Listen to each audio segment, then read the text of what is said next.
Yeah, I'm about to get on their ass, boy.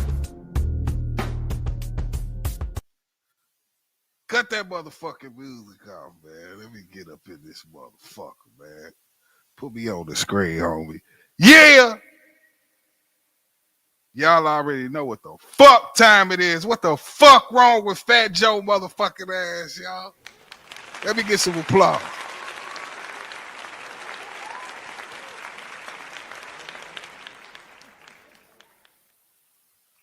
What the fuck is Fat Joe smoking on, y'all?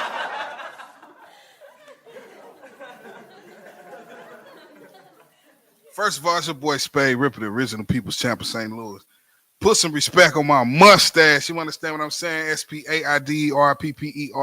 Can't spell Spade without the paid in the middle. I'm never clicking the ops. Put some respect on my mustache.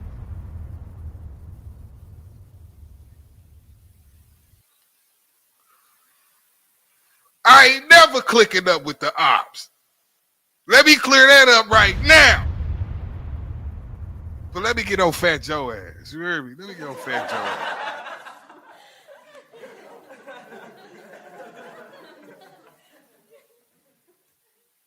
Oh, man, my people in this motherfucker early. I say Renegade Revolve. I said, nigga, I'm in here early. Renegade Revolve in this bitch. Donnie Williams in this motherfucker. Hold on, man. Let me get y'all some. You already know how we do. I got to get y'all some applause.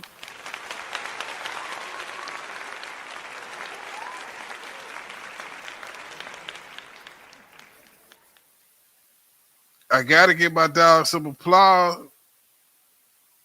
I appreciate y'all popping out, man. My moderators in this motherfucker. We not playing the motherfucker get the trip and chop they motherfucking head off.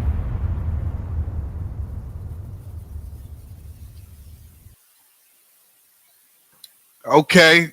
Johnny Williams say no longer third shift, but tapping in, brother. Yeah, man. Oh, you not working the third shift no more? Oh, damn, bro. Because you know we put them threes in the chat when we rocking that third shift. Everybody that's at work, that's working that third shift, doing that overnight thing, hit 3 in the chat before we get this shit started. Because we about to turn up on Fat Joe goofy ass. This all entertainment purpose. This satire, nigga. This ain't the motherfucking news, nigga. I'm not no motherfucking news reporter. I'm just finna get on here and cook his motherfucking ass. You hear me? That's all the fuck I'm finna do. You heard? Yeah. Hip hop news tonight. Young Noble, the outlaw, just Nas called euthanasia. Yeah, I listened to that shit earlier. I heard that song earlier today, man. I heard it earlier today. You know, I'm waiting to see if Nas gonna respond. You know what I'm saying? Shit, I'm a cover when Nas respond.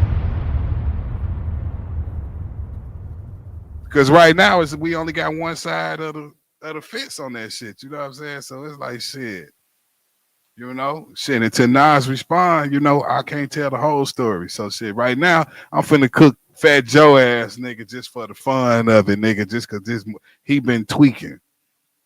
Riz Lyricist in this motherfucker, yeah. My dog Riz Lyricist in this motherfucker. Let me get you some applause, gang.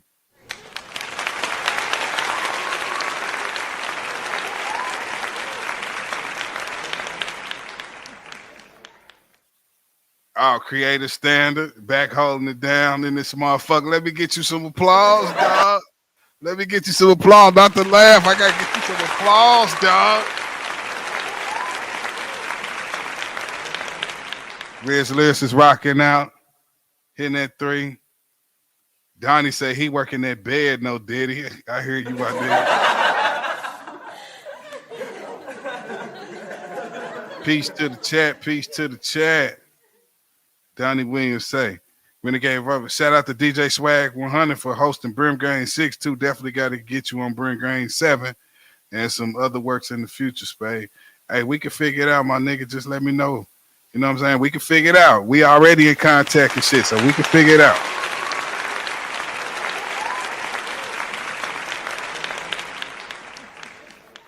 Man, I have to send you one of these diss records or something on one of these bitch ass niggas or something like that.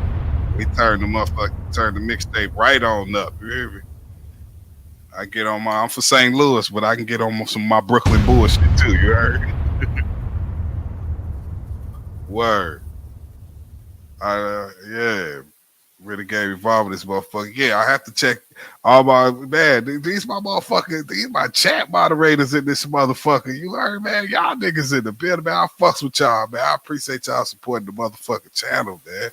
Straight up, man. Y'all niggas thorough for that. Cause y'all know how we do. We stay up and cook. We stay up and cook. Donnie Williams, stay hanging there long as you can, bro. Hanging there with me for a good hour. You hear me?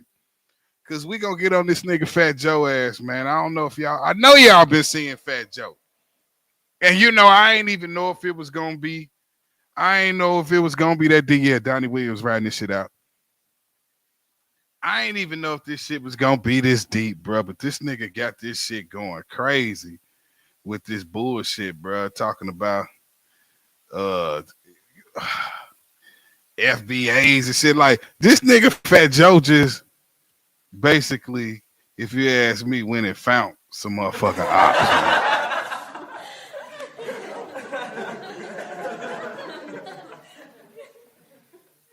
Cause we gotta be real when we being real. Only a hit dog gonna holler. Don't let that shit go over your head. You understand what I'm saying?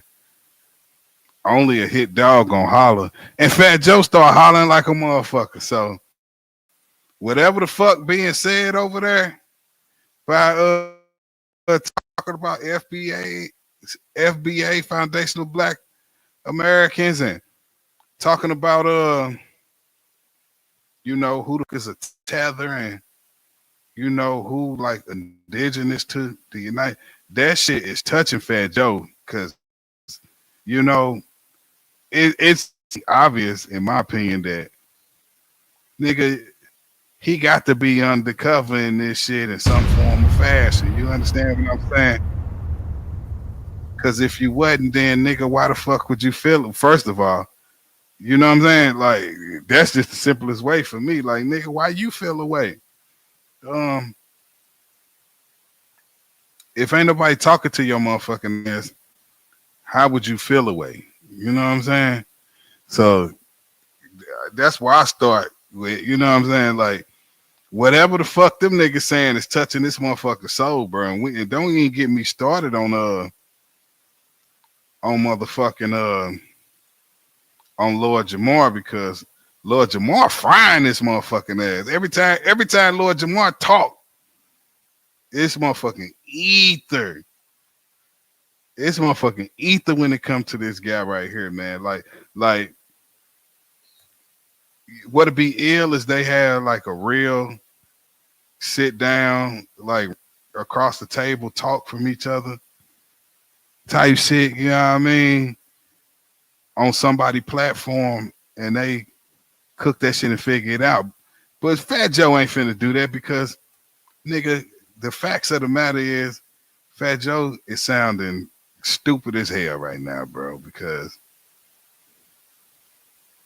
he ain't got no art. Even just where the shit started, he trying to be in the conversation about who started hip hop. And fam, you not even first generation of hip hop, bro. Let's be clear. How the fuck you even trying to be a part of the conversation? You're not even first generation of hip hop, nigga. Not only are you not first generation, you motherfucking not even a real. Cause see, motherfuckers can be real with how much criminality they do, how much evil they do, how much dust they kick up. Yeah, that's cool, because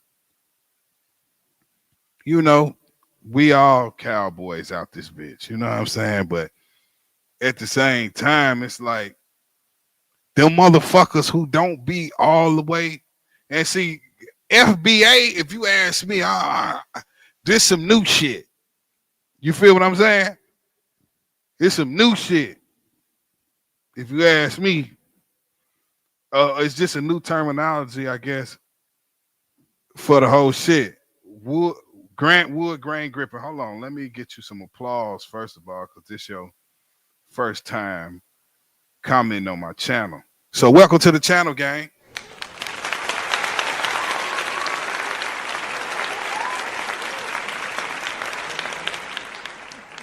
He said, wait, hold on, Fat Joe ain't mixed. Yeah, he mixed. He mixed with white. He remixed with.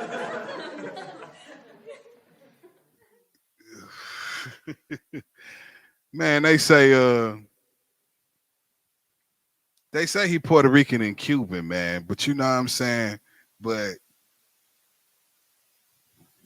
he white Puerto Rican. And I mean that with all due respect. I mean that with all due respect, man. But he not nappy head Puerto Rican. Puerto Rico, you know them countries. Y'all know. If y'all don't know, well, let me, man, see, this a hip hop channel first and foremost. So if y'all want to get, you know, into your heritage and get to talk about history and all that, that's my brother Hawk School. He do that shit. You know what I mean? So this a hip hop channel. I'm addressing it because this a nigga from rap. You understand what I'm saying? That's how it got me even into the shit. It made me go down the rabbit hole with the shit.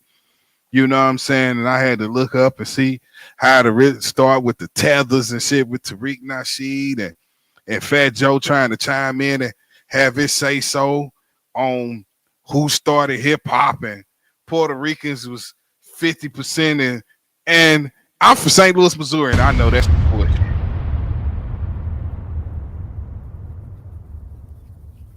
Cause all Puerto Ricans don't fuck with niggas. Let's be clear. Puerto Rico got their own music, their own sound, their own rhythm, and I ain't talking about Bad Bunny and none of that shit neither. They got some music and shit they playing with on the bongos and the shakers and shit, man. Respectfully, man, because I don't want to sound disrespectful.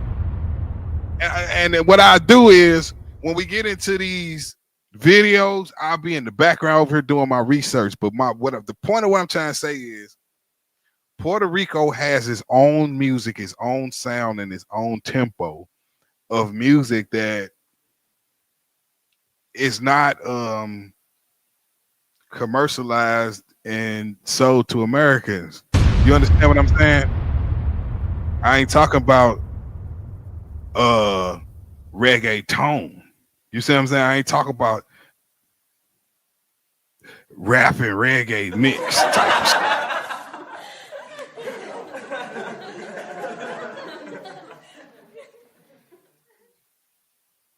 Let me holler at the chat comment section for Joe mixed with cat, rat, and dog. God damn, homie.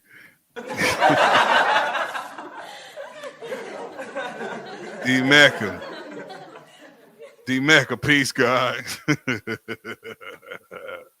Don't let that shit go over y'all head.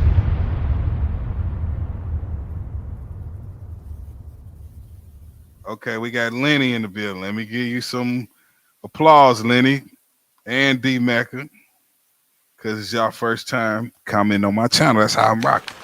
We do the third shift on my channel.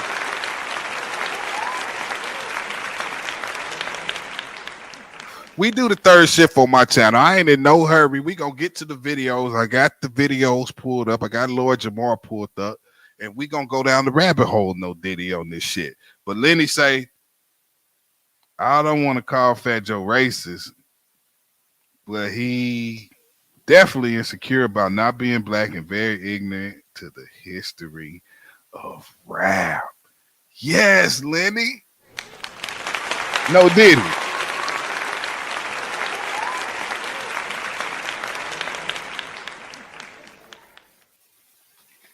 Lenny, you making motherfucking sense over there, gang. 1 + 1 = 2. Only hit dog holler. Red's lyricist is still in this motherfucker. We finna trip out tonight. Hey, let's be clear, Donnie Williams.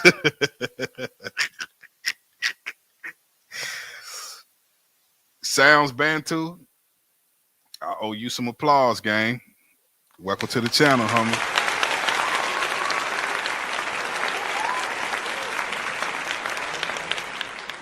Sounds Bantu say, I heard he had issues toward blacks because he was beat up in school by blacks, allegedly entertained purpose. This satire, don't take none of this shit personal. Back in his younger days, of course he was. And I mean that with all due respect. Y'all never seen Juice? Y'all never seen Juice? I know it was a movie, but it was depicted about the New York lifestyle. Everybody ain't always been clicked up. You don't remember Ryder Mass and them pressing on Bishop?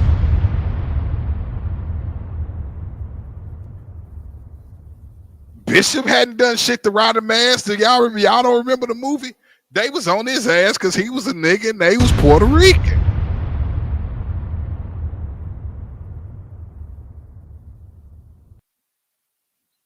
Oh shit, Sounds Bantu say he just subscribed. That's what the fuck I'm talking about. Let me get you some more applause up in this motherfucking game. Hey, this had to go down this channel, bro. We trips out. We uncensored. We talk about everything uncut. We ain't got no feelings. We ain't scared of nobody. Feel what I'm saying?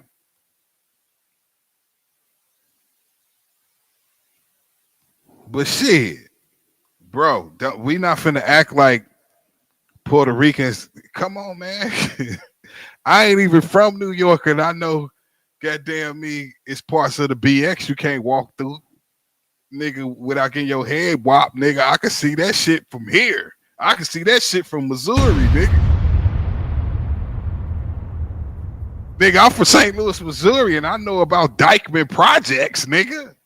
You see what I'm saying? I know you can't walk through the Dykeman as a dark skinned nigga with some dreads and shit. Niggas is pressing you. Hey, nigga, where you from? Hey, come here.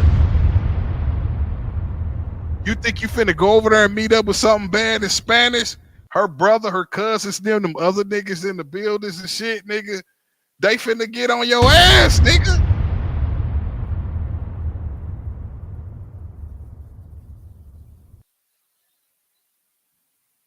So just acting like Puerto Rican and black is just like Puerto Ricans ain't just Spanish speaking niggas. Let's just be clear. It's more to that. It's conqueror blood in there, respectfully. But I'm spade rib. I got called spade. So y'all got some indigenous, of course, indigenous / Spaniard / Come on, man. This ain't even my lane to be even speaking on this, but we know this shit already, right? Everybody's supposed to know this shit already.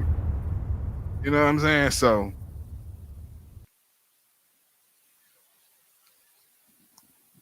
him being Puerto Rican and Cuban don't make him no closer to being black. You know what I mean? That Cuban shit ain't helping. Respectfully, that don't make you no real of a nigga, man. This nigga's a capitalist, man. I said this and I looked at it when I seen Cuban Link when I did a stream about Fat Joe lying about doing the record with Biggie Smalls. That nigga was lying and shit, trying to rewrite history and put himself in history and shit. So when I did the stream on that, I pulled up Cuban Link. Shout out to Cuban Link from Terror Squad, formerly of Terror Squad. Pun's homeboy. I'm formerly a Terror Squad, but salute to him. I'm a Cuban Link supporter, and shit, he actually showed love to the stream. So I'm fucking with that. You know what I'm saying? Cuban Link, he don't be lying about that nigga, man. But Cuban Link brought it to the forefront that nigga, he was in the studio with Fat Joe, nigga, that day to tell him what to say in Spanish, even on the song for Biggie. So then I'm like, hold on. How is he a Puerto Rican? And so I don't know. It just had dawned on me that day that Fat Joe was selling me a facade. He's selling me a facade. Fat Joe selling me a facade because you trying to get me to believe that you control this pack of Spanish-speaking gangsters, nigga, and you don't speak Spanish. So let me know, okay, this just a rap image. This just, you feel me? He over there playing Scarface.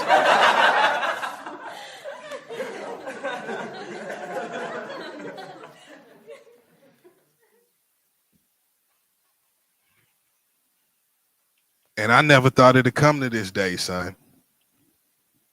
But we already giving you a pass and walking around acting like we don't know you did pun dirty.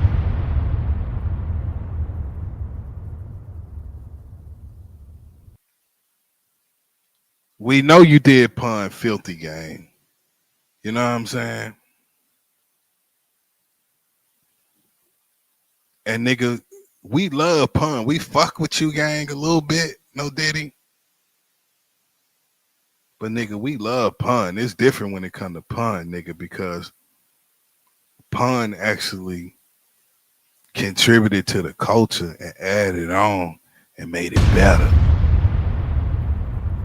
Big Pun just didn't take from the game.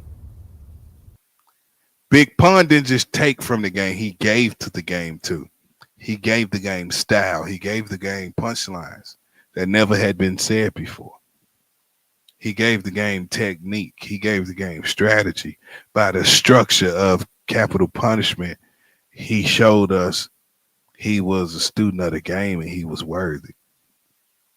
Fat Joe, you can't do none of that shit, dog. Hold on. Let's be clear. And let's be clear about something else too. Big Punisher wrote the Don Cartagena album.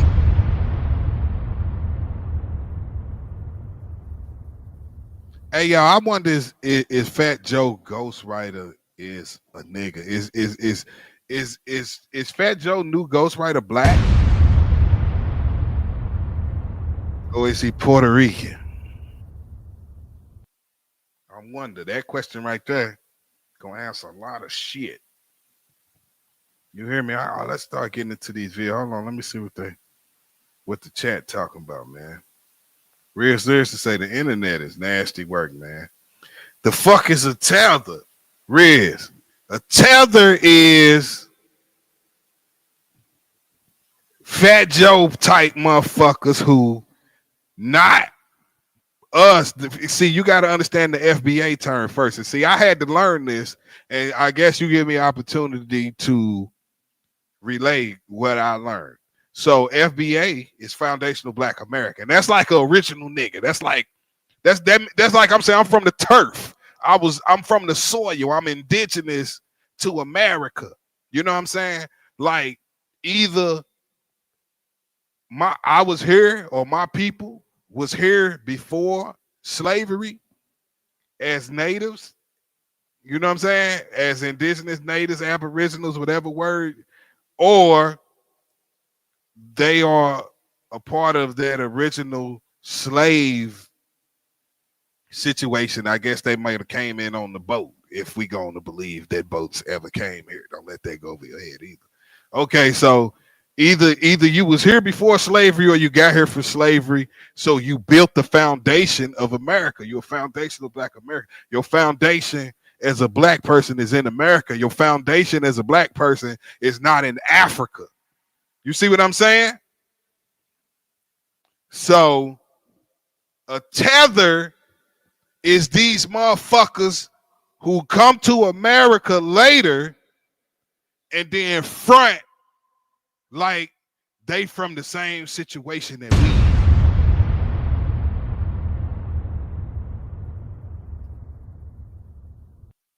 You know what I mean?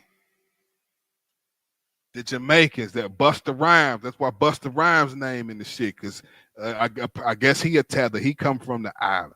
Luke from 2 Live Crew from the islands. He a tether.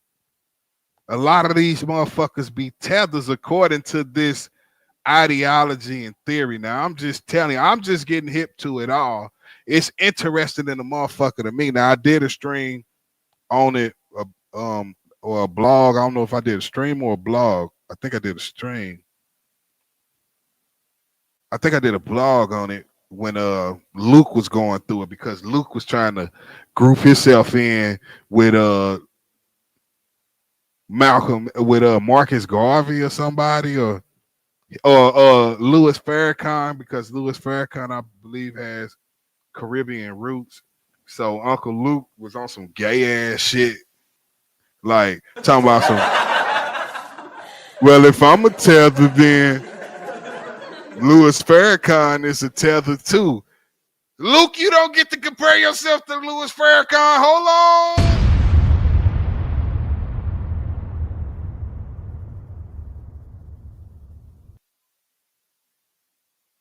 Luke, you make booty music and call everybody mama and daughter a bitch. You don't get to put yourself in the boat with Louis Farrakhan. Hold on.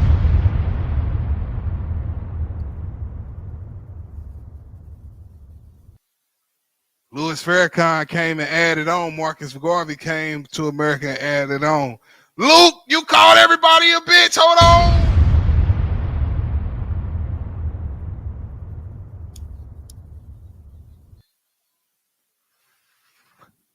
See, man, the motherfuckers who don't really be that be having to go harder than us that be that. You understand what I'm saying? Like, the FBAs, we're going to use the term just so we can stay in code with everything. The FBAs, the Aboriginal niggas, the real niggas, and in Spade Ripper terms, I would just say the real niggas, the original niggas. You know, but I guess I shouldn't be saying niggas so much when I'm talking about this, you know, but forgive me, y'all. This is a hip-hop page. I'm a MC myself. You know, I just be doing my stream thing, talking my shit. So y'all got to forgive my terminology sometimes because, you know, the people that rock with me know I don't mean no harm, you know. But I'm going to try to be respectful because I know it's people coming and rocking with this stream that's, you know, from the Black Power side of YouTube and streaming, if you will, respectfully. You know, but I'm just letting y'all know, man, I'm a hip-hop channel, man. I'm an MC. I'm a street nigga. So, you know, I don't mean no harm when I say that. That's just, you know, how we communicate. But the FBAs, the real niggas, FBAs, you willing to respect me saying it, might not appreciate their heritage in a sense, especially when you let the mind hold on to your brain and in the system so much. You know, like you see them, you ever met a gangster? I don't know what city y'all from, and I mean this with all due respect, but I don't know if I want to say that. Look, I'm gonna try to keep it clean and not go too far over the edge. But look, motherfuckers be coming here, y'all, and and I can see this in real life. It ain't even about music. They come here and they'll move how we move, and then they'll put 10 on it because they not us. You know what I'm saying? Like, y'all ever see the comedian? Damn, what's the comedian did the joke about the white boy? He say, when you see that one white boy hanging with a group of niggas, don't fuck with that white boy because you know that white boy crazy. Because you can't imagine what that white boy did to get the respect of them niggas he hanging with. And he said about a white boy, but that shit gonna apply to the Tether shit too. Because if you out here in the world and you out here in the streets, if you a street nigga and you meet what they call a Tether out here in the streets, you know that nigga gonna put 10 on the 2. Now, if you a street, if you from the street and you ever came across these niggas in the street, you know what I'm talking about.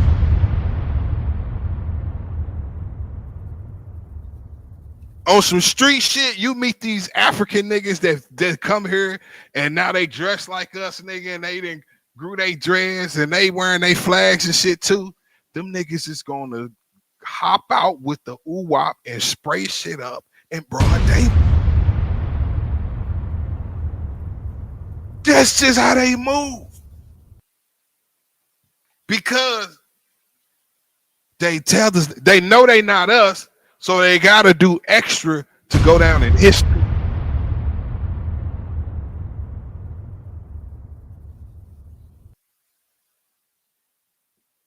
And that's just on a street level. So just looking at it from what I see and what I know of, I'm already, it make me say, okay, I see what they referring to. You know what I mean?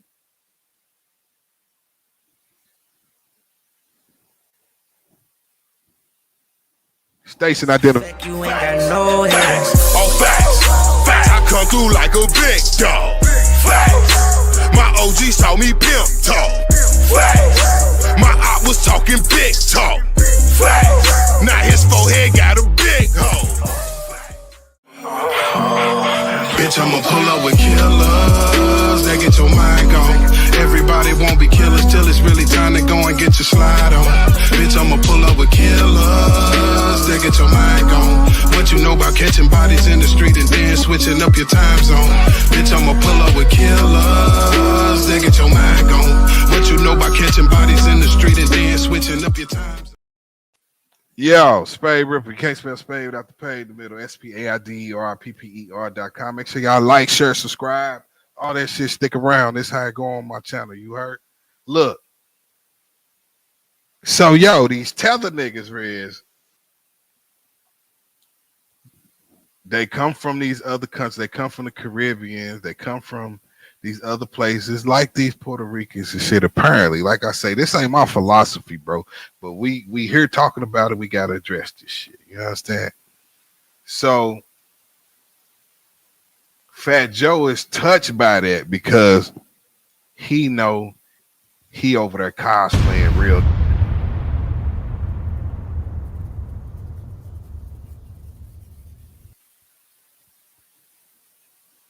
You feel me? He over there cosplaying real niggas. Sounds bad to say my cousin from St. Louis. Shout out to you. Oh, okay. Shout out to you, man. And your cousin, St. Lulu. That's what we call it.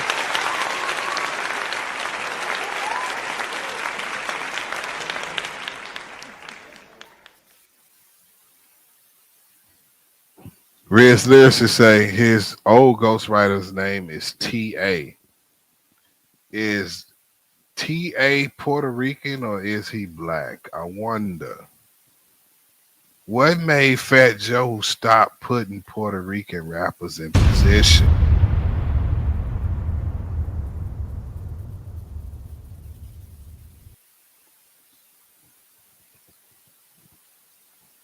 Fatal Wrecking has commented. Let me get you your applause. Welcome to the channel.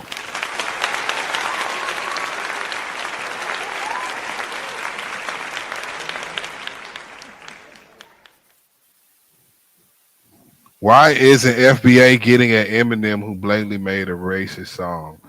Are y'all picking and choosing?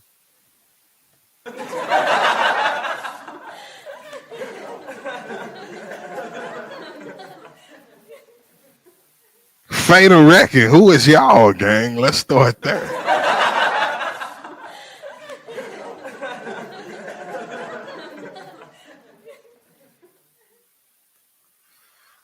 I don't mind answering your question, but goddamn, identify yourself first.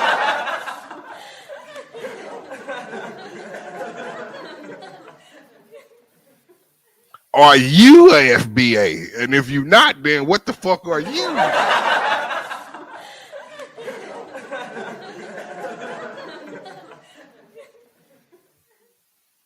Let's start there, and then we'll get your question answered.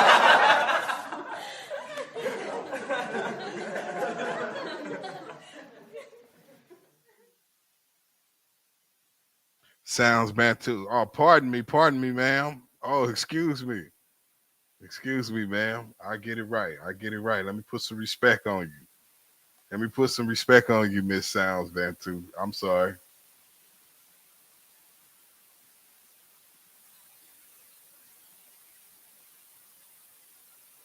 Riz, let's say Lord Jamar's from the islands too. But bruh, you must be from Louisiana. Bruh say Lord Jamar not from the islands. Let me put some applause on for bruh. Because I do say that every now and again. Bruh. When I'm on the phone with my nigga Johnny Domino from Baton Rouge, I have to hit him with a bruh.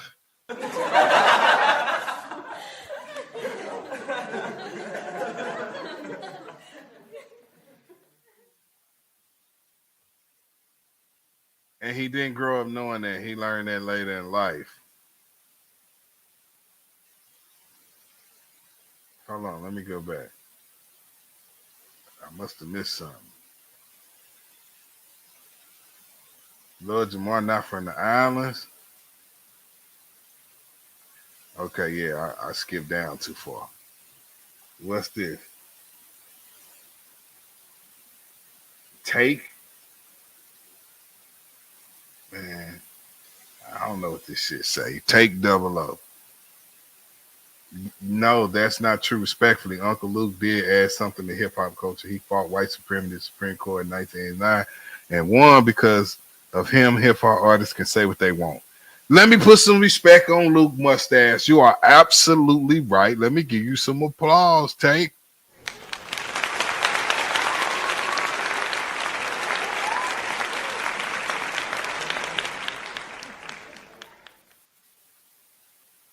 Yeah, he fought for niggas to be able to say the wildest shit they ever want to say respectfully. He did do that. I don't want to make it seem like Luke ain't shit or no shit like that. But he don't go in the boat with Luke don't go in the boat with Louis Farrakhan on no day and age just for fighting for uncensorship. Luke added degeneracy. Don't let that go in your head. You said it for me. I was gonna say it, but I ain't want to be no Luke hater. I was gonna respect his position in hip hop history. I thought Jamar was Guyanese. I ain't never heard that. Lord Jamar, Humbra said, Lord Jamar said only one of his great grandfathers was from Guyana. He has three great grandfathers that are FBA. So 7 out of 8 great grandparents were FBA.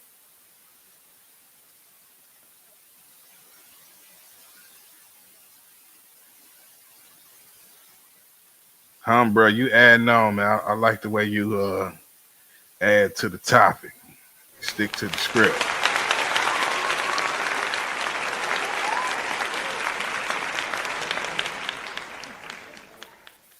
Okay, and then we get to that part. He didn't grow up knowing that. All right, I understand what's going on now.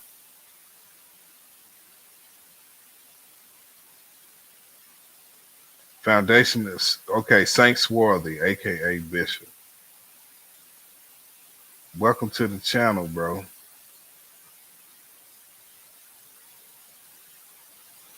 Let me get you some applause going in this motherfucker. We in this bitch tonight, y'all. No diddy. Foundation of Black Americans are not picking and choosing. If you're not FBA, you're not invited to the barbecue, period.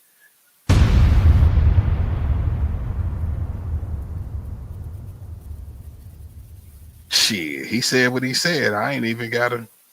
Shit, he don't need no cosigner. He said what he said. Saints Worthy, big FBA on you, bitch ass.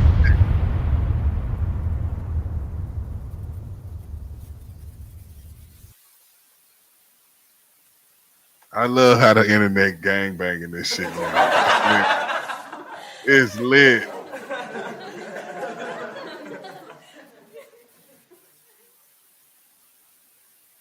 Bruh. So his blood doesn't pump Guyana. I see what you mean, though. I mean, it's a percentage, but we got to do the math because 50% of your parents, then 50% of their parents, and so what is he? What would that make him? Like what percentage? 5% Guyanese? You know what I'm saying? Can you know? Can you really call him Guyanese if he's 5% Guyanese? You know what I'm saying? Like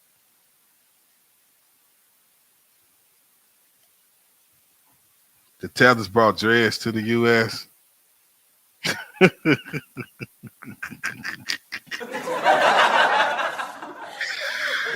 Oh shit, son. I don't know if that's all the way true, bro, because you know, 9 is 9 Kiki hair gonna kink up. And the indigenous brothers that was here, that they called the Indians, so those aboriginals, they hair would have had to lock up too, you know.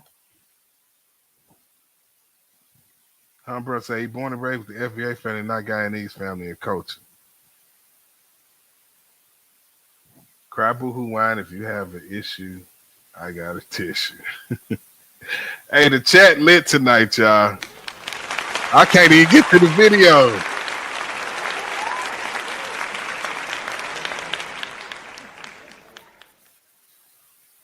Lil Jamar definitely had dreads, Riz. That's the Africans of the diaspora that don't have smoke with foundational Black Americans. Peace.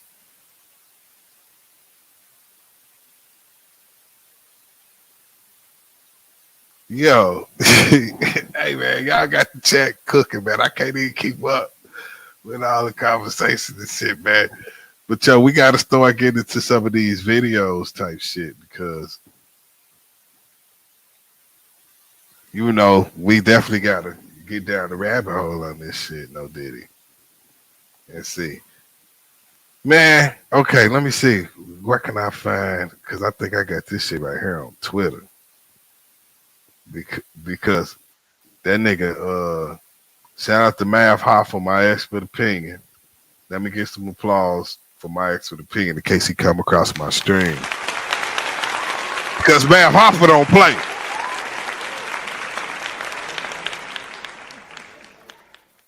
Mav Hoffa do not play. I put some respect on your mustache, gang. Mav Hoffa, if you listening or you watching this shit, I draw. You got it, big dog.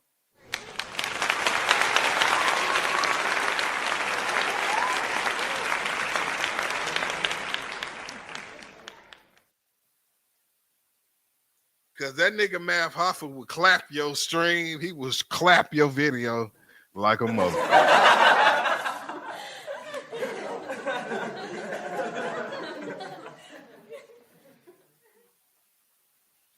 So what I'm going to do is I'm going to take it to good old Twitter.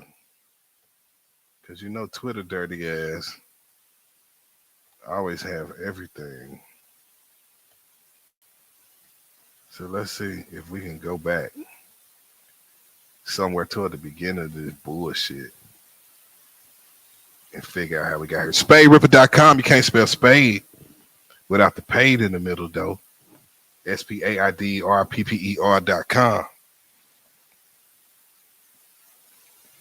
Y'all got to subscribe, yo. Shout out to everybody that's subscribing. I see I got 5 new subscribers. I love y'all for that. We about to get into this shit, y'all. Feel free to chime in. We gonna break this shit down. It's your boy Spade Ripper. Let's see what the fuck this nigga got going on. Rumors were made by radical black racists. Let's just say that. Okay. Okay, Chad. Okay. Now this see, and another thing, I ain't watched none of this shit neither. I've been seeing it going on. What I do is I make a playlist and I save shit to the playlist while it's going on. Save the playlist. So when I get to the stream, we can all go through this shit together. You heard? I did. But the first thing, this the first time I'm here. I'm even getting the impression of where he finna go with the shit. So what I want to ask everybody in the chat is, are black people allowed to be racist? Like, is that a thing? Is that a thing? I don't really know about that. Y'all, can black people even be racist? And if black people can be racist,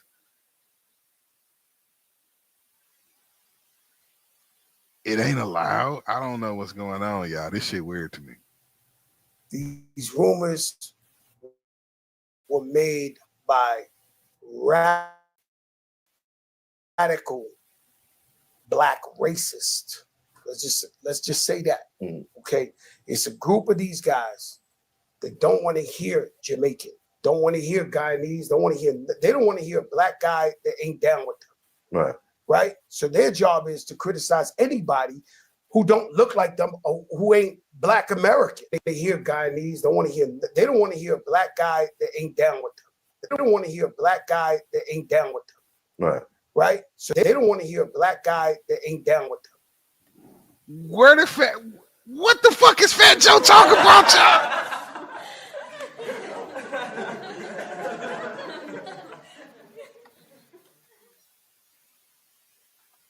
Man, what the fuck is this nigga talking about? He don't sound intelligent at all. Yeah, I'm 15 seconds in and I'm already irked. Right. Right? So their job is to criticize anybody who don't look like them or who ain't Black American. Who are these guys? You want me to say a name? We're going to give them too much clout. I mean... The FBA, Foundational Black Authority, whoever the fuck these broke niggas is. I'm just keeping it a buck. And their shit is to attack everybody on Twitter. Hold on, what, my G? These broke niggas. What do being broke got to do with the heritage that you are born into? Oh, what the fuck? Fat Joe, you sound goofy, white boy. These rumors were made. Man, Fat Joe a white boy. Let's just go on and just shout out to Cuban Link, man, because Cuban Link had to show this nigga how to speak Spanish. These rumors were made by radical Black racists. Let's just say that. Okay, it's a group of these guys that don't want to hear Jamaican, don't want to hear Guyanese, they don't want to hear a black guy that ain't down with them. Right. Right? So their job is to shout out to Miss Sounds Bantu. She's still in the building. I see you, ma'am. I see you, ma'am.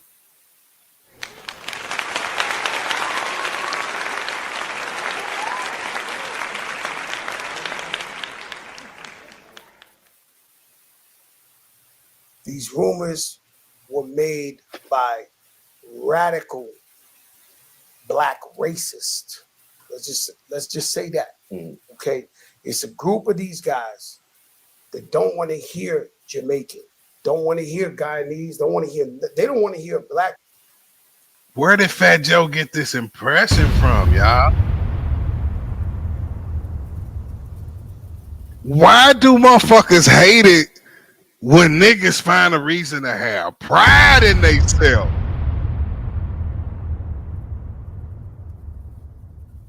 Niggas not allowed to have nothing that they can't share with the rest of the world. You just not gang, Fat Joe. How many kilos you sold, how many bodies you caught, how many Puerto Ricans you control ain't gonna make you one of these niggas.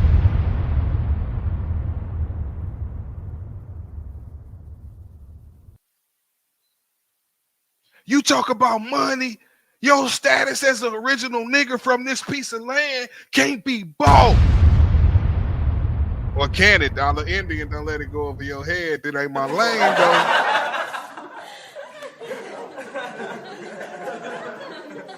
Y'all gonna have to go to the Homeboy channel and get off into that deep shit. That ain't for me. But nigga, shit. But you better know about it. Fat Joe, you pissing me off, your fat white ass. These rumors. Respectfully, because I ain't here to this, but I gotta drive, Fat Joe. I'm sorry if you hear it, and you hey, let's be clear. I'm just now learning about the FBA term. But niggas, man, rip FBA. I'm gang. I'm gang. Let's be clear.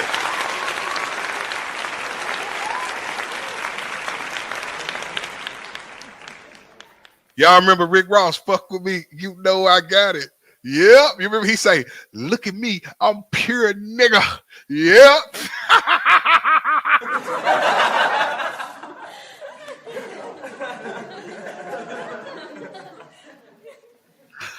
That's that shit that got Fat Joe mad right now.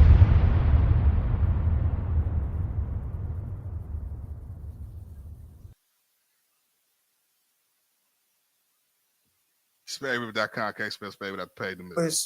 Were made by radical Black racists. Let's just say that. Okay, it's a group of these guys that don't want to hear Jamaican. Don't want to hear Guyanese. They don't want to hear a black guy that ain't down with them. Right. Right? So their job is to criticize anybody who don't look like them. Oh, I got a new comment. I gotta shut you. I see you come across the screen right here. I can't pronounce your shit, and it looks like you got some wild shit at the end of your name, no Diddy. But I'm gonna give you applause for commenting. You hear me? I ain't even finna try to pronounce your name. Cause I ain't even got time for them games you playing. You hear me straight up.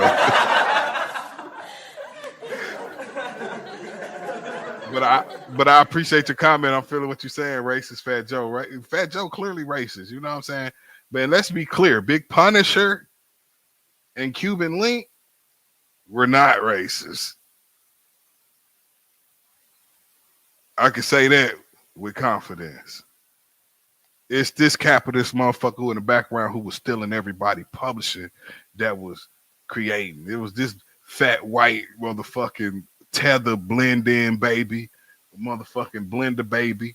Goddamn me, that was in the background stealing from motherfuckers. This satire, this entertainment purposes, these just jokes. I'm not the motherfucking news reporter, nigga. I'm Spade River. Put some respect on my mustache. You heard me?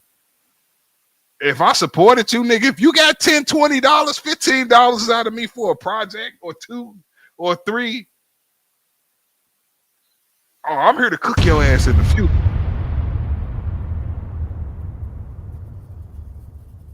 When I help your shit go platinum, oh, nigga, you got to feel me. Can you believe I argued for this motherfucker at a point in time? I'm mad at myself now, boy. You was white the whole time. God damn. That's why you was crap. Oh shit. That's why Fat Joe was rapping Eminem so hard. Y'all don't remember he was pushing Eminem? I kept saying, why is Fat Joe rapping Eminem so hard back in the day? Do y'all remember when Fat Joe, it's a concert where Fat Joe is in the front row of an Eminem concert in the crowd.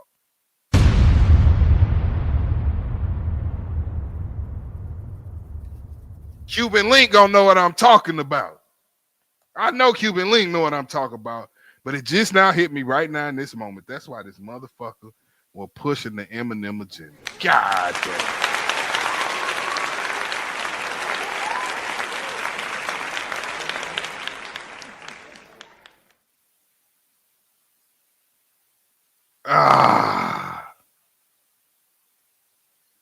Oh man, Joe, you a white boy the whole time. Who ain't Black American? Who are these guys? You want me to say a name? We're gonna give them too much clout. I mean, the FBA, Foundational Black Authority, whoever the fuck these broke. Hey, hey, he ain't know who the ops was. He ain't know what his still on blood say authority. He don't go over for. Hey, he like this nigga.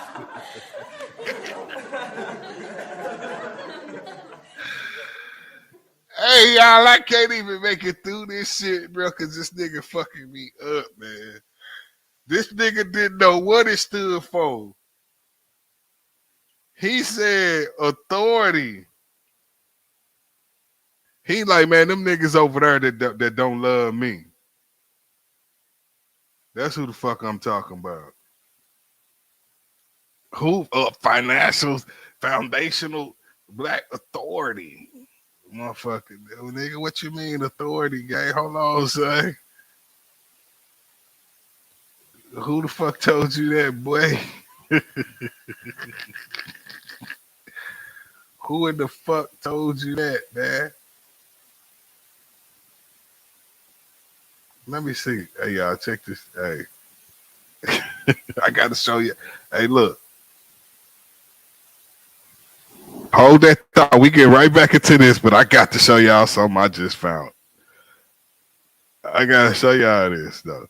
We get right back into the video. I'm gonna show this, then we going back to the video. So shit, because I be trying to make my point around this bitch. This is what we talking about. This off Reddit right here.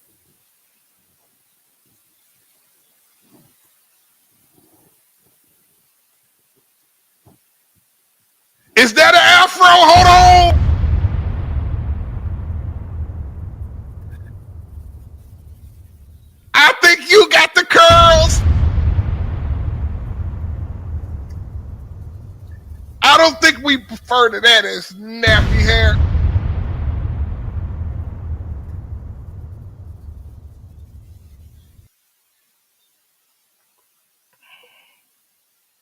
Damn, bro.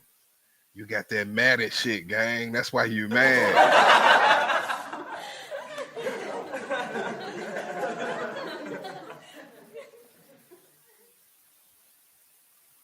Damn, Joey Krills. I thought you was the man, son. Damn, Joey Krills.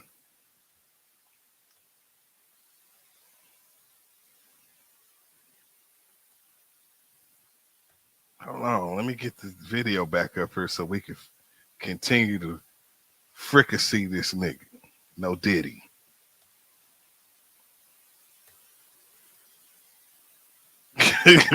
Look how goofy nigga. Oh, I'll run it back, y'all. Let's get to it. Favorite.com.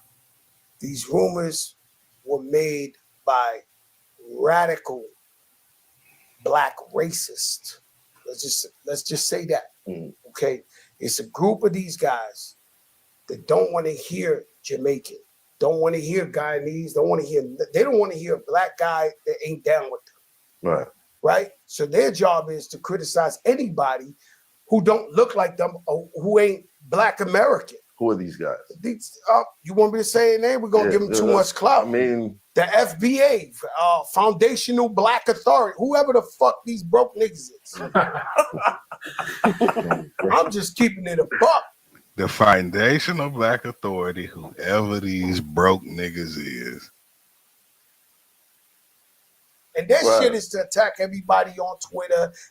You see this nigga who run them? Like, you know, your leader? Oh, man, you got to be fucking kidding me, man. And so they trying to change the narrative. They're not from New York.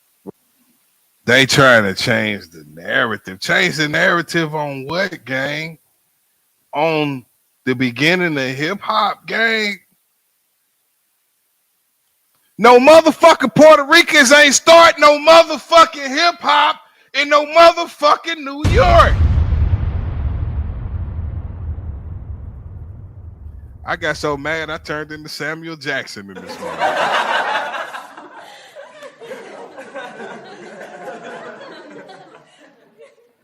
Hey, Donnie, is my chat moderator Donnie still in here? If Donnie in here, you know what I'm finna say.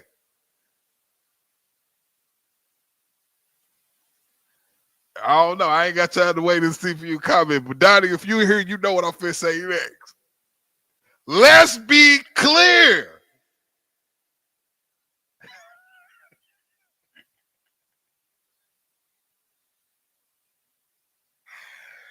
Hey, y'all, I'm having a good time with this shit. Fat Joe, you're not one of us, gang. Let's be clear about that. Right. So they telling a whole nother story. This was whoopity. They're not from New York. Right. So they telling a whole nother story. This was whoopity doop wop. Yo, bro. Any Puerto Rican that was doing hip hop in the beginning of hip hop was a sellout to his own culture. Nigga, I ain't from New York and I'ma say that shit. The 1 or 2, 3 or 4 Puerto Ricans that was dipping over there to hit windmills and do the worm on the floor and all that bullshit, they were sellouts to their own culture when they was doing it.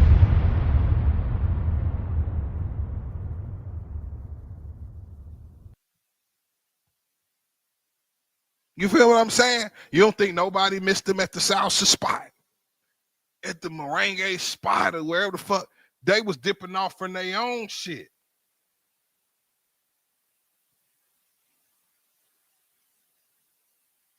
You see what I'm saying?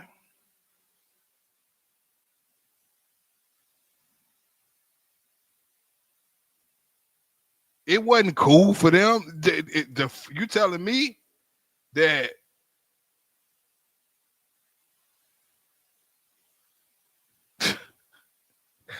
come on, son. It wasn't a part of their culture. How is it gonna be cool for them to do it? It ain't part of their culture. Far as I know, we're at Yankee Stadium right now, and it's hip hop's 50th birthday. And the guy who invented it, Grandmaster Flash, my brother carried his crates. My babysitters made up the, let me hear you say, ho. It's two girls, twins, used to babysit me. They made up, let me hear you say, ho. So they have a big problem, these guys, right? So they're against anybody who ain't with them. So this ain't a popular message. This ain't what everybody's saying. We might be giving them too much light right here is what I'm trying to tell you. Right. So there's a small minority to get on them Twitters and they running it up.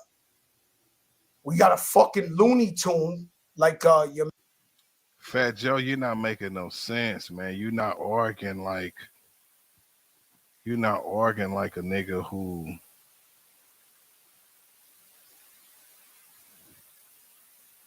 you using references to people. You're not arguing with the facts. You feel what I'm saying? And then, hold on, y'all. We gonna finish this. I can't never make it through because I be bodying niggas before the video be getting finished. That's how the fuck I do.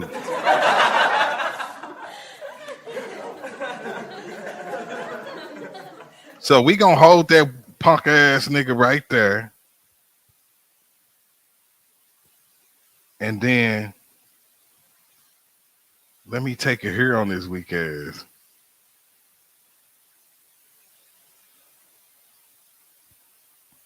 Watch this. Let me get it pulled up. Put some respect on my mustache. Favorite.com. Case for spade without the pay in the middle. I'm letting this commercial play over here so y'all don't have to watch the motherfucking commercial with me. You heard?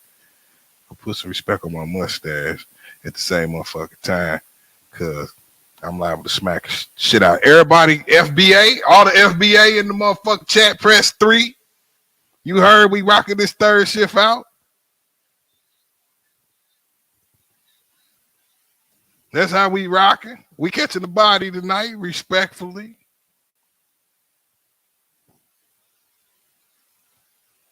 Because Fat Joe got all this shit to say about the beginning of hip hop and who started it. You got all this opinion. Well, bitch ass nigga, let's go see what Grandmaster Caz said on Vlad TV. Lord Jamar from Brand Nubian. Lord Jamar, that's my dude right there. I think he keeps it realer than You've seen some of his interviews? Oh yeah. He keeps it realer. Yeah, I think he keeps it realer. Keeps it realer. That's my dude right there. I think he keeps it realer. Lord Jamar, that's my dude right there. I think he keeps it realer. Lord Jamar, that's my dude right there. I think he keeps it realer. You've seen some of his interviews? Oh yeah. I love it. I love Lord Jamar keep it 100. Hey, Fat Joe, dog, you got to get the fuck up out of our culture, gang. We don't want you no more. Ain't another lean back and bring you back from this shit. Hold on. And, let me tell you something. The fact that Grandmaster Caz, has, the Vlad TV has gotten onto his radar with my Lord Jamar interviews. I'm giving myself a little gold star right now. I'm telling you, man. You know what I mean? So you've seen the Lord Jamar stuff that we Yeah. did. So Jamar had was a very opinionated guy. And he raised a lot of eyebrows when he said that Sounds bad too in the motherfucking building. I see you, ma'am. That white rappers are guests in the house of hip hop. Wow. Did you see this interview, by the way? No, I don't remember hearing him say that, but it sounds like it. And he's not saying that they're not welcome in the house. No, but they are guests. Says, the hip hop is a black art form, and if you're a white rapper, you are a guest in the house of hip hop. And this has sparked a lot of back and forth with a lot of different black and white rappers. Some who agree, some who disagree, and it's caused some, Jamar to go back and address some of these people and so forth. From the world's first rapper. How do you feel about this statement? I think anybody that got involved into hip hop later on in the game are guests of hip hop, and whoever existed, whatever hip hop is or was when it started, that's what hip hop is. Guest of hip hop. Anybody that got involved. How do you feel about this statement? I think anybody that got involved into hip hop later on in the game are guests of hip hop.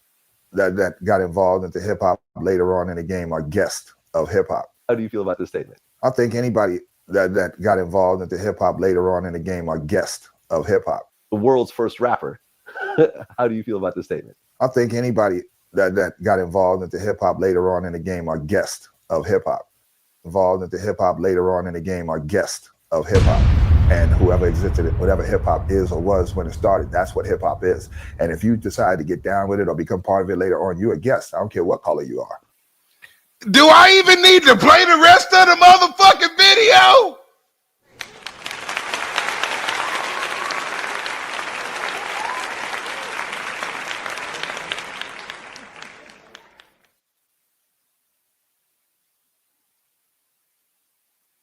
This the nigga right here that every nigga that ever started rapping was trying to be like.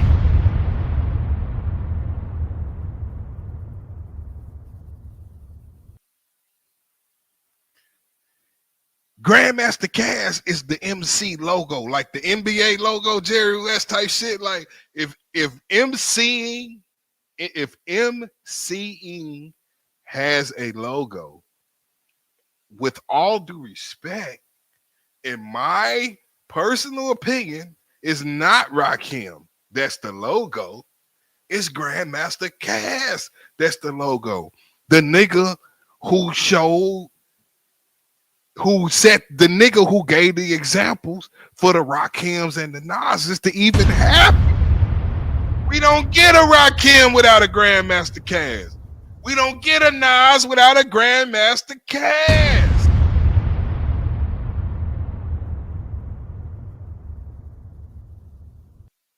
So how the fuck we gonna get a big Punisher?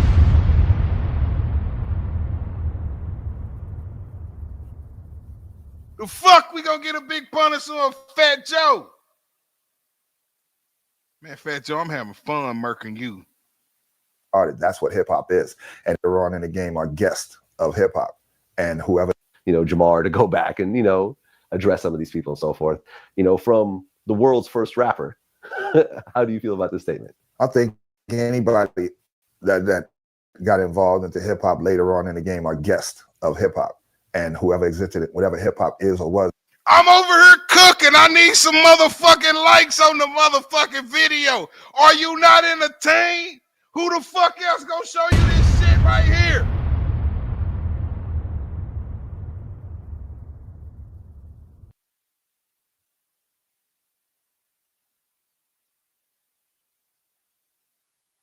Man, do I ain't gotta play the rest of this video, man. He done already bodied Joe. The world's first rapper. What the fuck do the world's first rapper got to say? Let them know, Grandmaster Caz. How do you feel about this statement? I think anybody that got involved into hip hop later on in the game are guests of hip hop. And whoever existed it, whatever hip hop is or was when it started, that's what hip hop is. And if you decide, cause see, let's be clear, cause this is a hip hop channel. So my angle on this shit is hip hop. Hip hop was that black culture until they sold it to the motherfucking record company. It wasn't no such thing until, man, look, see, I'm a hip hop historian. I'm a hip hop nigga, and I'm a hip hop historian. This what I'm passionate about. I ain't just no nigga that went to the studio and rap. No, I study this shit from day one and understand how I get here. I needed to know why this shit engulfed my life and my motherfucking brain and make me dedicate my life to this shit. You understand what I'm saying? I stayed this shit for real. I ain't no bandwagon nigga.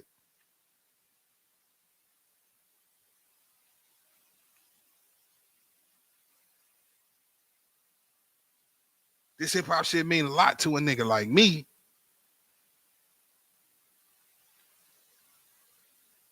For real, y'all. Let me roll up. I gotta light up another joint. Nigga pissing me off.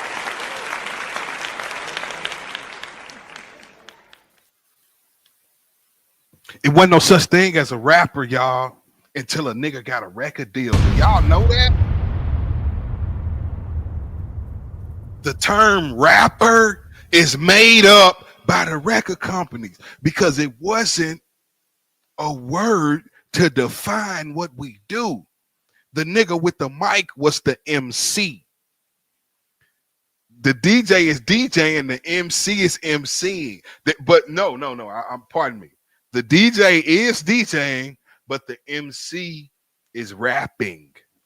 So to that colonizer, motherfucking watered down, motherfucking carbonless mind.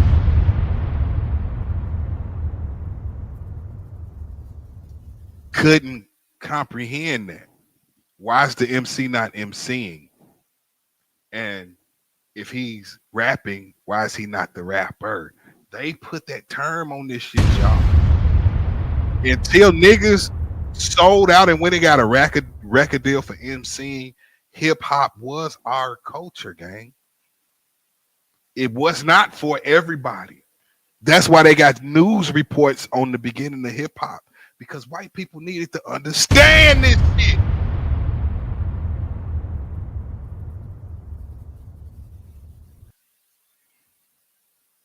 Man, y'all got me, boy. Y'all turning me, y'all turning me into hawk school over here. Y'all know, don't make me start preaching. Don't make me, hey,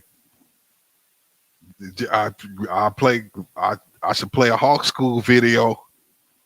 Don't make me play a hawk school video next. I had to get down with it or become part of it later on. You're a guest. I don't care what color you are. White, black, orange, Latino, it doesn't matter.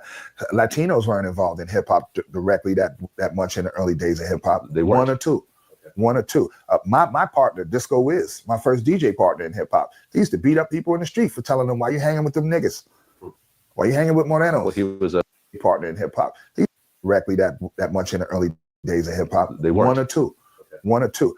My partner, Disco Wiz, my first DJ partner in hip hop, he used to beat up people in the street for telling them, why you hanging with them niggas? Why you?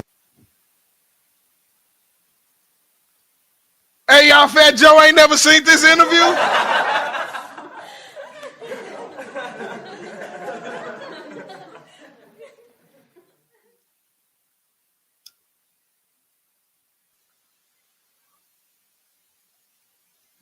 Because Fat Joe ain't even motherfucking Puerto Rican for real.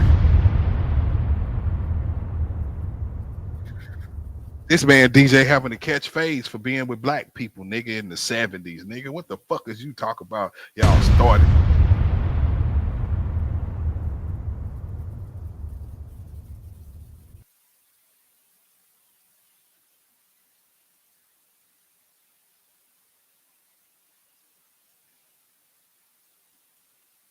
Cuban Link in this motherfucker. Oh shit. Oh shit. Oh shit. Cuban Link in the building.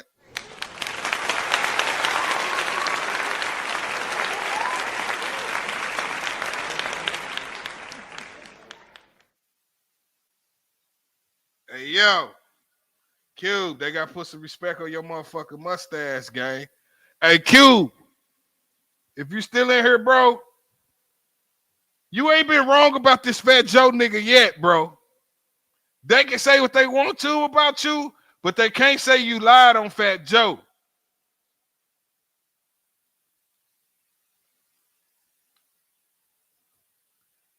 Cuban Link been dead ass precise, straight right on point every time he'd have told us about this motherfucking Fat Joe nigga. He say salute to the chat room, man, respectfully.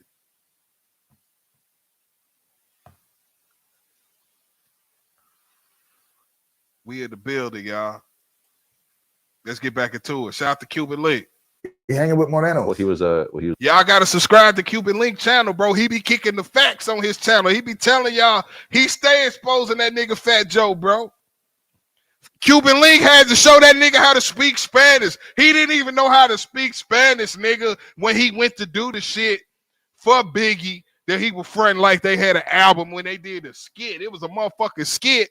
And goddamn me, if he didn't bring Cuban Link with him and Big Pun, he wouldn't even know how to speak Spanish for them niggas. This nigga Fat Joe be fraud now here in these streets.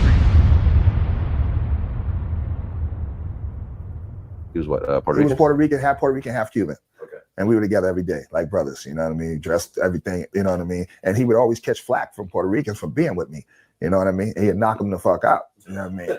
But, you know, so You know, so when in like 78, 79, you know, the more Latinos started migrating toward hip hop, you know what I mean, especially dancing as b-boys and stuff, they kind of changed the whole fabric of the breakdance thing as b-boys. But it was a gradual thing as far as Puerto Ricans getting involved into hip hop. Puerto Rico was playing congas and timbales in the park while we was playing turntables.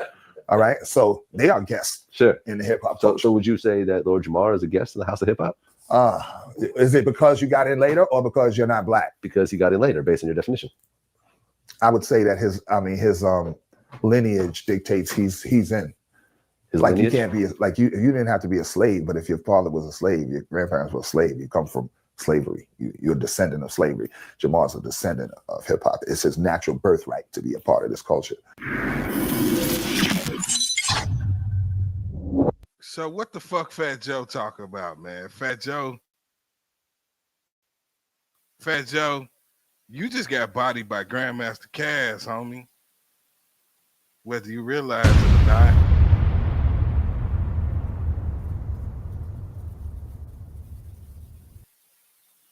Fuck is you talking about? Let me pull Fat Joe back up, because we really just debunked what he said, but just so we can further fricassee this nigga. You heard?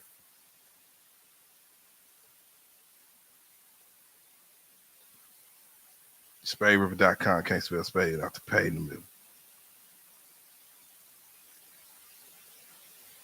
Man, Lord Jamal was a fucking looney tune. Okay, he's a loony bin, right? I don't like that rumors shit. Were made by radical black racists. Let's just say that. Okay, it's a group of these guys that don't want to hear Jamaican, don't want to hear Guyanese, they don't want to hear a black guy that ain't down with them. Right? So their job is to criticize anybody who don't look like them or who ain't black American. Who are these guys? You want me to say a name? We're gonna give them too much clout. I mean, the FBA, Foundational Black Authority, whoever the fuck these broke niggas is. I'm just keeping it a buck, and that shit is to attack everybody on Twitter. You see this nigga who run them? Like, you know, your leader? Oh, man, you gotta be fucking kidding me, man. And so they trying to change the narrative. They're not from New York. Right. So they Okay. Sounds Bantu say we can be prejudiced. So I guess you responded to my question I asked Urban. I say, can black people even be racist? Sounds Bantu, ma'am, say, we can be prejudiced, but check this out. Any black prejudice, ain't that like a reflex? You see what I'm saying? Sounds Bantu. If a black person being prejudiced, wouldn't that be like a traumatic reflex? Like PTSD type shit? Like, due to the fact that we was on the planet first, every other people that came to the planet after us did something to us.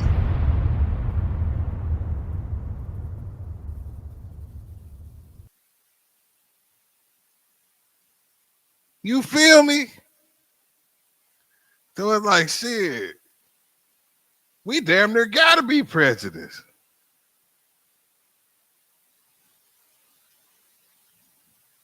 Foundational Black Authority is diabolical.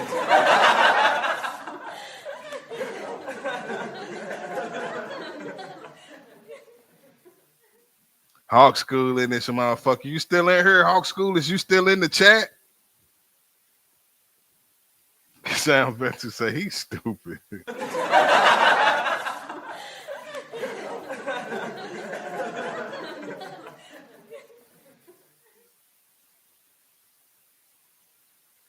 Henry Hunter comment. Hold on, let me get you some applause, bro.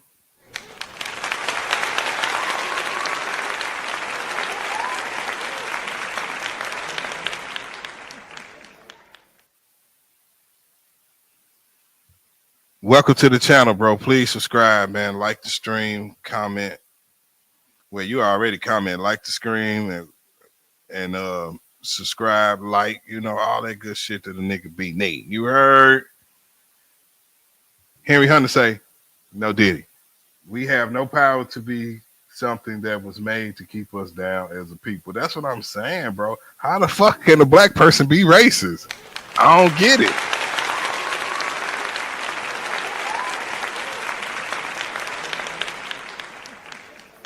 In order to be racist, you got to have power over something and be able to keep other people out of it. Anything that black people own and create end up being community property for planet Earth. So how the fuck can we be racist? Anything we saying got to be facts in some scenario.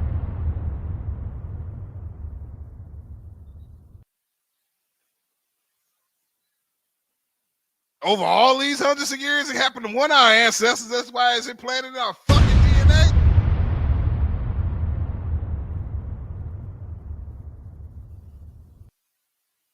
Racist over what? What the fuck can we stop a white person from getting into?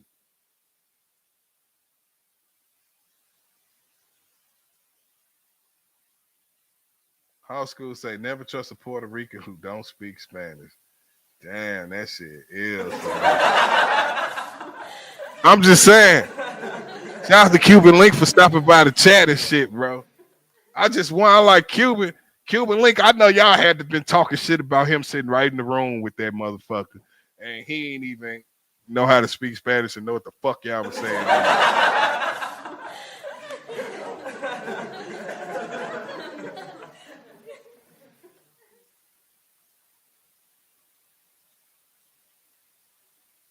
Tavius, new comment. I gotta give you some applause. Welcome to the channel.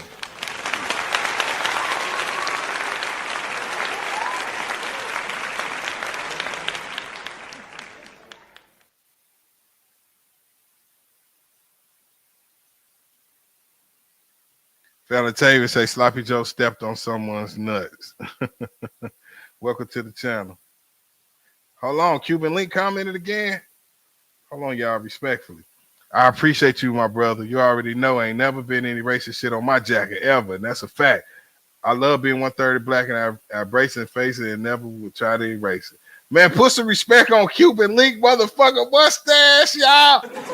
Oh, everything. Nah, we not doing the applause. We doing the motherfucking applause. Cuban Link a real nigga, son. I can vouch for that. Cuban Link, I rock with you, gang. I bought y'all shit. I bought Capital Punishment. I bought Fat Joe shit. I bought Don Carter Jr. I bought the Jose album. You know what I'm saying? I bought that Terror Squad album, nigga. When that Terror Squad album, nigga, bro, that Terror Squad album was a factor in hip hop when that shit dropped, nigga. That nigga, we in it for life, nigga. Come on, son. Don't even move a muscle. Clap at your feet, blast your boot buckle, cowboy style. Dance, bitch. Do the hustle. Let me see you sweat. Come on, boy. Y'all niggas changed hip hop, man. Let me put some applause on what y'all did.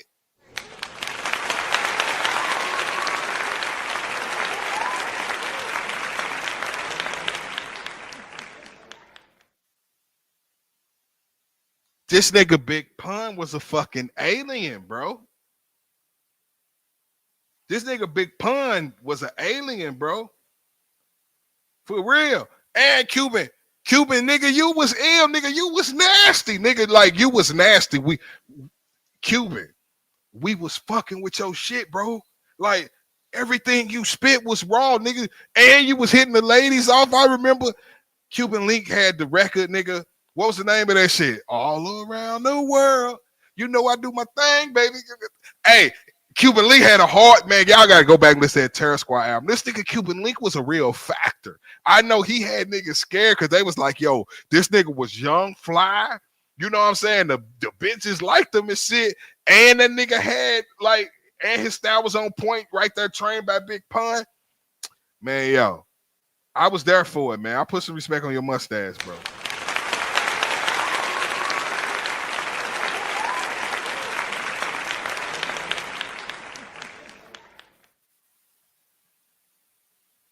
Straight up.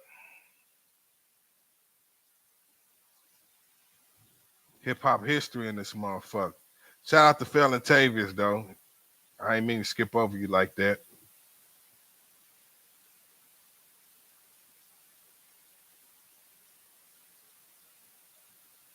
Boy, the chat lit tonight. He say Sloppy Joe stepped on someone. Sounds bad to him. Maybe because his first language ain't English. He must have failed high school dropout. Which his first language is English. He don't know how to speak no motherfucking Spanish. Cuban Link already exposed him for that. Hawk School say church. Hawk, is you still in here? Meet the flocks. Let me give you some applause, gang. Welcome to the channel.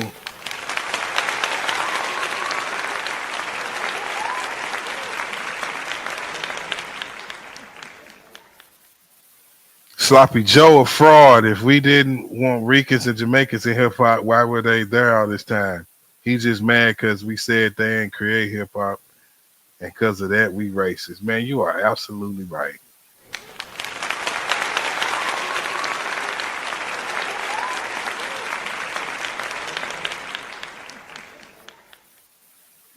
Sounds meant to say he a jealous fat bitch. You sure right. Talk to yeah, we gonna talk to him. Shout out to Hawk School. Y'all go subscribe to my brother channel too. My opinion, he asked the host if he was FBA before he started talking about us. Hey, you probably right. He probably did ask that nigga, you know. But he picked the right channel though. You actually own to something, Sounds Man, too, because Mav Hoffa is Bayesian. So he'll tether too.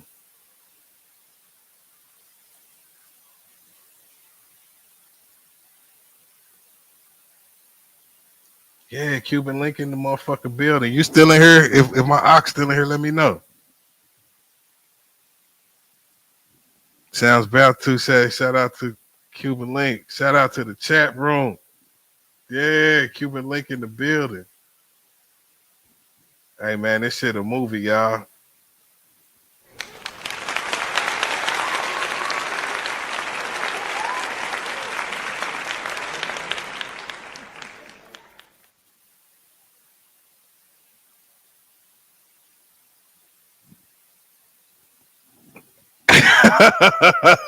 Hey, Cuban Link said he look like Dirk Diggler from Boogie Nights. Hold on, gang. He talk about the picture. Hey, you gonna make me pull the picture back up? Hold on. Hey, y'all, I gotta pull the picture back up, dog. He say this nigga look like Dirk Diggler from Boogie Nights, son. Oh shit. Spaver.com can't spell Spave without the pay in the middle. Look. Hey, yo. Cuban Link say this nigga look like Dirk Diggler.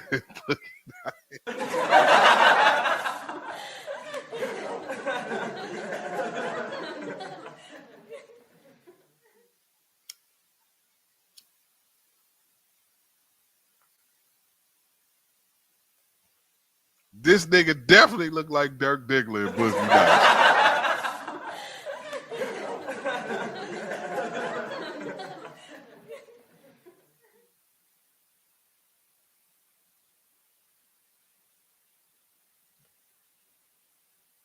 Hood Geek say the Latin Drake. Joey Crack.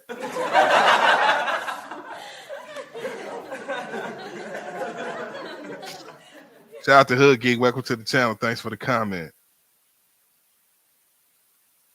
He called him the Latin Drake.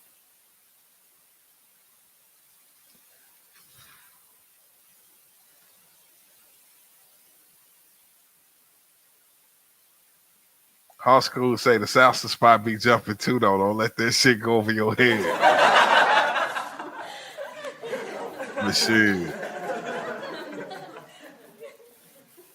I don't know nothing about that. I'm too dark skinned out here. I can't hit the salsa spot. You feel me? They open. Hey, I fall up in there. I might get stabbed. You heard? I don't know nothing about that. He say the real Ricans don't act like dude. I mean, That go either way. It's some real Ricans that don't act like dude, but it's some real Ricans that don't fuck with the Morenos, nigga. That's just a fact of life. Rodamans is out here. Rodamans will put the blade of the knife in your motherfucking nose, like he did Bishop, nigga. You hear me? Enlightened original man say, "What's good, FBA family? What's good, man? Welcome to the channel."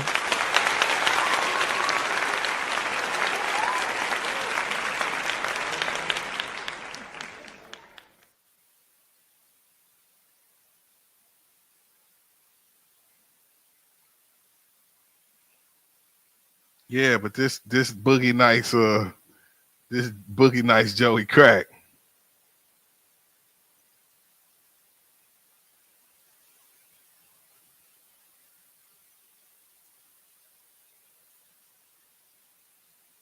Okay, we got another newcomer, Stash Low Man. Nigga, stay chatting and don't know what the fuck he talking about, man. What the fuck wrong with that nigga, man?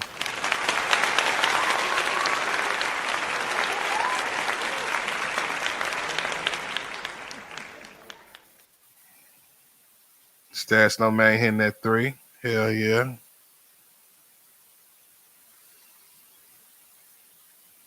Sounds bad too. Say he talking to someone who don't know nothing about music.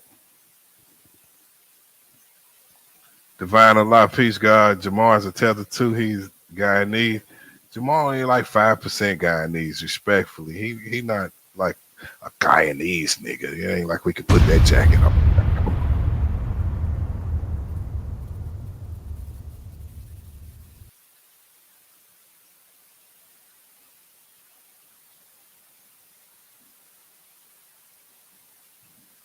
Shout out to Kenny. Let me get some applause. It's your first time.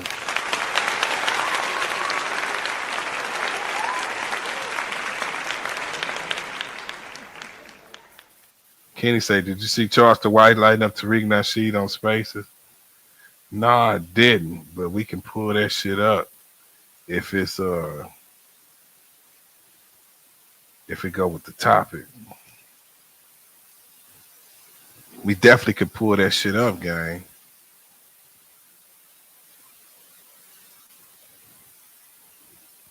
Lavelle Crawford in the motherfucking bill. Let me give you some motherfucking applause, gang. Welcome to the channel with your fat ass.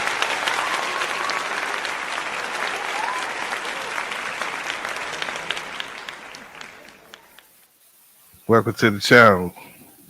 I appreciate you. Go ahead and subscribe, Lavelle. Real recognize real. Puerto Ricans, Cubans, Dominican, Colombians, doing even Afro-Mexicans. We all share the same blood family tree. We are descendants of African-American distant relatives. That's a fact. It's all the same thing. Let me get some applause.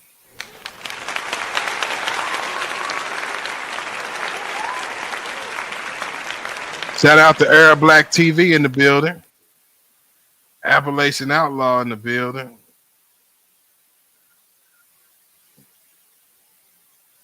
Yeah, shout out to Cuban Link, man. He in this motherfucker. That's some real nigga shit right there. Our people been rapping in our music since the beginning. That's a fact. Iconic Sus. Shout out to you. Welcome to the channel. Let me get you some applause. Thanks for the comment.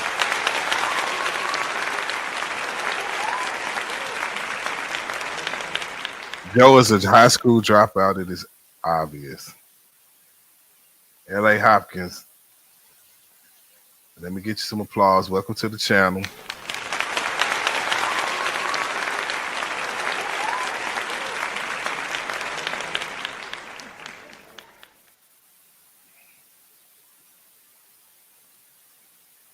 Let's get back into this so we can fry this nigga. I got Lord Jamar shit pulled up too, yo. A whole nother story. This was whoopity doop wop. Yo, bro. Far as I know, we're at Yankee Stadium right now, and it's hip hop's 50th birthday.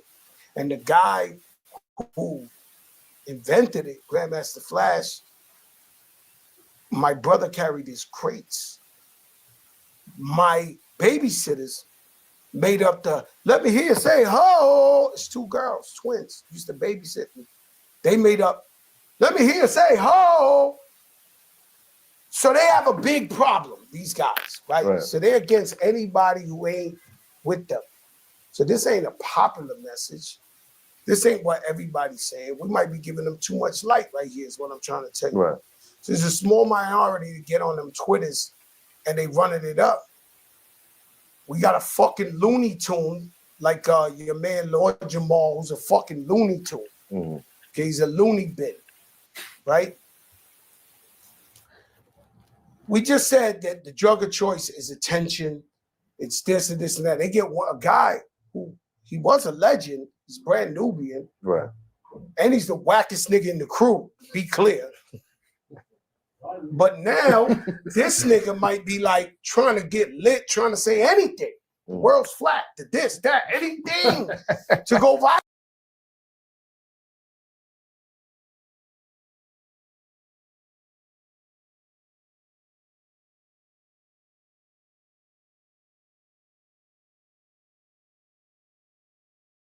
I just told you I stopped my shit because I go too viral. I'm scared. I'm too viral.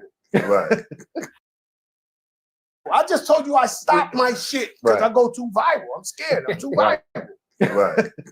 I think we in the information era. Some people just they see so many paths. They decide to pick one, and some of them ain't the most popular one. So, you know, they just. But what I'm trying to tell you is that this opinion comes from a tribe. Right. It comes from a group of people that hate everybody but them. You know, there's radical Jews, there's radical Catholics, there's radical Puerto Ricans. Right. There's radical anything. If you do enough of that shit, enough of in-house racism, you wind up looking at the world fucked up and you can't even move around. Right. You understand? So that's how this shit come about. These guys don't like nobody but them. So they fuck that. This guy, why? How could he say this? How could he? Bro, have you been to my hood? Do you know where I'm from? You know, we did my brother's funerals. More black people than Spanish people at the funeral sitting next to my mother. Do you know where the fuck I'm from? But you trying to tell us what happened over here. All the legends I know, when I go to the legendary shit, they're all black and Puerto Rican. Yeah. And I sit there with them and I'm like, and they don't believe it. They don't understand. They don't understand like that talk.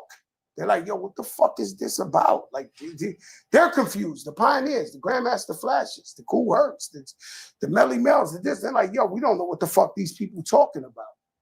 Because they on Twitter and they doing a little something, but I don't know what the fuck these people doing. Like, they're confused. They fucked with the wrong nigga. That's the problem. Fat Joe the wrong one.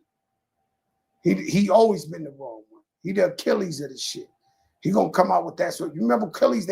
I just told you I stopped my shit because I go too viral. I'm scared. I'm too viral. Right.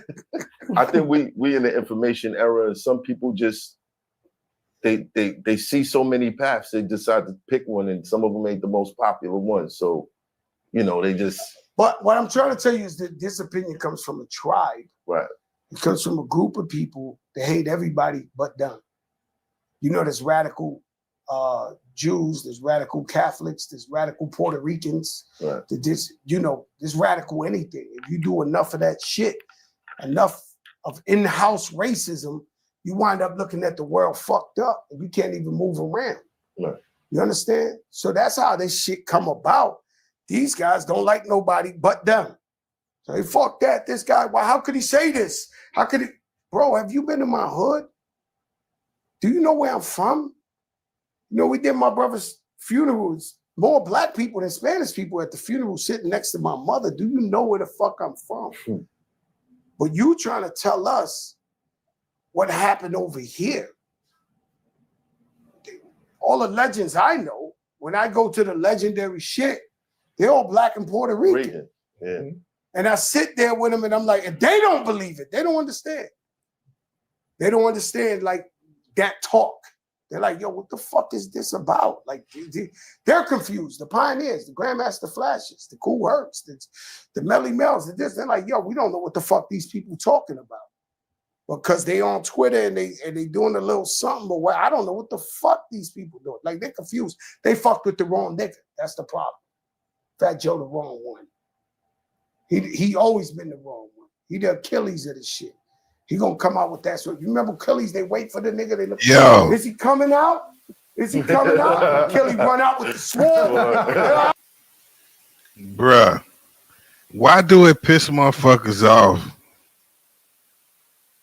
Why do it piss motherfuckers off when they can't be included with us, bruh? Motherfuckers don't think we supposed to have nothing to Oh, you I stop my shit because I go too viral. I'm scared. I'm too viral. Right. I think we in the information era, and some people just they see so many paths, they decide to pick one, and some of them ain't the most popular one. So, you know, they just. But what I'm trying to tell you is that this opinion comes from a tribe. Right. It comes from a group of people that hate everybody but them. You know, this radical. Kansas City in the building. Shout out Kansas City. You heard? Let me get your applause, gang. Big bro top. Oh. No did it.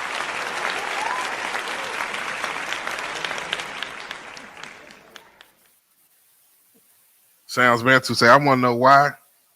Is it a problem if we identify as FBA? Because can't nobody join that shit, see? Ain't no honorary. You can't be no honorary FBA.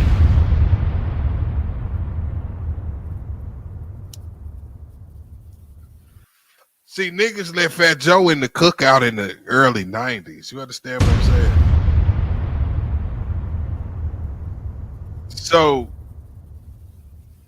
he like, how the fuck you gonna tell me I can't come to the cookout? I'm the motherfucker who buying all of the hamburgers and the chicken and shit for the barbecue.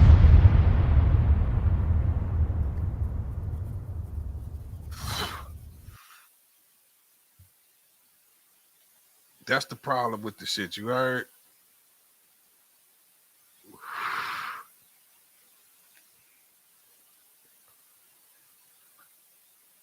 Dilbert say no Puerto Rican can be a tether. Puerto Ricans are not immigrants. Okay, I'm gonna put some. All right, I'm cool with that.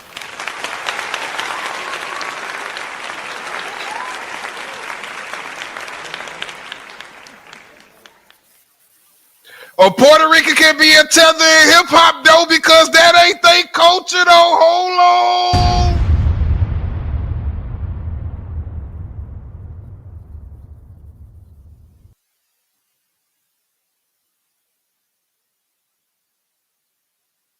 Respectfully.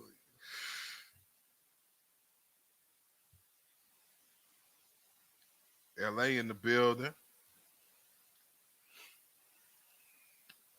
A tether is an immigrant who cosplays as indigenous black Americans to other times sabotage to ultimately replace you. So shit. Deal with that, Mr. Dilbert. Look like Big Bro Top answered your question. Shout out to Past and Future. Thanks for the comment.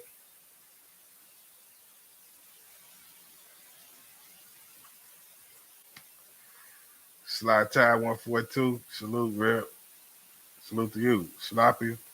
Sloppy Joe, they called him Sloppy Joe, was the wackest and digging the crazy test squad, and has had the weakest or second weakest verse on any song he featured on with ghostwriters. Let that sink in. Damn. The tether definition, Dilbert said, starts to unravel when you include non-immigrants. Half of U.S. used to be Mexico. So a lot of Mexicans are natives. Native Americans are, of course, natives. Puerto Ricans always been natives. Heck, Puerto Rico's still a colony. Slide Tie say salute from Harlem. All shit. Uptown in the motherfucking building.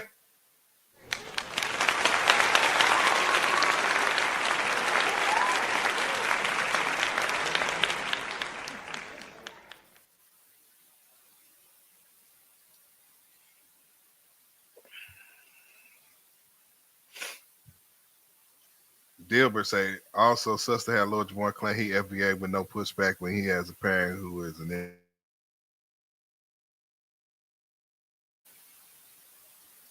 man. Lord Jamar like 5% Guyanese, man. We not finna do that. Yo, Dilbert, should I tell your ass? Yo, Dilbert, a tell is an immigrant that works against Black America's best interest. Stop making your own definition.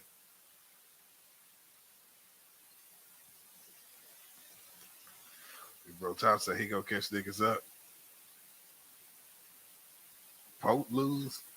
Let me give you some applause. Welcome to the channel, man.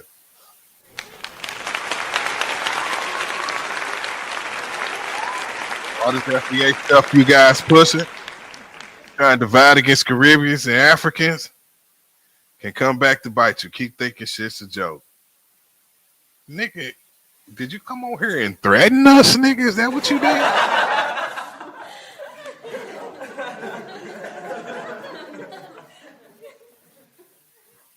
Nobody wanted to identify as Black until recently. Exactly.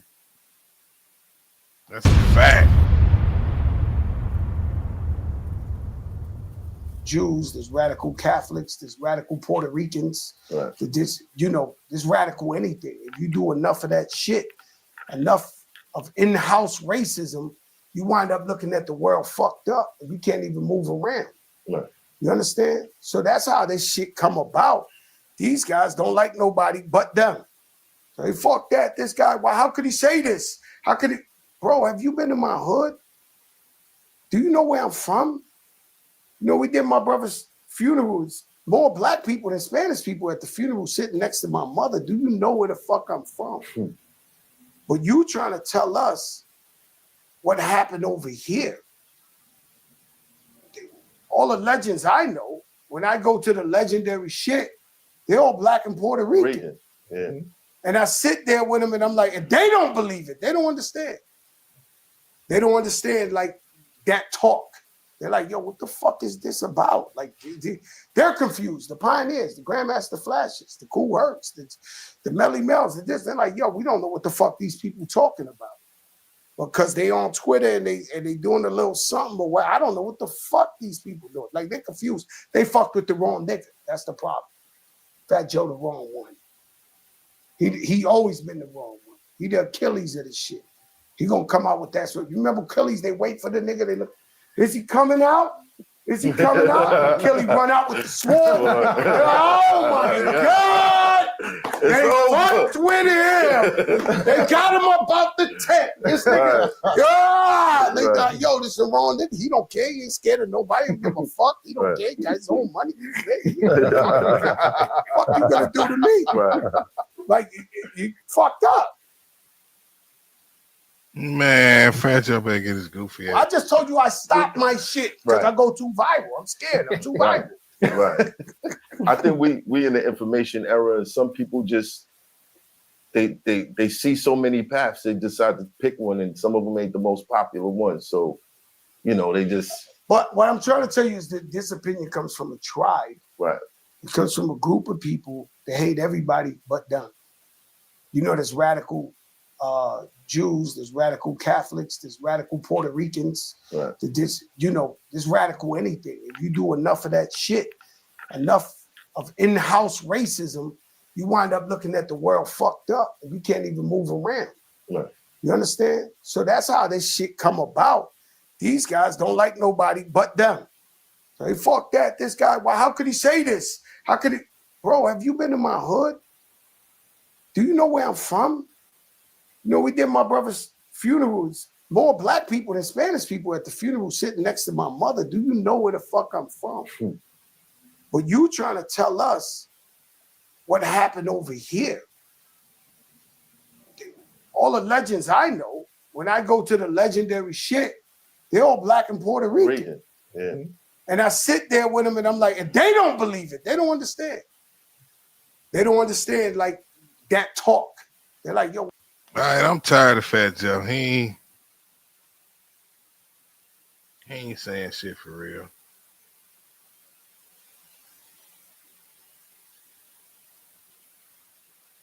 Yeah, I was just fucking with you, gang. I know you ain't threatening nothing. We would survive without your beef patties and your Uber driver. Damn, Slide Tie, why'd you have to get at him like that? God damn.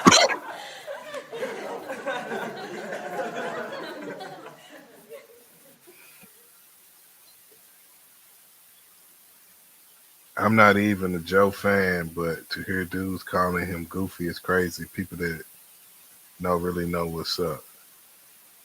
I mean, hey, bro, he can be thorough in the streets, but that don't mean this ain't no goofy shit. See what I'm saying?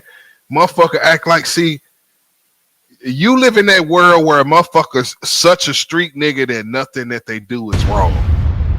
And that type of point of view really show me that you not a street nigga. Because if I'm a street nigga and you a street nigga, you can do something wrong in these streets. Just because you richer or you made more out these streets, or I might be a soldier and a worker, don't got shit to do with how my gun work outside. It don't got shit to do with my due diligence that I put outside. You see what I'm saying? So no matter how tough and gangster and hard and thorough Fat Joe is as a street nigga,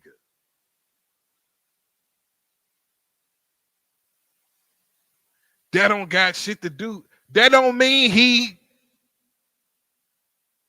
free of imperfection. Fuck is you talking about? He's being honest, that real Rican rap. Shout out to that real Rican rap. Let me give you some applause.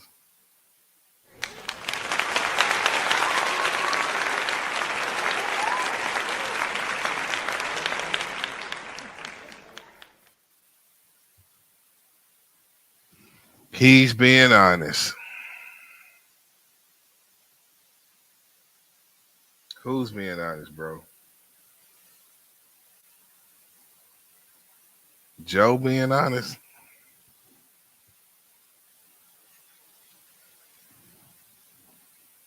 Dilbert say Joe can stay cosplayed as black. He claim he hood, but thinks fees rent is 200. Not in NYC. Man, see what I'm saying, man? What the fuck?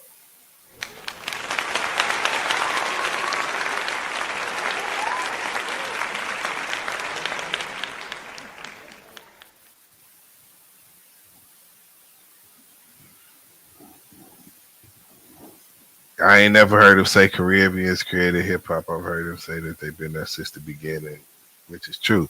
He talking about 50-50, gang. You got to go do your own homework and due diligence, gang, because then you late to the topic then, bro.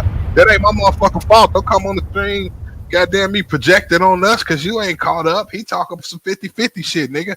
I just played Grandmaster Caz talking about his DJ, Puerto Rican DJ, had to run phase just for being with black people, nigga. So that bullshit that he talk about is out the motherfucking door. Whatever Puerto Ricans that was fucking around in hip hop when hip hop was starting, they were sellouts to the Puerto Rican culture.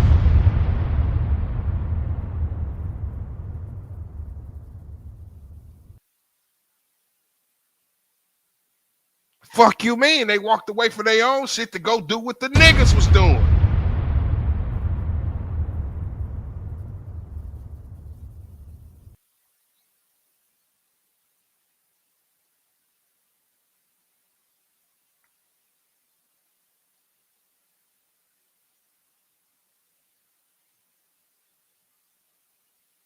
Sounds bad too, still in here.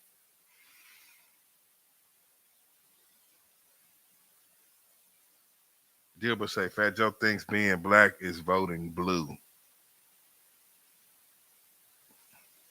Nigga, ID the whole time driver likes to say white, allegedly.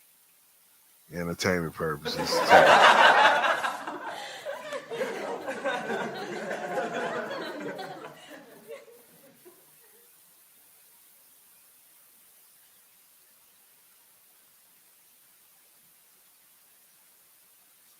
That real Rican rap. What's the facts, weird? What are you talking about, bro? I ain't even gonna go in on you. What did Fat Joe say that's so facts? He ain't said no facts. Fat Joe the one in his feelings. You just here trying to represent for somebody because you Puerto Rican, and this nigga ain't even Puerto Rican, he white. He don't even speak Spanish. Cuban Link done already told us that. Scroll back in the chat and see Cuban Link in the chat. You not the real Puerto Rican. We don't need to hear from you and Cuban Link in the chat. We don't need you to speak for Puerto Ricans. Nobody never heard of you. Cuban Link here, bro.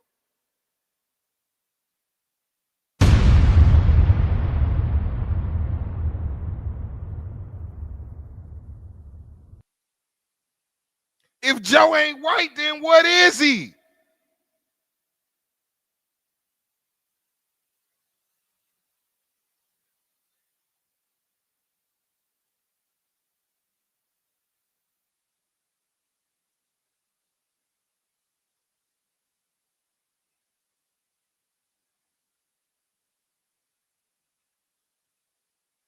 Cuban Link already told us this nigga don't speak no Spanish. So what the fuck is y'all talking about?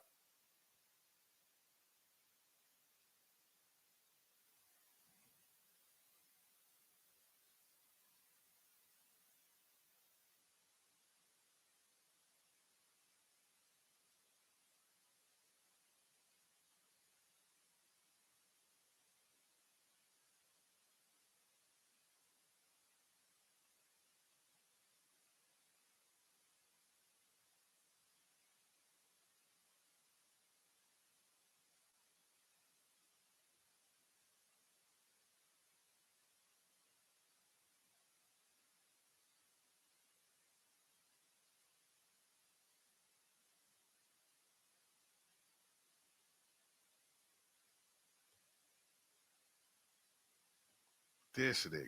Why y'all not talk about Tariq tricking y'all? Why y'all not talking about how he home trolling but was sentenced to a life sentence? Fam, I don't know what the fuck you talking about, my nigga. This a hip hop channel. I'm talking about Fat Joe because this rap shit. This ain't no Black Power channel, bro. This a rap channel, my nigga. I don't know shit about Tariq, nigga. You do. You into that shit, not me. If you know something Spanish, nigga, then tell it. Don't ask me about it.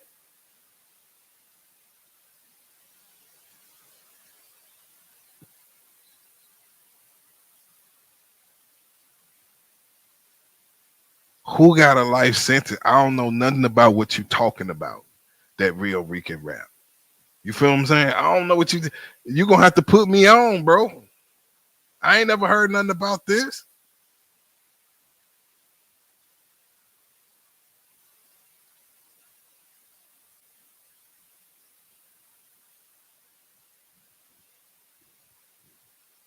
I'm not Rican either.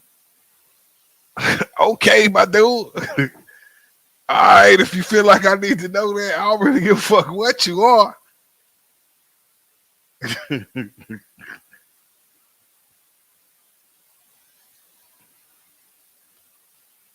Nigga, where the fuck is you from, nigga?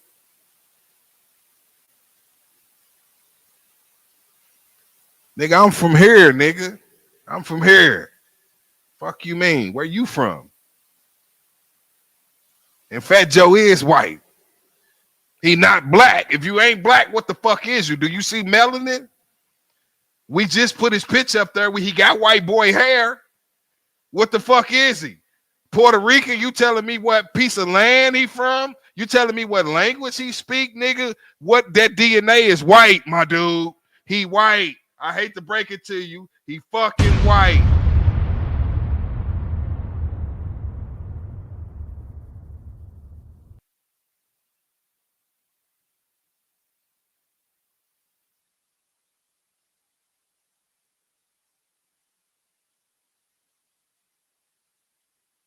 See, look at this dude. Y'all be racist as fuck. What the fuck have black people kept you out of to be racist to you, bro? Black people ain't kept nothing away from you. Only thing black people got that you can't join is calling themselves FBA. You can't consider yourself or refer to yourself as FBA. And that's why you here on this motherfucking stream commenting at 2:30 in the motherfucking morning.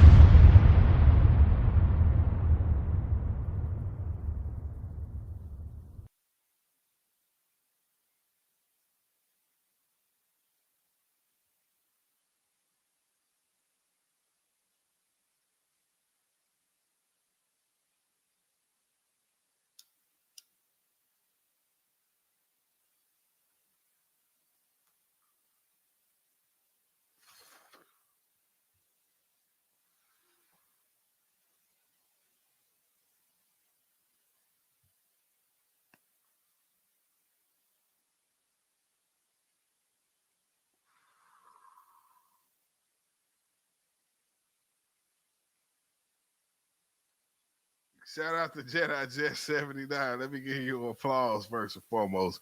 Welcome to the channel.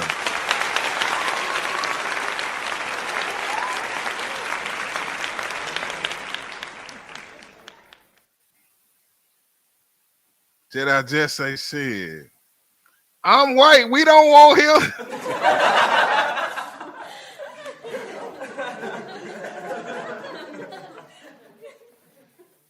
Well, he definitely ain't black.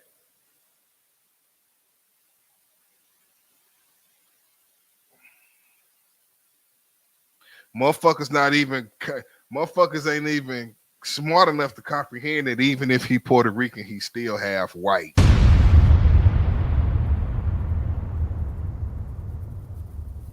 Because what the fuck is a Puerto Rican mixed with a fucking colony? Them white Spaniards, Christopher Columbus, and them partners and shit came there pillaging and taking. These Puerto Ricans think they some separate race. No, nigga, you half a white boy.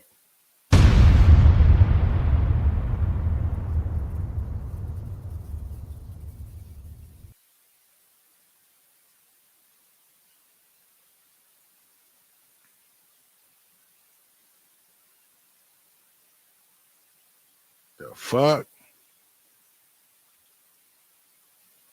Look at me. I'm pure nigga. Yep.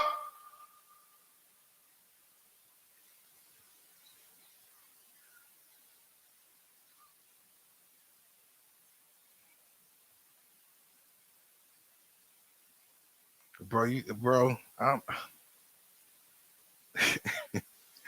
hey man, it's 2:30 in the morning and y'all want to play semantics in the chat game. That's the type of niggas y'all are. You the type of nigga to play semantics in a chat at 2:30 in the morning, bro. Bro, I'm not finna go down that goofy road with you, man.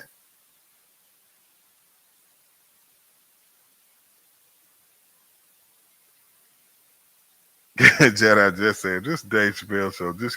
Just keep Fat Joe.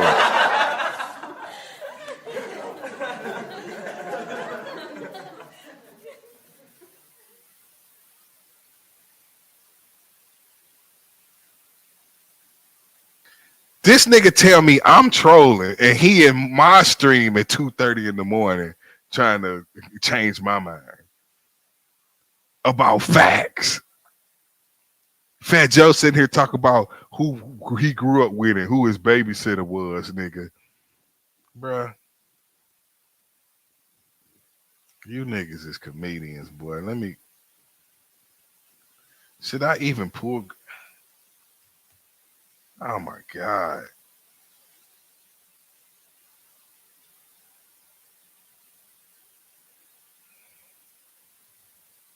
Do I even want to pull up Grandmaster Caz again?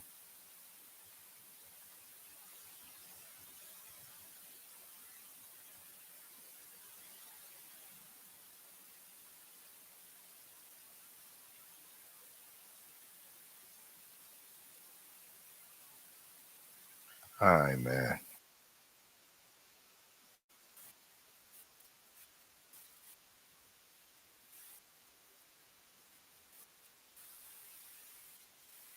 Let me play this. Yeah. Let me play this for you niggas right here. Check this out. SpadeRiver.com. Can't spell spade without the paid in the middle.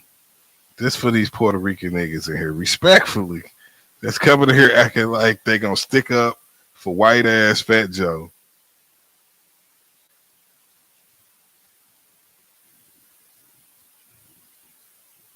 Like he said something truthful. He didn't say nothing truthful. That's just your idol.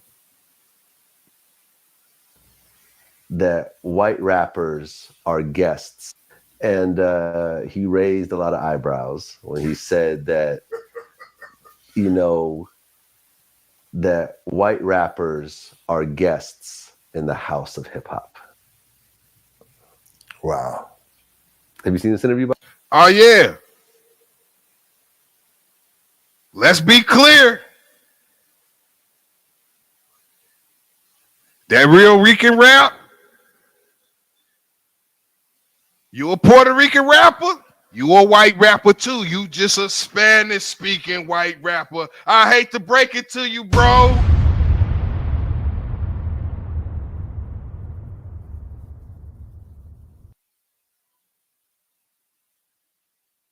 You half a white boy.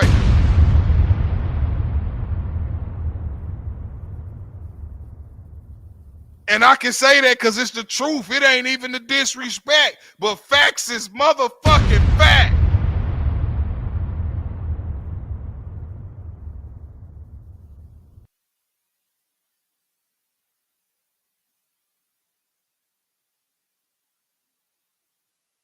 By the way? No, I don't remember hearing him say that, but it sounds like him. You know, and he's not saying that they're not welcome in the house. No, but they are guests. He says, you know, that hip hop is a black art form, and if you're a white rapper, you which the fuck it is.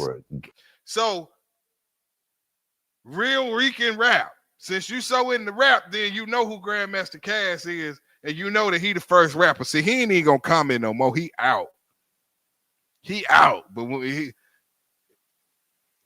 he come back to this stream later, he gonna realize he got his burger fried. A guest in the house of hip hop. And this has sparked a lot of back and forth with a lot of different black and white rappers. You know, some who agree, some who disagree. And, you know, it's caused some, you know, Jamar to go back and, you know, address some of these people and so forth. You know, from the world's first rapper, how do you feel about this statement? I think anybody that got involved into hip hop later on in the game are guests of hip hop. And whoever existed it, whatever hip hop is or was when it started, that's what hip hop is. And if you decide to get down with it or become part of it later on, you're a guest. I don't care what color you are. White, black, orange, Latino, it doesn't matter. White, black, orange, Latino, purple, that real Rican rap, Rihanna, Busta Rhymes, Fat Joe, Blake Griffin, any motherfucker you think you gonna name, if the shoe fit, they gonna wear it tonight, goddammit.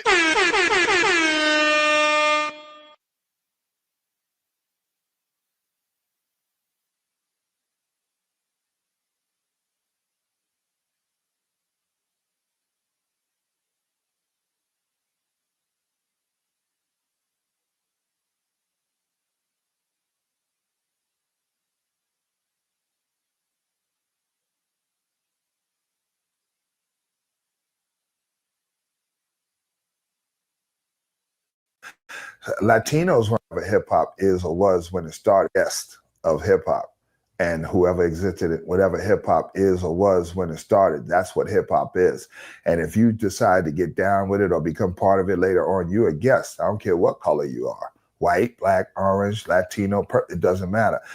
Latinos weren't involved in hip hop directly that much in the early days of hip hop. They weren't. Latinos weren't involved in hip hop that much in the early days of hip hop.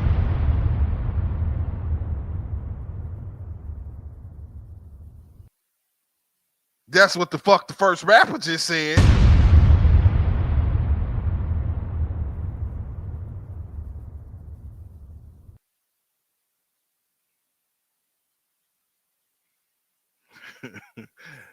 Shout out to OMG. He say Blake Griffin. I don't know Blake Griffin, nigga. I don't know whoever, nigga. Whoever the fuck the shit. You feel me? Whoever.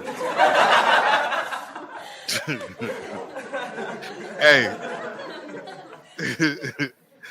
Hey, I don't know shit about Blake Griffin. Hey, Blake Griffin, the innocent bystander.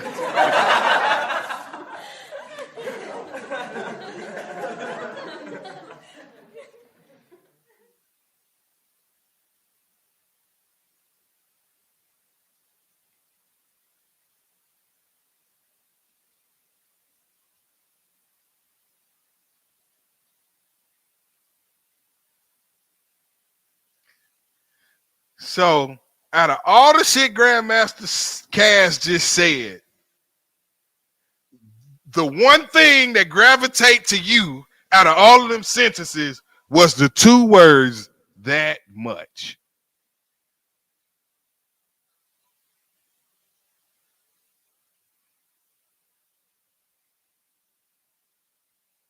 Man, let me go back because y'all niggas hear what y'all want to hear.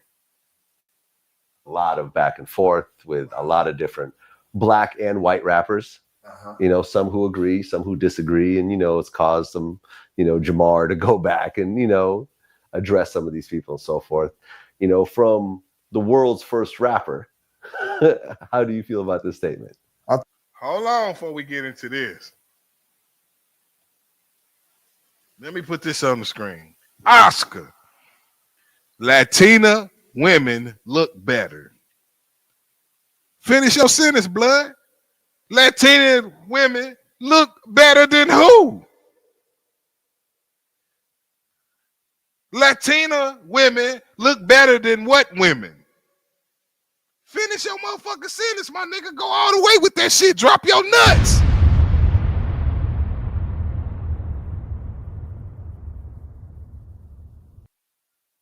If you feeling Vatos Locos in this motherfucker, drop your nuts if you gangster.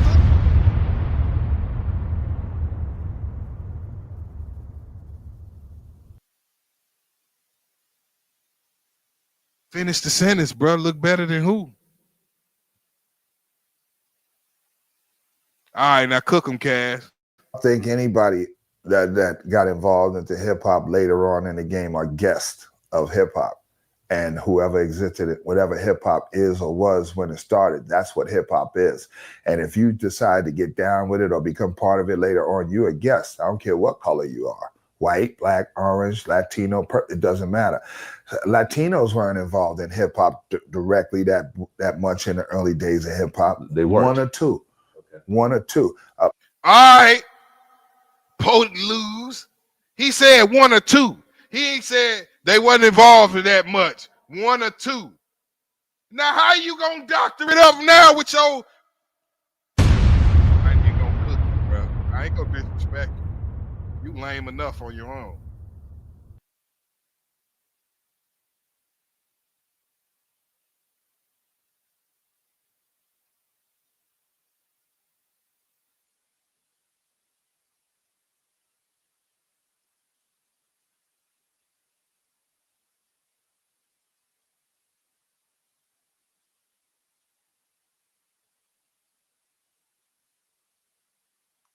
You see this? The devil is the author of confusion.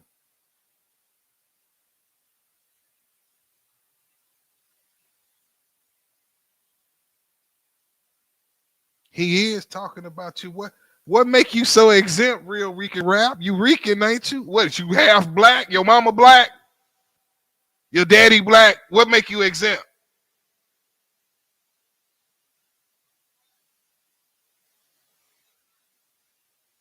Because being Puerto Rican ain't gonna get you there, gang. You a motherfucking guess. My partner, Disco Wiz, my first DJ partner in hip hop, he used to beat up people in the street for telling them, why you hanging with them niggas? Why you hanging with Morenos? Well, he was what, Puerto Rican? He was Puerto Rican, half Cuban. Okay. And we were together every day, like brothers, you know what I mean? Dressed, everything, you know what I mean? And he would always catch flack from Puerto Ricans for being with me, you know what I mean? And he'd knock them the fuck out, you know what I mean? But, you know, so You know, so when in like 78, 79, you know, more Latinos started migrating toward hip hop, you know what I mean, as dancing as b-boys and stuff, they kind of changed the whole fabric of the breakdancing thing as b-boys, but it was a gradual thing as far as Puerto Ricans getting involved into hip hop. Puerto Rico was playing congas and timbales in the park while we was playing turntables. All right, so they are guests. Sure. In the hip hop. So would you say that Lord Jamar is a guest in the House of Hip Hop? Is it because you got in later or because you're not black? Because he got in later, based on your definition. I would say that his lineage dictates he's in. His like lineage? You can't be like you didn't have to be a slave, but if your father was a slave, your grandparents were a slave, you come from slavery. You're a descendant of slavery. Jamar's a descendant of hip hop. It's his natural birthright to be a part of this culture. So, Pote lose. You gonna sit here and tell me that what you gathered from that, bro? I'm not even finna try to have no.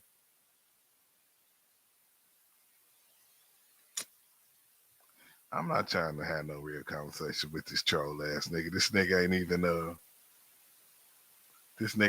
real person. This nigga got a letter P for his fucking avatar. You can't be arguing. I can't debate. I can't even get energy to motherfuckers who don't even exist. You just a capital P. Lord Jamar from Brand Nubian. Lord Jamar, that's my dude right there. I think he keeps it realer. You've seen some of his interviews? Oh yeah. I love it. I love Lord Jamar keep it 100. Hey, always. man, you know, let me tell you something. The fact that Grandmaster Caz, you know. Hey, Oscar. I don't know if nobody ever told you this, but the original man is the Asiatic black man, the maker, owner, the cream of the universe, father of civilization, my nigga. Like black people invented the English language too. White people ain't never invented nothing on planet Earth, my nigga. I don't know if you got the memo.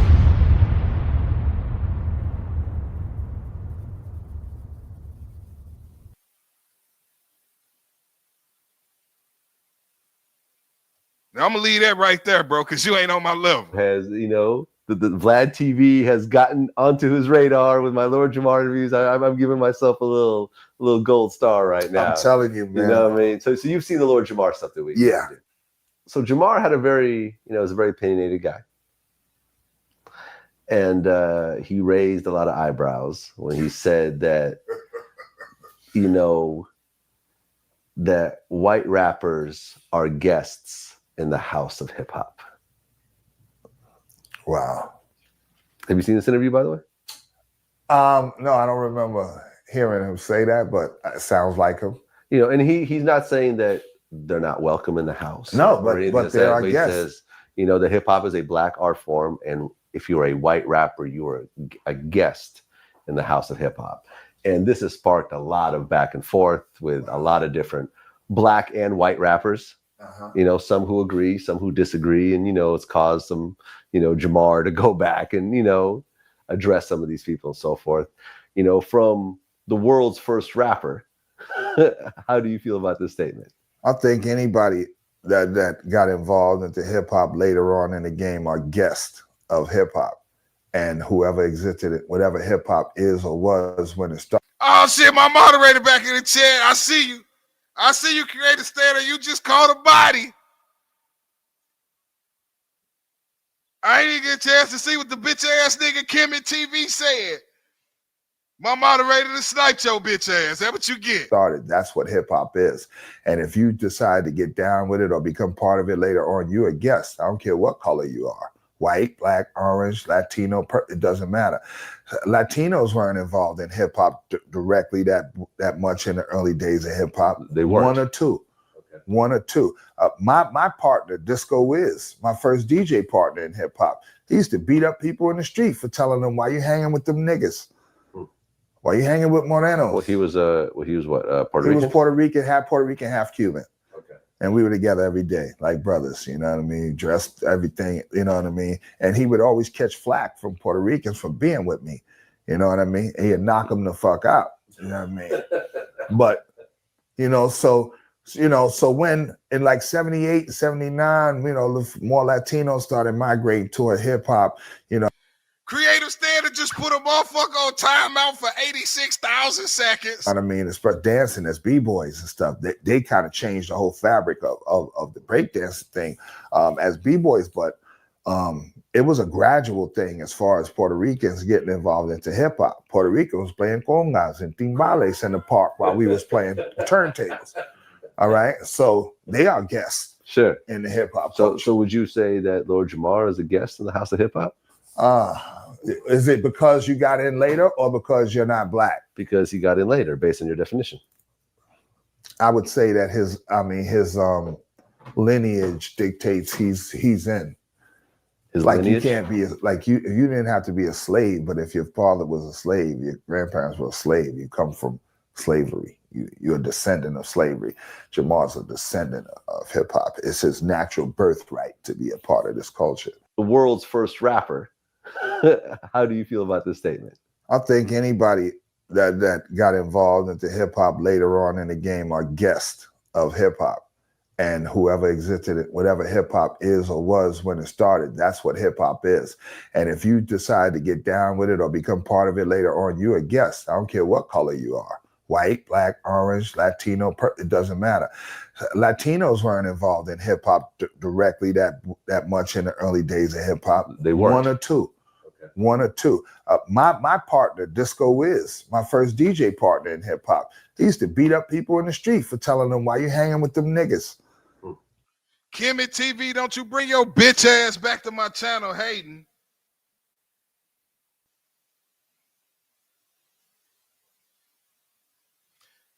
Kimmy TV, you don't want to smoke. My brother Hawk School will smoke your whole motherfucker ideology. You over there worshiping pyramids. You over there praying to the unks, nigga.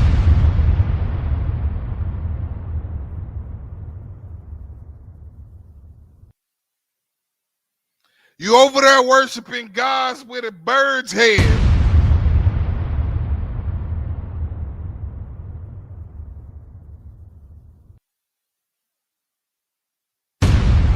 You at home praying to the Sphinx, bro.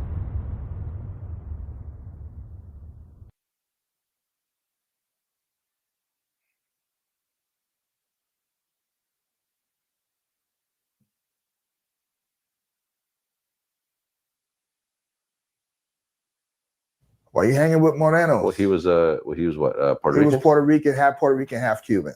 Okay. And we were together every day, like brothers, you know what I mean? Dressed, everything, you know what I mean? And he would always catch flack from Puerto Ricans for being with me, you know what I mean? And he'd knock them the fuck out, you know what I mean? But, so when in like 78, 79, you know, more Latinos started migrating toward hip hop, you know what I mean? It's dancing as b-boys and stuff. They kind of changed the whole fabric of the breakdancing thing as b-boys, but it was a gradual thing as far as Puerto Ricans getting involved into hip hop. Puerto Rico was playing congas and timbales in the park while we was playing turntables. Hey, bitch ass nigga, if you want to know where I'm from, go do your homework, my nigga. Where I'm from is public record, my nigga. I don't owe you no motherfucking explanation, bitch ass nigga. I'm in the middle of my stream.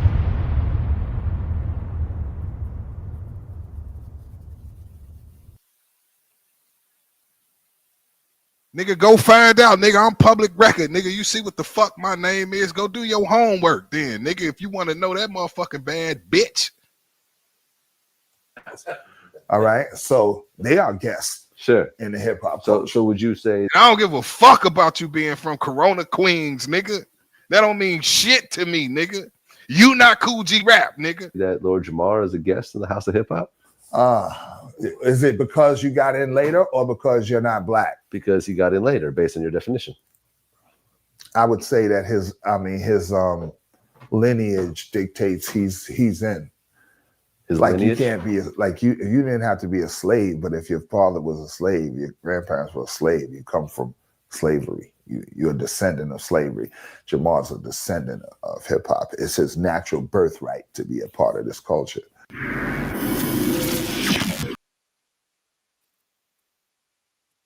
Now see, I want y'all to read this comment right now on the motherfucking screen. Come down to 103 in Amsterdam, my nigga Douglas Houses. I'm at Papa John's, Moreno. See, this Puerto Rican nigga right here who want to fight about some shit he's seeing on the internet and calling us Morenos, he ready to crash out right now about this shit that he's seeing on the internet. He don't like niggas.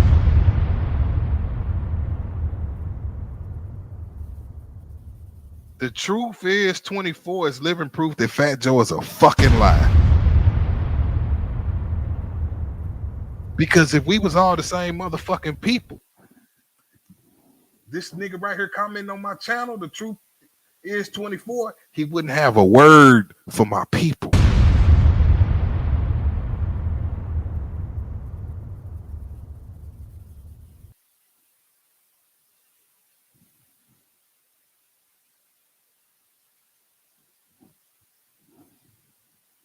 Y'all got to stay woke out here in these streets. You hear me?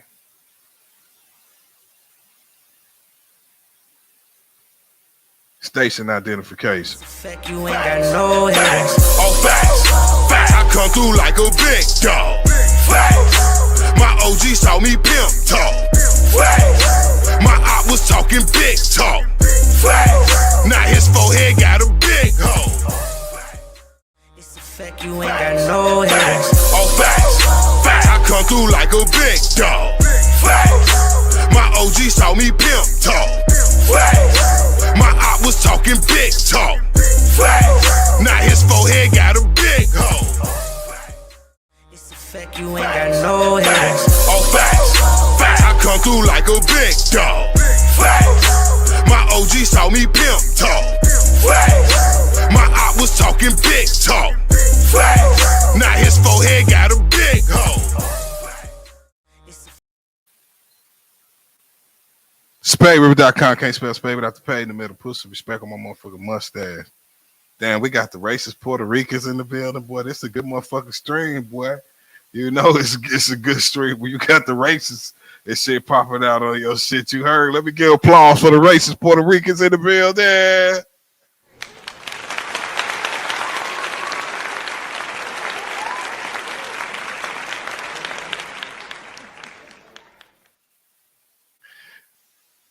Ryder Man's up in here, y'all. Hold on.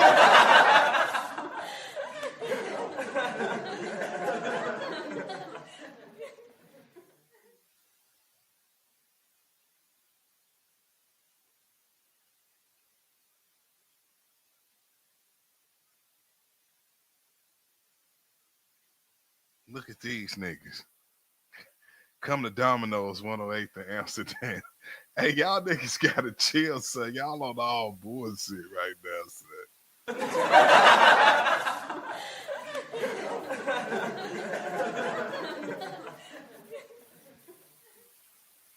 OMG say not Ryder Man's. Yeah, Ryder Man's in this bitch. He want to stick the knife in my nostril right now. You hear me? No diddy. He want to stick the blade in my nostril like he did Tupac right now. You hear me? Oh, my mama, that's what the fuck he want to do.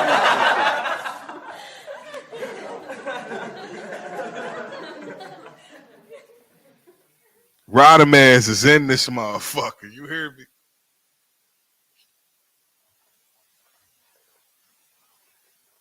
I'm telling you.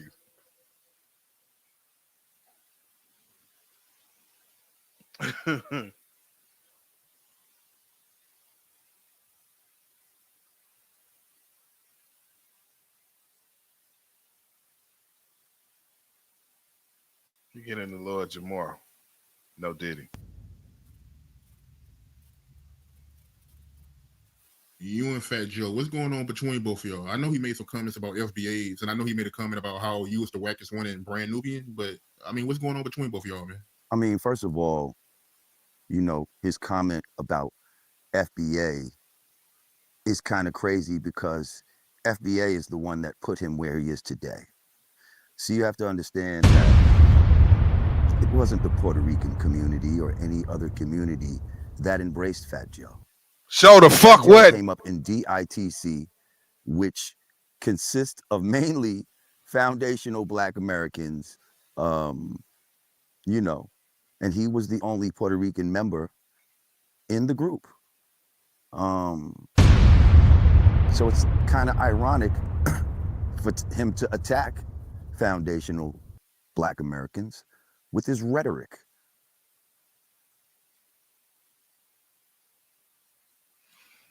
What is he saying that you niggas can argue when you got to be a hater to be?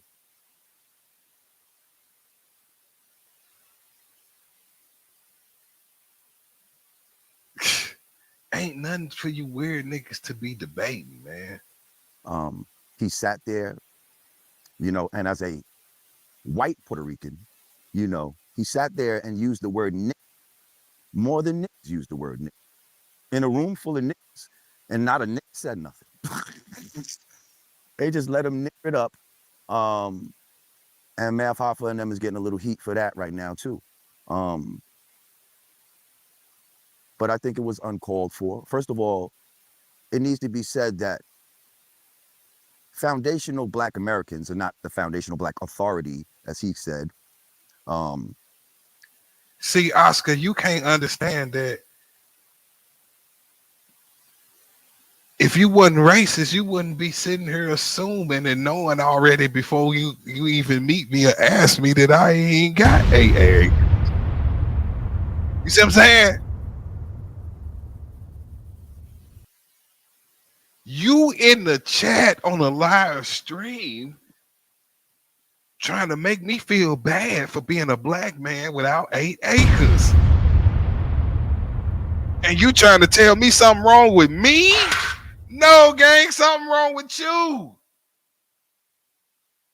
You can't tell me that life is so good in your world that you in my motherfucking chat in the middle of the night arguing for Puerto Ricans. That ain't how life works, gang. Is not an organization. It's a lineage. Either you're part of it or you're not, by lineage, okay? How your ancestry, where your ancestry takes you. So, you know, there's about 48 million people that would be considered foundational Black Americans, and he's disrespecting all of them. There is no leader to foundational Black Americans. Tariq Nasheed is not the leader of foundational Black Americans. It has no leader. Again, it's a lineage. See, look at this nigga.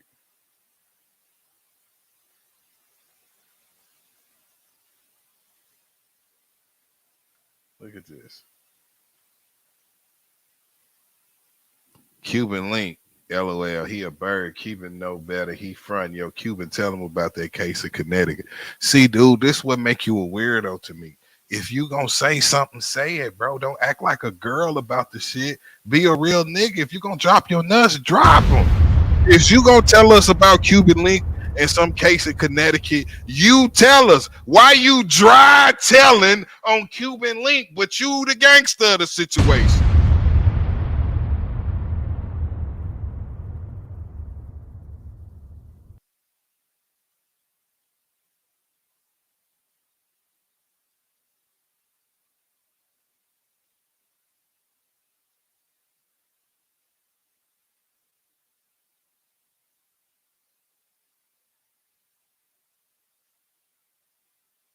Oscar, I'm not mad at Puerto Ricans.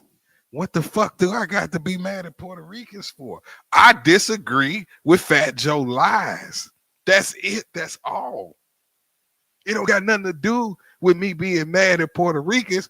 I disagree with something this nigga said, and he wouldn't shut up, and it made me realize he a white boy.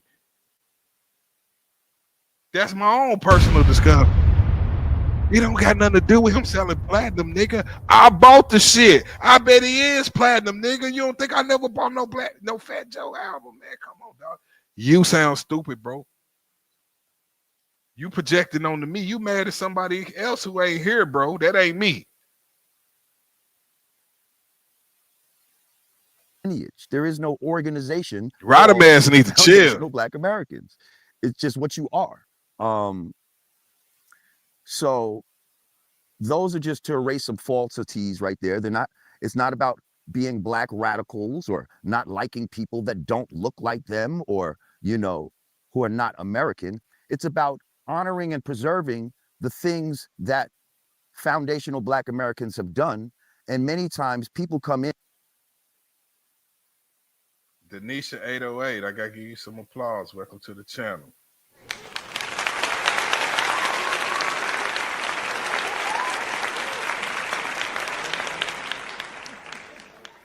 Racist white devil culture equal white Puerto Ricans, Dominicans, Mexicans, and Cubans. I agree. That's just a fact. Some of them on our side, some of them ain't. Thank you for the input.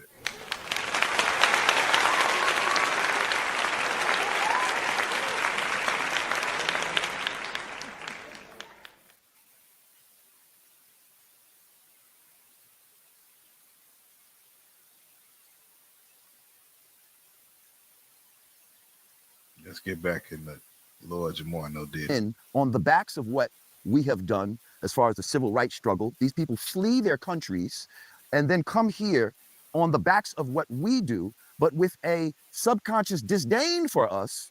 And some of them, not all of them, but some of them will work to undermine us.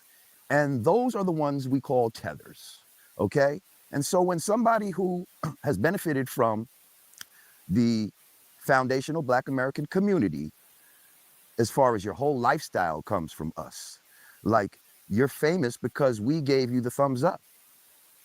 I've said this before, Black people decide who sits at the cool table. And if we didn't want Fat Joe to sit at the cool table back then, he wouldn't have sat there. It wouldn't have mattered how much money you got or all of that. We decide. But since you came in with some people that we loved and respect, shout out to Lord Finesse, Showbiz, Diamond D, rest in peace, Big L, OC. These are people that gave you the cosign. So we was like, all right, cool. You know what I mean? But, they say get a person mad and you'll see how they really feel about you, So when he was in there talking about broke ass niggas and all of that, like, let's be clear, he wasn't saying niggas as a term of endearment. Like, he was angry in that moment. So to be saying niggas is kind of crazy. You know what I mean? It's kind of crazy. SpadeRipper.com. You know some shit is about to happen. Can't spell spade without the spade in the middle. Let's get back into it. And what I'll also say is, it's kind of tricky to call people a Black radical group and all this type of shit. Like, that's almost trying to like bring heat on people. You see what I'm saying? Because you got politicians and all out here that make laws and against that. They recently passed a law, something about Black radical groups. And now to throw that out there was kind of, that was kind of crazy. Oh, and also what I wanted to address, right? Before we get to the part where he's talking about me, when he said, whoever these broke niggas is, right? All of this shit about, y'all niggas is broken. Like, that's the new racism, okay? Like, classism and talk about niggas is broke. Like, the last I checked, Puerto Ricans in the Bronx is broke too. So what are we talking about here? Like, what's all of this taking on the oppressor's disdain for people that don't have money? Because he an oppressor. He not a nigga for real. He cosplaying a Black person. So his true motherfucking mindset is shining through of the oppressor. I know this making Oscar mad in the chat. You got politicians and all out here that make laws and against that. They recently passed a law, something about Black radical groups. And now to throw that out there was kind of, that was kind of crazy. Oh, and also what I wanted to address, right? Before we get to the part where he's talking about me, when he said, whoever these broke niggas is, right? All of this shit about, y'all niggas is broken. Like, that's the new racism, okay? Like, classism and talk about niggas is broke. Like, the last I checked, Puerto Ricans in the Bronx is broke too. So what are we talking about here? Like, what's all of this taking on the oppressor's disdain for people that don't have money? Regular, everyday, working class people. And then you want to talk about racism, like people's being racist or discriminatory against you, yet you the first one to talk about these broke niggas. And a bunch of people do that. And to me, it just reeks of insecurity. It just reeks of, you know, because if you didn't have money, if you didn't have these things, would you really have, you know, all the people around you supporting you? Would you really have loyalty like that as a man? If people didn't think that they can get something from you, if you wasn't that guy for the longest time, is that how you even got on in the first? Oh, let Joe in. You know, you got money, his older brother. You know, you got paper. Like, I'm just saying, if that wasn't there, there's a lot of. I feel like there's a lot of things that wouldn't have manifested. Okay, and I think this was a good example of how money creates a certain form of arrogance. Shout out to Mem Chico. I gotta give you some applause. This is my first time seeing your name on this channel. You heard? Somebody explain to Mem Synchro what a tether is and get her caught up. Get him or her caught up.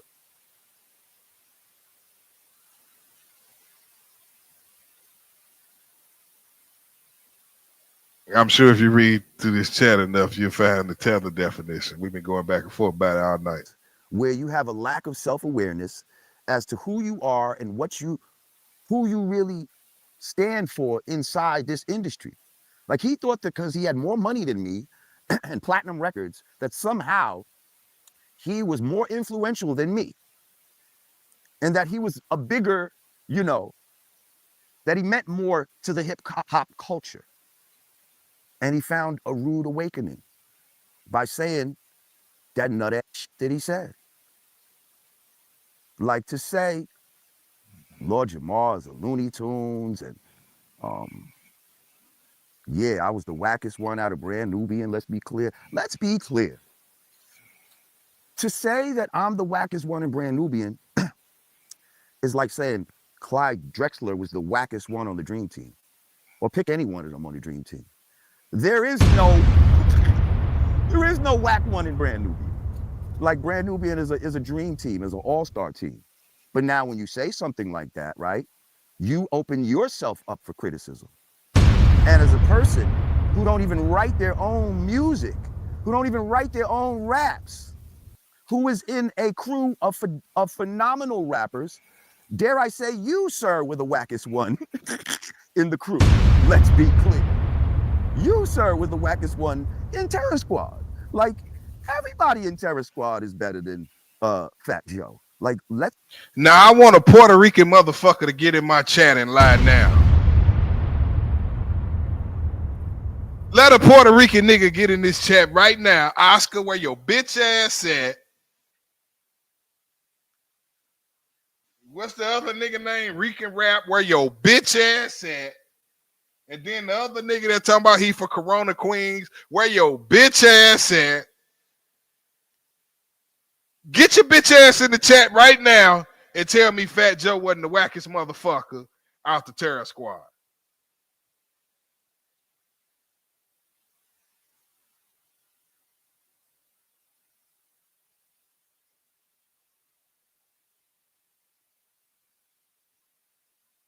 Yeah, Oscar, I see you say you right here. Come on. Lie for Fat Joe. Lie for Fat Joe.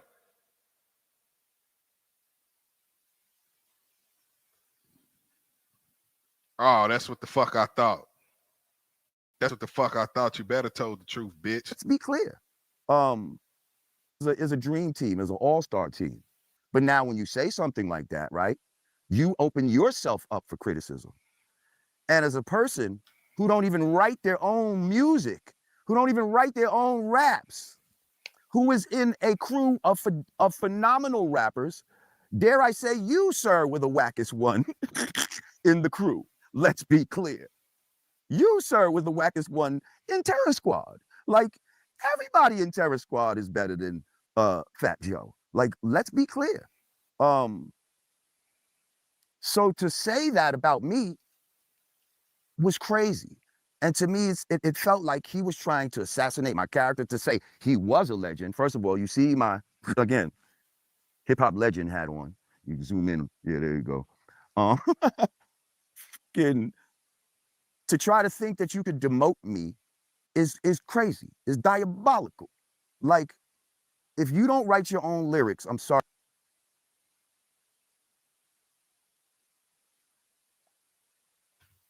The truth is, I guess you gonna keep it 100 this time, huh? Lord Jamar clearing this nigga. I'm not gonna lie.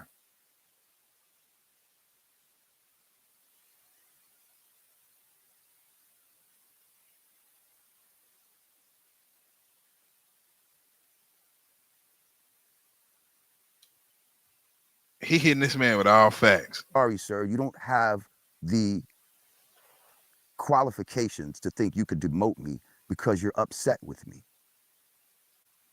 Because you're upset with me.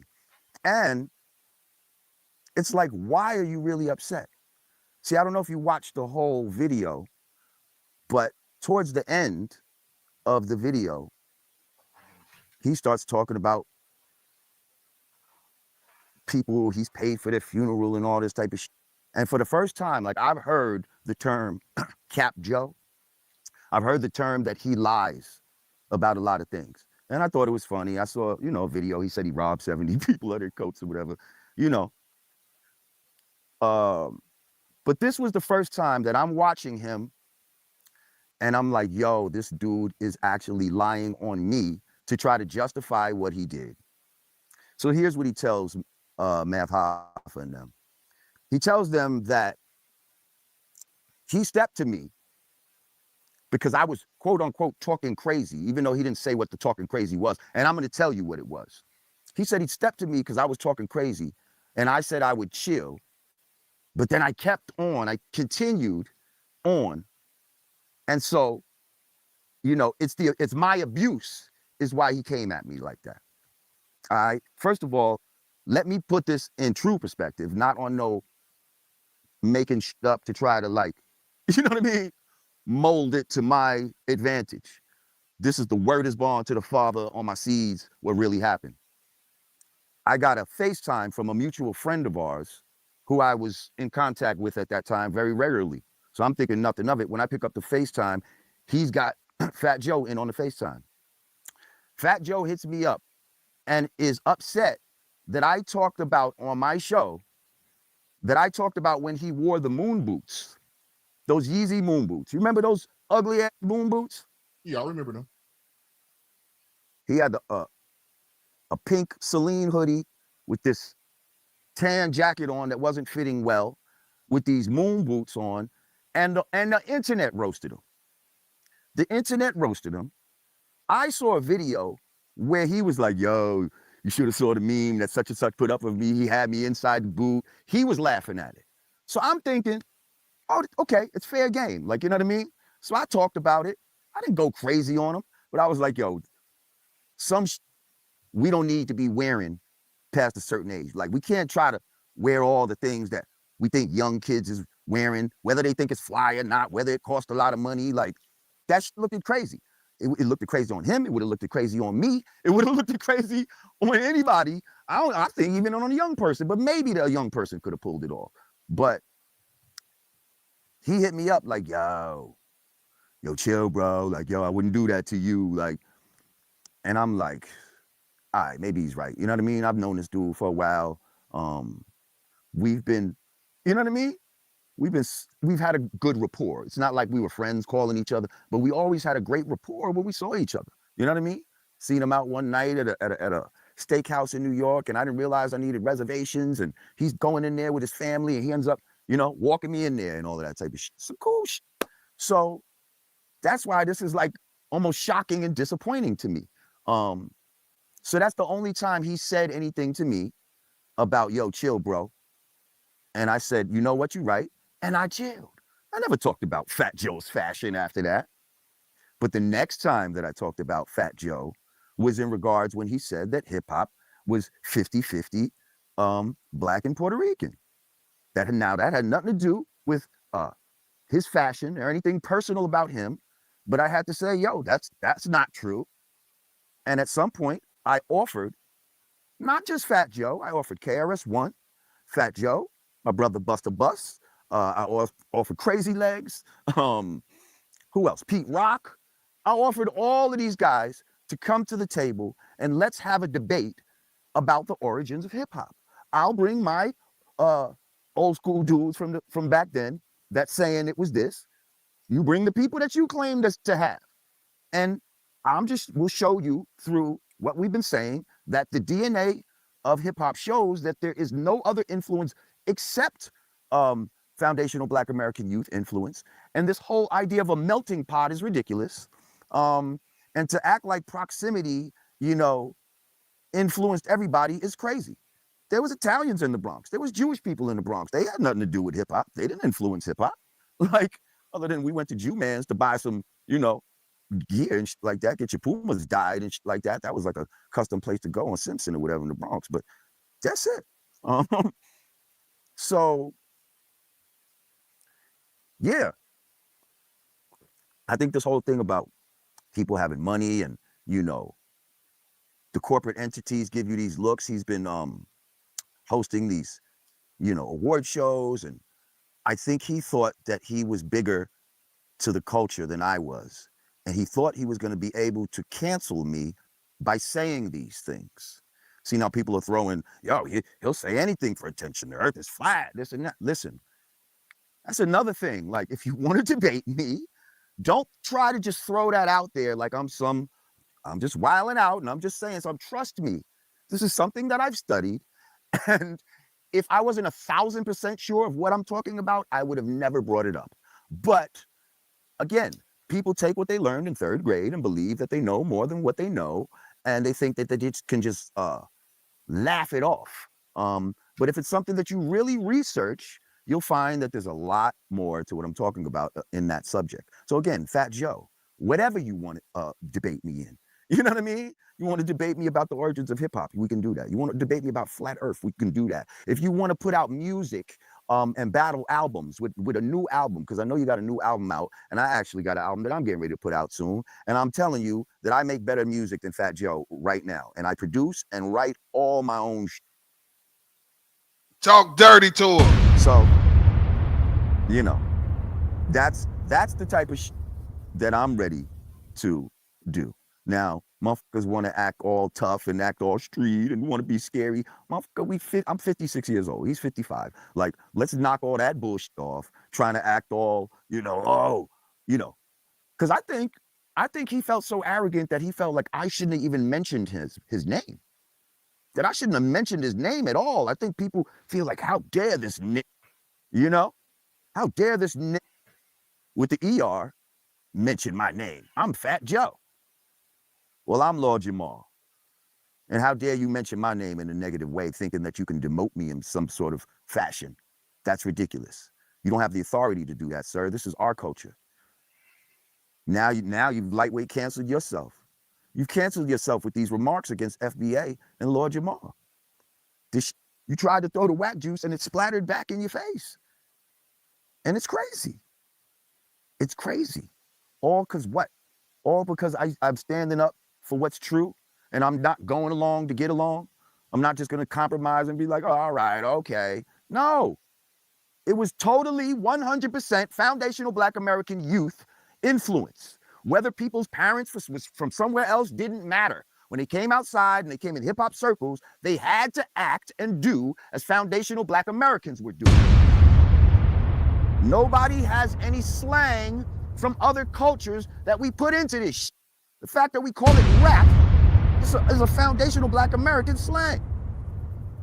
This nonsense about sound systems that Jamaicans brought to that toasting, that's not true. It's not true. These are myths. He's talking about these myths. No, those are the myths.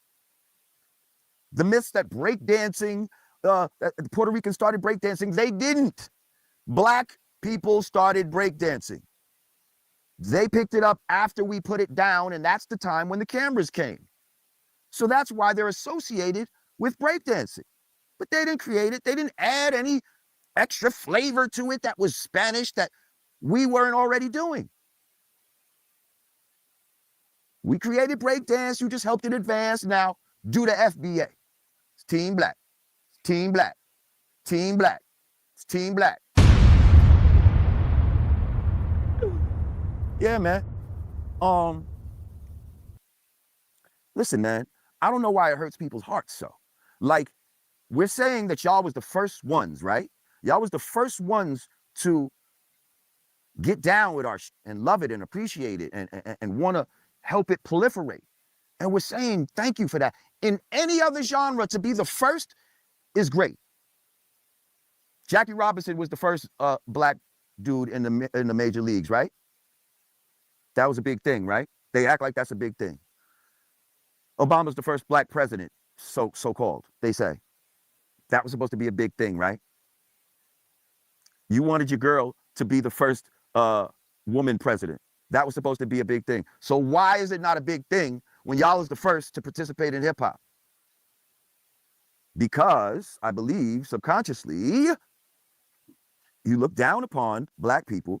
You've dedicated your life to something that your parents told you not to f with. Don't do that, you know, that Moreno, that Cocolo music, that style. Like, what are you doing? Like, knock it off. Like, and I think they need to justify their dedication to this and act like, no, ma, like, listen, we created this too. Like, I'm not doing a Nick thing. I'm doing what I'm doing is Puerto Rican too. That's what they have to justify to their people. But it's like, bro, everything that you know about hip hop, we had to show you. And every hit that Fat Joe really has, he had to pull in a foundational black American to help him out. Because he ain't got no hits by himself like that. He's not that type of guy. And if he had to rely on the Puerto Rican community to keep up his life, I want to see it happen. I really want to see it happen. I want to see the Puerto Rican community now stream all his records. I know, because y'all motherfuckers is doing all that flies and y'all ain't fucking with Fat Joe like that. Y'all know good and goddamn well y'all ain't fucking with Fat Joe like that. Invite him to all the award shows and all that, because you know, I have a funny feeling that when he gets on stage in front of a lot of foundational black Americans, he's going to get booed right off the stage. I'm just saying. You can't, and see, and that's almost that Democratic attitude. Like, the Democrats thought that we should just vote for them just because. You know what I mean? Like, we should vote for them just because. And I think he believes we should rock with him just because. You know what I mean? Here's a fun fact that a lot of people don't know. And I wanted to bring this up on your show. And this is the first time that I think I've said this out loud. And this is not one of these Cap stories. Again, this is not one of these Cap Joe stories. This is real. I had a small part in helping Big Pun get signed up at Loud. What? And I bet you Fat Joe doesn't even know this. So at the time that Pun's album, well, not what Pun's album, but Pun's, I guess, demo was being shopped, and Loud was considering signing them, I was shopping Dead Prez at the same time up at Loud. So we used to go up at Loud a lot, and you can ask Maddie C and motherfucking Scott Free, who were the engineers, and Sean C, who used to be up there. I mean, not the engineers, the A&Rs. They all was up there. And there was this room that they used to play music in. So these dudes is like, yo, I want to play some shit for you. Yo, he plays Big Pun, you ain't a killer. You know what I mean? And they like, what you think of that? Yo, that shit is fire, son. Fire. You know what I mean? And I think they played one more joint. I said, yo, definite thumbs up. Like, you know what I mean? So all I'm saying is he wasn't signed yet. You know what I mean? My guys end up getting signed, and he ended up getting signed. They're asking a dude who is considered a hip hop legend, what did he think of this guy right here? And I gave him the thumbs up. So I know all of that was an avalanche. Like, yo, Maddie said he put it there. Yo, Lord Jamar even said he loved, like, you know what I mean? I know all of that helped. Not that I shopped him or did any kind of thing like that, but I definitely gave him a thumbs up to the A&R dudes when they asked me before he was signed. So that's my little Big Pun. Shout out to Denisha 808. And shout out to Big Pun. West Coast in the building. You know, definitely is the greatest Puerto Rican rapper who, you know, who ever did it to ever make records. But I'm sure he'll tell you Shout that out to he Chris T in is the patenting building. his style off a foundational Black American by the name of Cool G Rap. So, again, that's what we do. We created everything. I don't know why this is even, we created blues, we created jazz, we created country, we created rock. Why is this even a debate? Why is this even a thing? If y'all helped create hip hop, why isn't it not sprung up on the island of Puerto Rico? Why isn't there breakdancing all over Puerto Rico? Why when you go there, they play that Bad Bunny type of, you know, like, come on, man. If you, foundational Black Americans have more probably responsibility for some of those other musics. And we're not even trying to claim that, like salsa and reggae and all, like we have influence on that too. And we're not trying to claim that. So let us have something. You know what I mean? Let us have something to ourselves, man. And stop trying to hijack something that's not yours. Because if I was trying to steal from you, you would have a problem with it. You wouldn't feel like you were being divisive for calling it out. It's not divisive for calling it out when somebody's trying to take credit for something they don't deserve. And it's just that simple. Again, thank you for your contributions. But if it was ever 50-50, where are all the Puerto Ricans now in hip hop? You can barely name 5 Puerto Ricans that were big in hip hop. What, Pun, Fat Joe, Cardi B, Pitbull, who else we naming? Then I said big. Now we're gonna start naming just people that are Puerto Rican. Shout out to the Beat Nuts. You know what I mean? Shout out to the early, you know, Whip a Whip, Ruby D. That's still like 7 people. What, Chino XL? That's 8. I'm struggling right now to get 10 people. I'm struggling. Damn, my man, Curious George. You know what I mean? Like I'm trying to get to 10. You see what I'm saying? How come foundational Black American youth just kept doing hip hop and not stuck on one type of hip hop dance, breakdancing? We kept doing millions of dances. We making dances to this day. We didn't stop with just breakdancing. People trying to say I'm saying breakdance is not an element of hip hop. No, I didn't say that. I said it's not a key element. It's hip hop dance is an element of hip hop, and inside hip hop dance exists breakdancing. But there's many different dances inside hip hop. Stop singling out breakdancing. And the reason you're doing that is because you want to give the illusion that somehow Puerto Ricans started it, and they didn't. You talk about graffiti because you want to give the illusion that somehow they started graffiti. They didn't. And when hip hop came, it was hip hop aesthetics, foundational Black American youth aesthetics, that started to transform graffiti. And then the images that you started to see, they started to reflect hip hop. You made a comment earlier. I want you to speak more on that, man. You said Fat Joe don't write? No, my man King Son, peace to the God, he wrote Fat Joe's first You Gotta Flow Joe stuff on that first album. I know, you know, I've heard that Pun wrote for him. I know Armageddon used to write for him. I think there's a dude named Rated X or something, or no, Infrared or something like that writes for him now, I believe. To try to criticize someone and think that you could belittle me. This nigga Fat Joe got all kind of ghostwriters in his business, man. Who the fuck he gonna say something to? And say that I was the wackest one, when we know that's not true. I know you were singing Don't Let It Go to Your Head. I heard you sing along the Battle of the Beats. It White Fire Nights. Come on, knock it off. Like, so something petty, or maybe someone sent them at me. I don't know. It just don't make sense. But at the end, I just want to clarify that what he was saying at the end is not true. Nobody abused him. So he didn't like when I talked about the boots. And then after that, I guess he didn't like when I talked about Puerto Ricans, you know, didn't create hip hop. And that I called him out. Maybe that's the abuse he's talking about. But that ain't abuse. I was trying to talk about it like men. Never did I attack him personally. I'm gonna keep it a foul wow with you. He attacked me personally before this on my son's page on IG.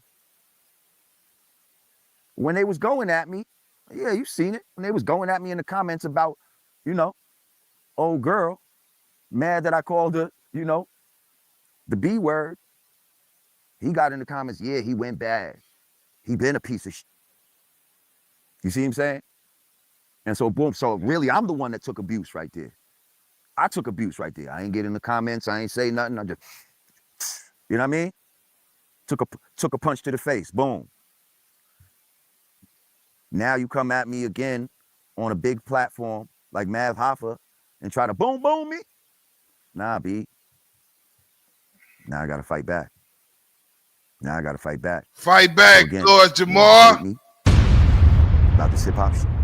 You want to debate me about flat earth. You want to have a versus when it comes to new music. Right now, I guarantee you my album is better than your album. I guarantee you. Please don't play with me. You personally, how do you feel about him using the N-word? Because he's been using it for a long time, man. I mean, I'm not gonna lie. When I first saw Fat Joe, back in the days at this spot called Quando's, he used to wear like army fatigues and he used to wear a kufi. And I used to be like, I was like, yo, who's the white guy with the kufi? and then people's like, nah, he's not white. That's Fat Joe. He's you know, he's Puerto Rican. I thought he was straight up white. So I say that to say, I think we accepted it when we felt like he was one of us. When we thought he thought of himself as one of us, because he would be in certain interviews talking about, yo, I grew up thinking I was black and that, you know. So I feel like, again, we gave him this pass, like, you know. And again, this is what happens. People abuse their past. People abuse their past and start to feel like they have a certain authority and a certain Listen to this. I don't even need to really even see no more of that motherfucker because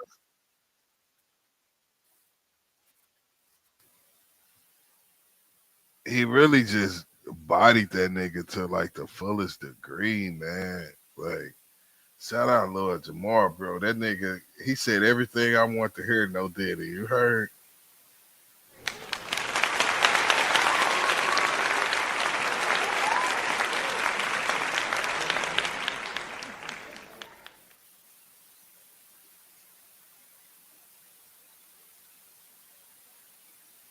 Shout out to the chat. The chat popping. I can't even keep up with y'all and that motherfucker. Y'all just keep it going. I jumping in where I can jump in there. You know what I'm saying? Otherwise, let me see what else we got on this topic.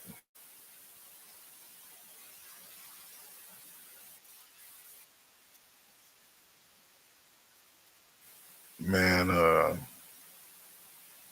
yo, check this one out.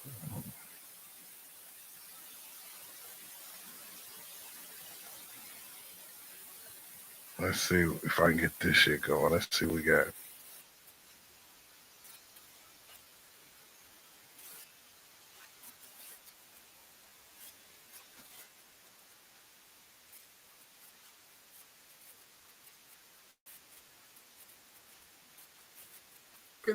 He's talking about all of us. He ain't talking about no group. There is no group and organization. And Tariq Nasheed under the radar for a while. Fat Joe's recent comments have pretty much exposed what a lot of us have already suspected. And Tariq Nasheed has dropped the receipts. And now we can see exactly what it is. Family, I'm telling you, when they start talking about foundational Black Americans and he has this smoke for foundational Black Americans, he's talking about all of us. He ain't talking about no group. There is no group and organization called Foundational Black Americans. It's only a lineage. That's the only thing you can be talking about. And some of Joe's own people has said that he's said a whole bunch of anti-Black stuff before, by the way. Some of his own people has said this. Cuban Link, let me play this clip. They said that Joe was on some stuff where, yeah, it's time for us Puerto Ricans to get it popping. Us Latinos need to get it popping. The Morenos, yeah, they didn't have their time. It's time for us to get it popping. So just a lot of little slick stuff. Let me play some of the stuff where his people have said he said slick stuff. Fat Joe has been thoroughly exposed for making some bigoted comments about black folks behind closed doors. But what is even more problematic about the situation is that it isn't an isolated incident. And Busta Rhymes has also been recycling a similar playbook. In recent years, there's been a concerted effort to undermine FBAs with the original origin narrative in hip hop and discredit us all together. Now, I've been having my suspicions about Fat Joe, the way that he's profited off of the culture for decades while distancing himself from the people when it serves his narrative. But listen to this. This is Cuban Link. Listen to this. And the audio is kind of sped up a little bit. That's why it might sound a little different. Plenty of times. I just forgot his name of who you were talking about, but you have brought him up before, you know. Now, you know, the clip in our interview, he said that there was a time where you guys were all in the studio and shout out to Cuban Link to make certain comments about, you know, the Morenos have had their time. Now it's our time. And he felt like it was like an underlining racist tone to it, even though I asked him, I was like, could it have just been pro-Spanish? Like, isn't this, you know what I mean? Like, that's possible without you being racist. But man, wrote a clip. Like you said at the start of this, like a lot of people thought that I was Spanish. So, you know, he would be on the movement of, you know, us Latinos got to make it. We got to do this. We got to do that. And I'm listening like, wow. Because at the time, you know, it was a lot of brothers doing the music. And he was coming in throughout, you know, digging in the crates and all these other brothers that was putting him on. So I guess he felt like, now it's time for us to like take over. So I would listen to that and I would take heed to like, okay, it's so yeah, Joe thought this dude was black and he was saying all this little slick anti-black stuff around him. Kind of like a little racist, but you know, it is what it is. It ain't nothing bad, but it's just like, I guess he was so pro-Latino that he was really pumping that rhetoric at that time. You know, he was trying to take it to another level. Well, okay. His pun was the first one. Let me play devil's advocate. Okay, so was it racist or was it just that like he was really proud and trying to put on the other side of it because there wasn't really any prominent, you know what I mean, that within the culture? Well, I ain't going to downplay. I'm going to tell you straight up. He was on some like, the Moyo's been doing this for years. It's time for us to come in. You know what I'm saying? And that's basically how it was stated. And that's how I heard it. And I was just like, oh, okay, yeah, I get it. It's pro. But at the same time, it was a little bit of shade there, you know? A little bit. But he got put on by black artists, though. That's what I was thinking the whole time I'm hearing that. But I'm saying to myself, who am I? I'm just... Right. Fat Joe got put on. Black artists put him on. And it's always like that. We put people on and then they still have this weird disdain. Here just listening. I'm just taking in what he's saying. I'm taking in because I'm in a room full of Latin brothers that are all in the music industry. You got to understand that, too. I'm the only person there personally at the time that looked like I was. So I got in where I fit in, but here we go. That's the rhetoric that was pumped because he felt comfortable.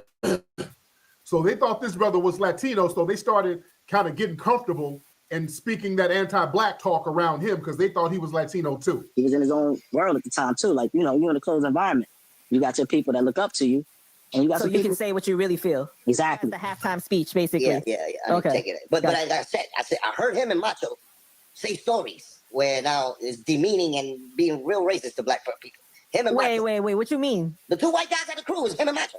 Okay, but I know. But what is the story though? Macho was a fucking, you know, he hung out with the Jewish guys, so he was really demeaning when it came to black people. And Joe would join that conversation. You know? So he's saying that they were talking greasy about black people, and Joe was in them conversations where they're talking greasy about black people. Well, what is the story though? Can you share the story? I'm not telling you the story. I'll let them tell the story. They're never gonna say it, but it was real demeaning, racial shit. But that's within, you know what I'm saying, the camp of the Spanish guys. Mm-hmm. You know what I'm saying? And like I said, I think everybody does it. Black people do it. White people do it when they're amongst their own. You know what I'm saying? But at the end of the day, I don't want to even say they aren't. But I know my beliefs. I know Punch believe. I know like Sace's believe. When we came in, it's full of clips. I know the sick ones believe. We came in as we all is together. Now, if it was a minority, shout out Cuban Link in the back of their mind and saying racist shit. Yes, Joe and Macho. The terrorist like you see. A lot of boom. We've been seeing the comments, we've heard his undertones, and now we got some pretty solid proof because Tariq Nasheed did some research and found us receipts that show just how deep this disrespectful, undermining mentality goes. And let me make this abundantly clear. It's not just Fat Joe. Lately, Busta Rhymes has been moving in a similar direction. The most significant and neglected component about the history and the research of hip-hop is its origin. We got to start changing that narrative. Yep. We can't just keep saying Kool Herc gave birth to it. Jamaica gave birth to it by way of Kool Herc. Through the Bronx. Through the Bronx. Both of these artists who have been heavily involved in hip-hop for decades seem to have been subtly pushing an agenda in order to discredit FBA's role as the sole creators of hip-hop. It's hard to ignore the fact that there seems to be an underlying vitriol, even an envy towards FBAs, which is not at all deserved. So let's talk about the bigger picture. Fat Joe and Busta Rhymes have been closely aligned with certain political and social narratives recently. If we're gonna vote for Kamala Harris tomorrow, let me hear you make some noise. Ladies and gentlemen, I'm Fat Joe, and I'm here for Kamala Harris, the next president of the United States of America. Fat Joe in particular has been heavily used by certain political figures to push an agenda that does not benefit the FBA community. We ain't even got to go no further with that shit, because y'all see what the fuck it is. It's your boy Spade. Ripper can't spell Spade without the pay in the middle. I keep some shit on topic coming together.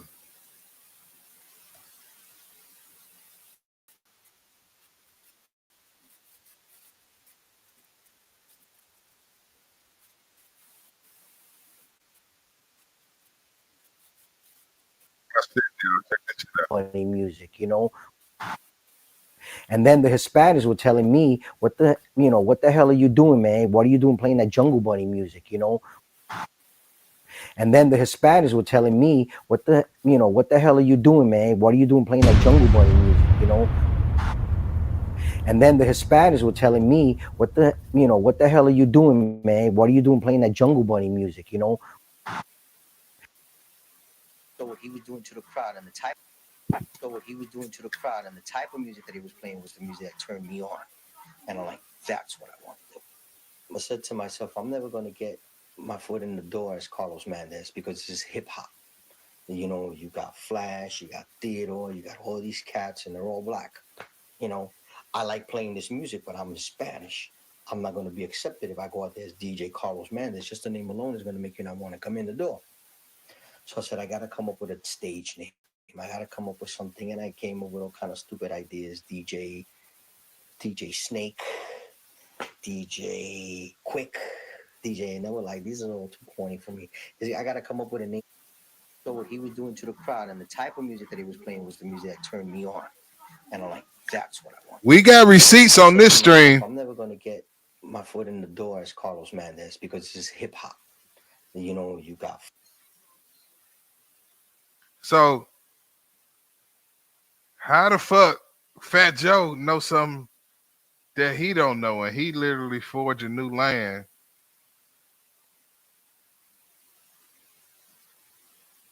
You see what I'm saying? So what he was doing to the crowd and the type of music that he was playing was the music that turned me on. And I'm like, that's what I want to do. I said to myself, I'm never going to get my foot in the door as Carlos Mendez because this is hip hop. You know, you got Flash, you got Theodore, you got all these cats, and they're all black. You know, I like playing this music, but I'm Spanish. I'm not going to be accepted if I go out there as DJ Carlos Mendez. Just the name alone is going to make you not want to come in the door. So I said, I got to come up with a stage name. I got to come up with something. And I came up with all kind of stupid ideas. DJ Snake, DJ Quick, DJ. And they were like, these are all too corny for me. I got to come up with a name. So what he was doing to the crowd and the Come type on, of music man. he was playing was the music that turned me on. No And I'm diddy. like, that's what I want to do. I said to myself, I'm just saying. How much? Put some respect on my mustache, man. We got this nigga nailed to the cross. Motherfucker don't even need to keep carrying on, but I still got shit for his bitch ass.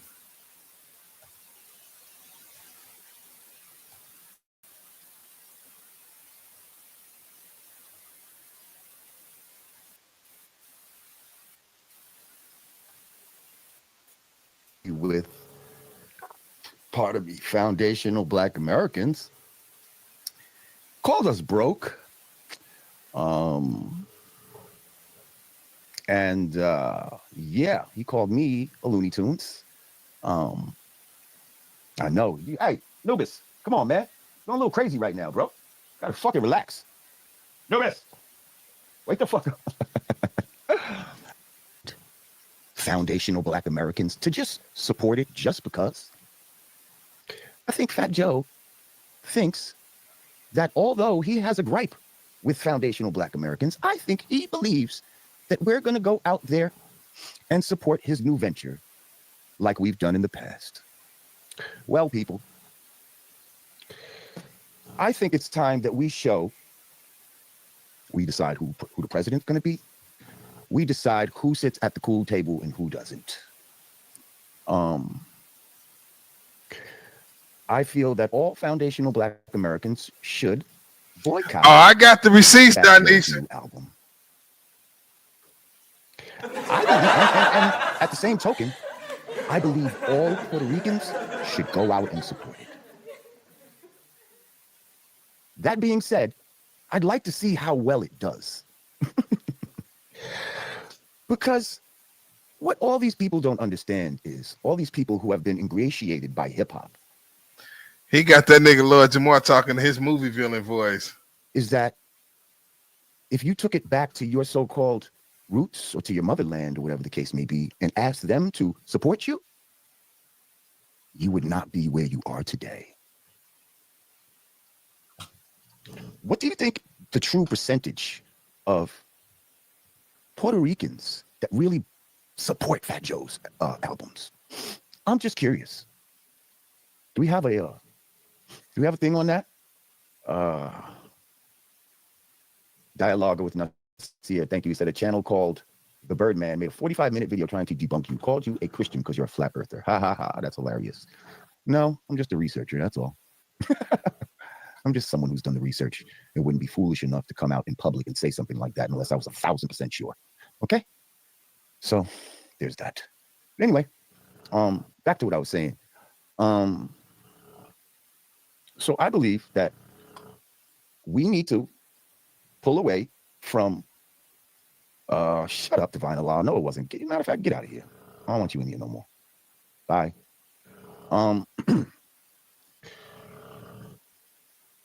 Yeah, our support is now, you know, as far as your musical ventures or any, you know, these TV shows that you're doing, you know, we're not watching that. You know, pulled our support from Fat Joe. I mean, we still love you as a person, I suppose. You know what I mean? Like, but you know, as far as supporting your art form and all that, and feeling like, you know, you don't fuck with foundational Black Americans. Well, let us show you the power that we have. Let us show you who we really are. Oh, you hilarious, Jim Rowe.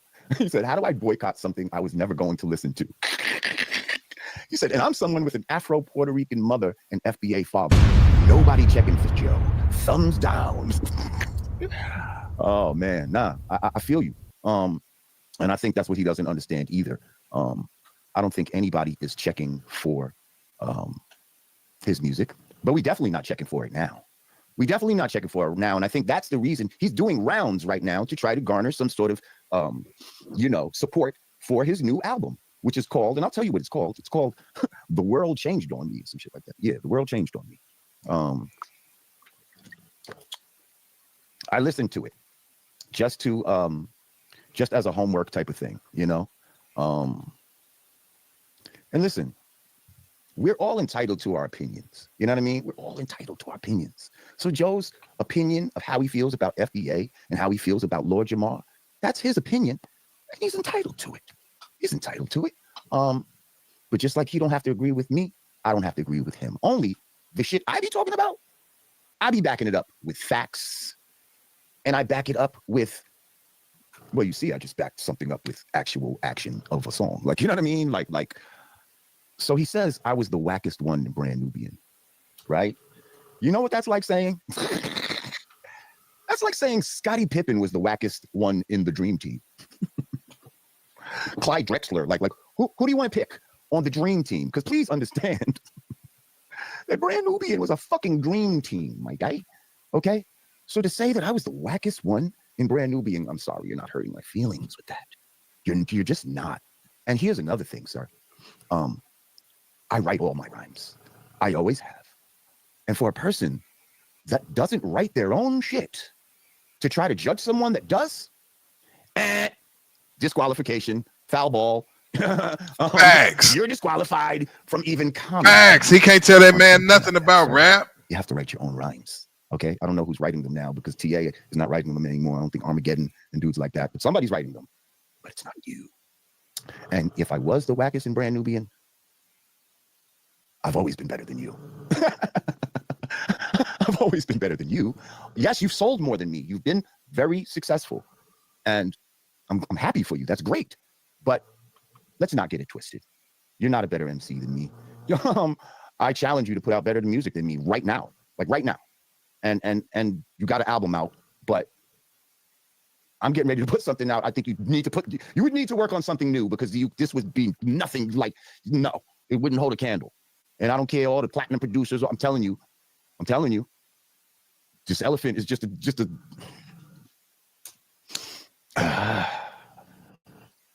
Black Sector Mafia said culture vultures and all right, Lord Jamar just sat there. He just gonna keep slow roasting that nigga. I see what that is.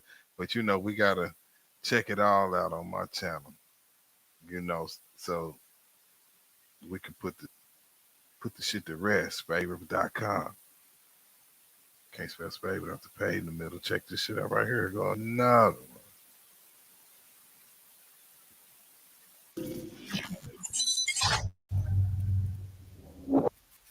Well, you said that Fat Joe is disrespectful for saying that blacks and Latinos created hip hop 50-50. Did you actually say 50-50? Yeah.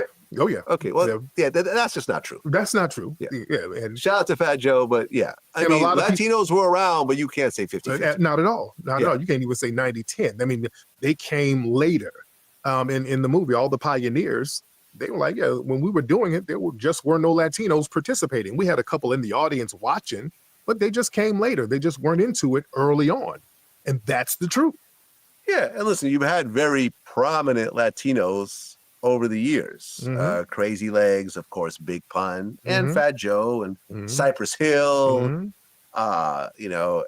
MC Frost. Like, there's been a lot of very important figures in hip hop. Mm-hmm. But I guess if you're talking about the original, then yeah, it was all black people. Right. And the thing that's rubbing a lot of people the right way, there's this whole push just suddenly for there to be this co-creation, because now hip hop is going to the Olympics, breakdancing is in the Olympics now. So now there's a big corporate drive and there's going to be a lot of corporate money there. So now hip hop and breakdancing and b-boying is looked at as a positive. When black people were just doing it, it was like, oh, look at those Negroes on the floor. What are they doing?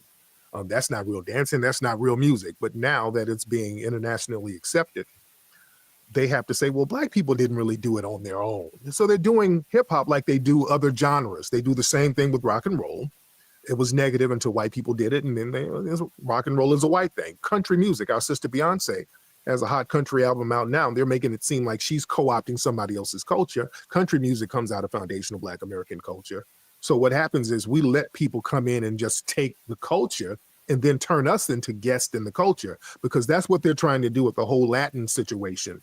They want to go from Latinos were 50-50 to Latinos actually created breakdancing and black folks got it from them.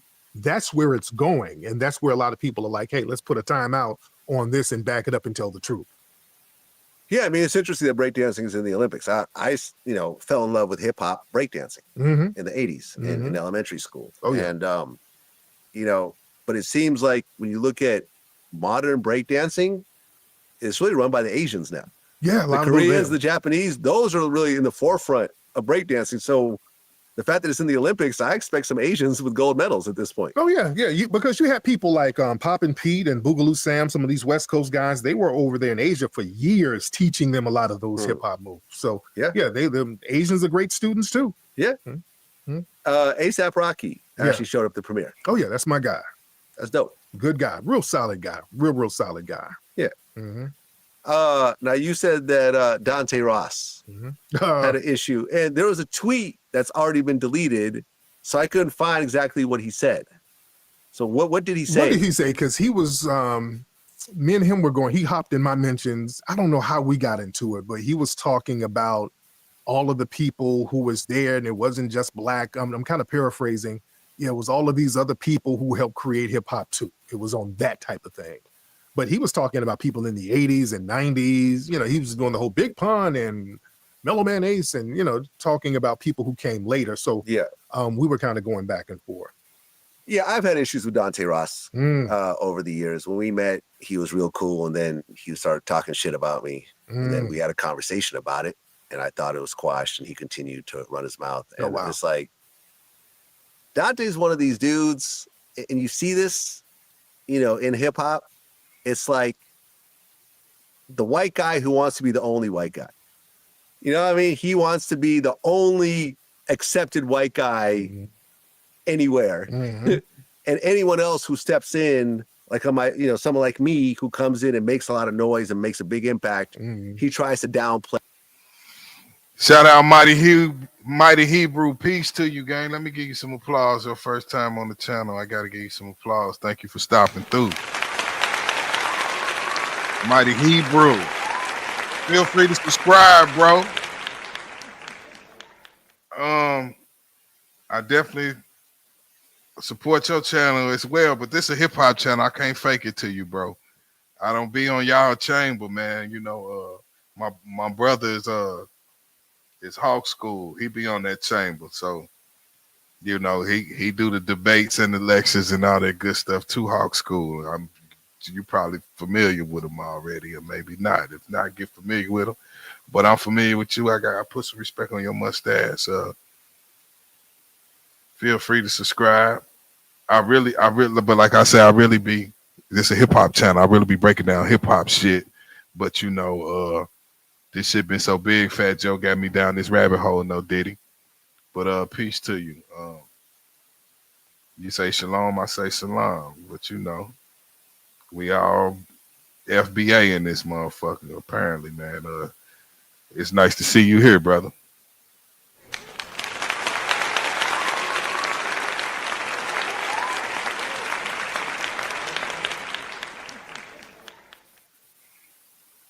Play and basically say that he's the only authentic whatever. Listen, Dante has, you know, an A&R background, and he's, you know, helped put together some dope albums, like, you know, he A&R the Brand Nubian album, and you know, I think like Souls of Mischief and some.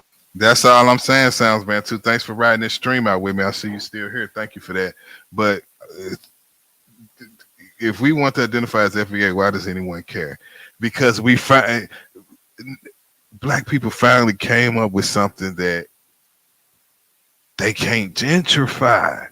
You can't be invited to the cookout as an FB. You feel what I'm saying? It's no way for them to honorary their way into this category. We can't have nothing that's all ours, and the colonizers and the rest of the world don't have access to.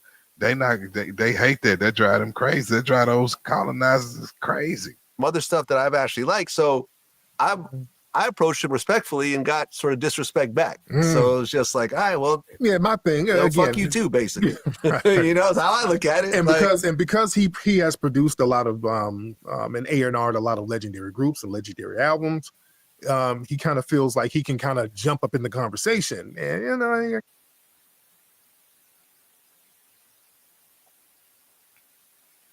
My dude Samuel, I heard say, Samuel Vila, don't say that about Joe. He just went over his head trying to get Lord Jamar, which you may be right about that, man. Let me give you some applause.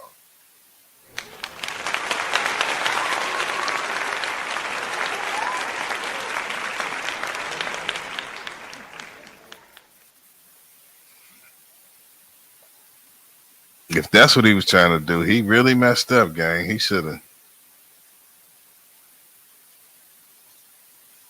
made sure he hit his target.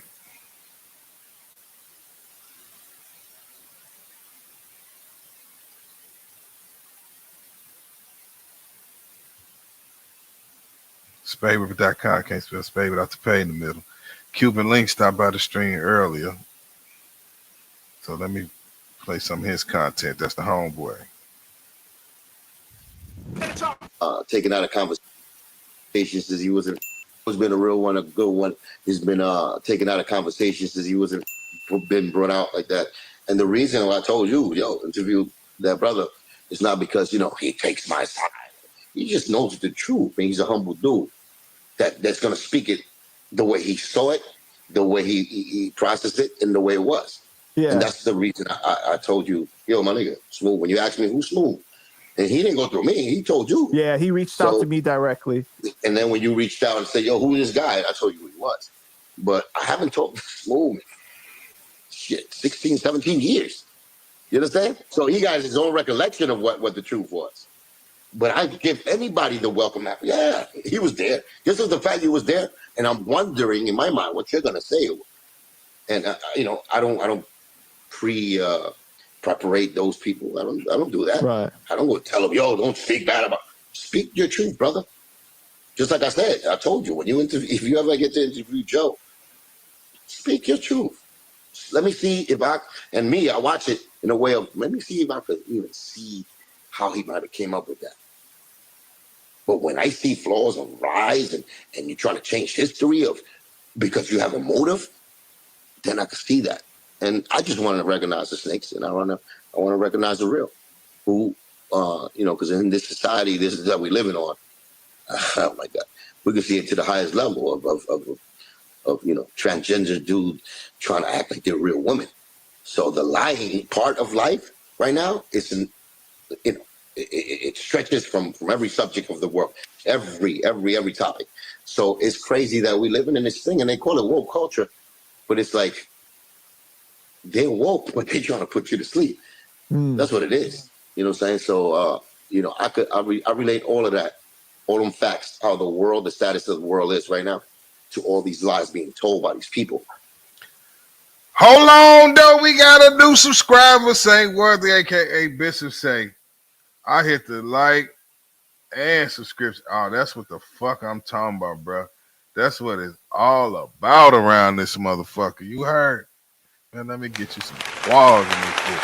Thank you, my dude. Everybody FBA in this motherfucker subscribe. Everybody who ain't FBA subscribe too, so we can argue about this bullshit. You hear me? Are in power, especially in the music industry, that they're trying to change the history, so they could suit them, and they're looking past the damage they're doing with their lies and the credit they're taking from other people, and really the damage they're doing, man, to the game. And it's been a way of life for them. So right now we can really see them in action coming out and showing us this, like, how retarded do you sound, or how crazy are you all? Like me, I sit back and say this, but it's like it's not far-fetched. It's not far-fetched. I see the temperature of the world. That's why I told you before, gangsters are the biggest snitches. Liars are the biggest truth tellers. Like it's upside down. And it's not just in this music game, it's everywhere. Right. It's everywhere. So, Joe is definitely a part of that. It's crazy because before I started watching some of the old interviews, and you've brought up Smooth plenty of times. I just forgot his name of who you were talking about, but you have brought him up before, Now, the clip in our interview, he said that there was a time where you guys were all in the studio and Joe started to make certain comments about, the Morenos have had their time.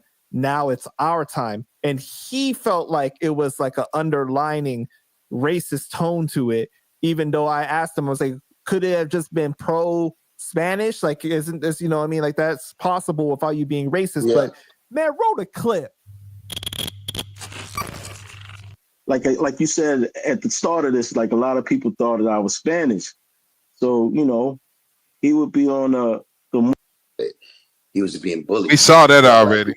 So I understand it. I'm more understandable to that thing. But I don't think at the end of the day he shows racism. There wasn't really I any. bled for the people who didn't see it, I guess.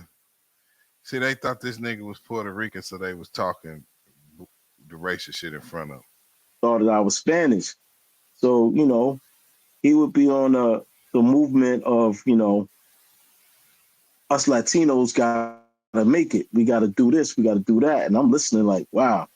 Because at the time, it was a lot of brothers doing the music, and he was coming in throughout, digging in the crates and all these other brothers that was putting him on. So I guess he felt like now it's time for us to like take over. So I would listen to that, and I would take heed to like, okay, it's kind of like a little racist, but it is what it is. It ain't nothing bad, but it's just like, I guess he was so pro Latino that he was really pumping that rhetoric at that time. He was trying to take it to another level. Well, okay. Pun was the first one. Let me play devil's advocate. Okay, so was it racist, or was it just that like he was really proud and trying to put on the other side of it because there wasn't really any prominent, you know what I mean, that within the culture? So I ain't going to downplay. I'm going to tell you straight up. He was on some like, the Moyo's been doing this for years. It's time for us to come in. You know what I'm saying? And that's basically how it was stated. And that's how I heard it. And I was just like, okay, yeah, I get it. It's pro. But at the same time, it was a little bit of shade there, a little bit. But he got put on by black artists, though. It's what I was thinking the whole time I'm hearing that. But I'm saying to myself, who am I? I'm just here just listening. I'm just taking. Yo, one of my moderators is in this bitch. I see you, dog. Mark JW. What the fuck is up, gang? Let me get you some applause.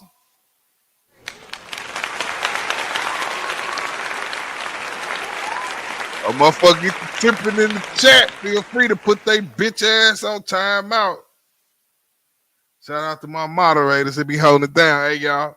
Everybody who here for the first time. I'm looking at these names. You see how I'm interacting with y'all, because I like to see people 3 times. The third time I see you in a live stream, I make you a moderator. That's when you become gang. You're one of the zombies. You heard? Taking in what he's saying. I'm taking in because I'm in a room full of Latin brothers that are all in the music industry. You got to understand that too. I'm the only person there personally at the time that looked like I was. So I got in where I fit in. But here we go. That's the rhetoric that was pumped because he felt comfortable. He was in his own world at the time too. Like, you're in a closed environment. You got your people that look up to you. And you got so you can say what you really feel. Exactly. Well, it's possible. It's possible. I think that's wrong to say. Now, if you say it where you demean them. Now, if he took it like he said, the ER, the hard ER, when he said Morenos, but he said, damn Morenos, like, taking some jealousy parts of it. And I understand. Me knowing if you're around me saying those things, I've been around there with Joe, definitely told stories of that showed his racist side to it because he went through things in the past where he was being bullied by black people. So I understand it. I'm more understandable to that thing. But I don't think at the end of the day he shows racism. When it comes to one-on-one, I think he feels better than a black person. But I think as a whole culture, I think he knows how to embrace black and brown together. That's what I mean. So with the conversation that Smooth was talking about, do you felt like that came across as like racist in any way? I didn't take it as racist. Okay. Because maybe I'm desensitized from that. I'm desensitized because I'm inside the crew. Right. So I know the Spanish language well. I know our position well within the business stratosphere of the game. We all the only Spanish dudes that are making noise, and black people are embracing us. And it's really, he was taking it in a business, maybe tone of voice where he's like us against them, but yet we got to be that crew that stands out. But at the end of the day, the moral foundation is that we all in this together. And just because we're Spanish, we don't want to separate ourselves. I'm talking me, Pun. We don't want to separate ourselves that we black, we Spanish, we togetherness. Mm-hmm. You know what I'm saying? But as far as being a leader, he's giving that pro Spanish speech where it's like we have to stand out and even be better. I don't think it's a bad thing. Okay. I don't think it's a bad. I think it's just to put fire to us in that way. So I didn't think that. But if you're black and you're in that conversation, I can see where you might think that. Right, because then like we got to remember that Smooth has said that like he has passed for Spanish before. Like people thought that he was Spanish, but he's just because of he's like a lighter tone, in his skin, like a little Dominican dude. Right. Puerto Rican. But we all understand. There's black people that are charcoal in Puerto Rico and Cuba. That you might think they're African or they're black. We all together, man. That's the whole foundation of what our movement is. That's including my words when my stand on that category. Pun's stand on that category. Stacey's stand on that category. So Joe had that. I didn't have that upcoming with black people treating me a certain way because I was fluorescent white. It's hard being fluorescent white in the hood. It is. So I understand his thing, and I understand when he had to fight for it, and you know what I'm saying, and become that accepted by the most majority of black and brown people inside the hood that he came from. But black people put him on in the game, though, right? Because DITC put him on. Yeah, but it's still in you. It's still in you if you went through that kind of oppression. If you really felt that, you know what I'm saying, which you probably felt in the beginning when you're coming up young, you have to fight just like I did. I didn't know English, so I had to fight. You know what I'm saying? But to hold it to this day and age, like I said, man, I took that more of a little fire under our feet. So he was the coach giving you guys the halftime speech, basically. Yeah. Okay. Taking it. But like I said, I heard him and Macho say stories where now it's demeaning and being real racist to black people. Him and wait, what you mean? The two white guys on the crew is him and Macho. Okay, I know. But what is the story, though? Macho was a fucking, he hung out with the Jewish guys, so he was really demeaning when it came to black people. And Joe would join that conversation. Well, what is the story, though? Can you share the story? I'm not telling you the story. I'll let them tell the story. They're never going to say it, but it was real demeaning, racial shit. But that's within, the camp of the Spanish guys. Mm-hmm. You know what I'm saying? And like I said, I think everybody does it. Black people do it. White people do it when they're amongst their own. You know what I'm saying? But at the end of the day, I don't want to even say they aren't. But I know my beliefs. I know Punch belief. I know Stasis belief. When we came in, it's full of clips. I know the sick ones believe. We came in as we all live together. Now, if it was a minority of them niggas being racist in the back of their mind and saying racist shit, yes, Joe and Marshall. The terrorist used to say a lot of shit that was racist. Shout out to Cuban Link. We definitely fuck with Cuban Link over here on this channel. Goddamn me. Let me see what the chat's shaking. No Diddy.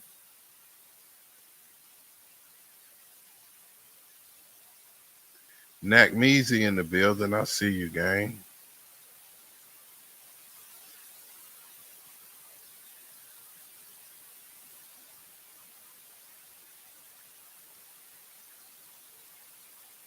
Let me get you your applause, Nack Meezy.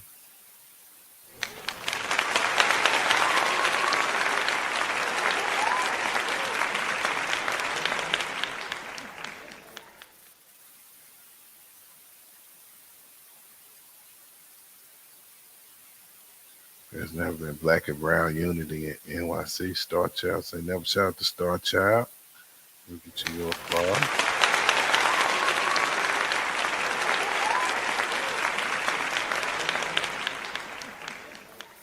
Derek Franks in this motherfucker. Damn, we got a lot of new people. Man, make sure y'all subscribe.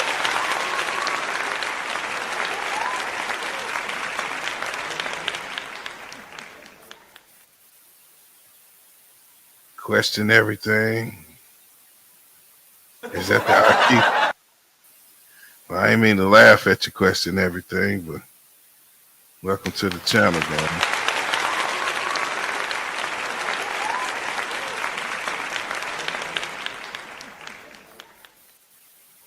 Nack Meezy just subscribed. Oh, hell yeah, we got another subscriber. We got another subscriber.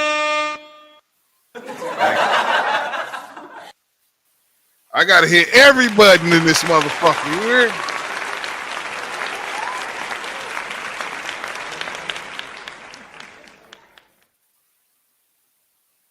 Derek Frey say no disrespect, but I don't think records are the way to handle this.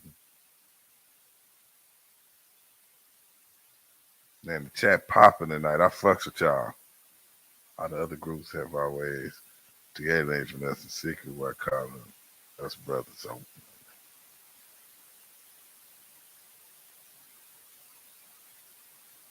Mr. Jabbar, let me get you your applause too.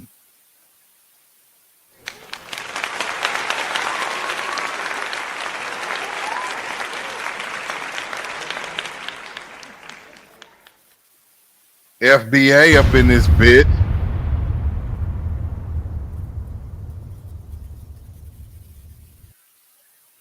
They can't accept that we are alienating from them. It's driving them crazy. They like, nah, where y'all niggas going?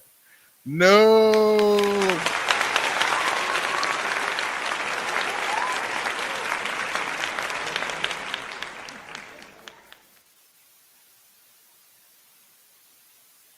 Napa Flow in this motherfucker say he just subscribed. Salute, keep up the good work, my brother. You got my sub, and turn on them notifications. Oh shit!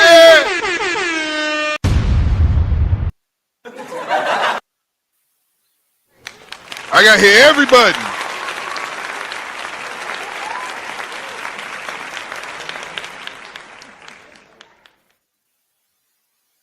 Shout out to Napa Flow, man. God bless you for that. Sounds Bantu. She's still riding this out with me. Damn. Salute to you. Let me give you some applause just for riding it out.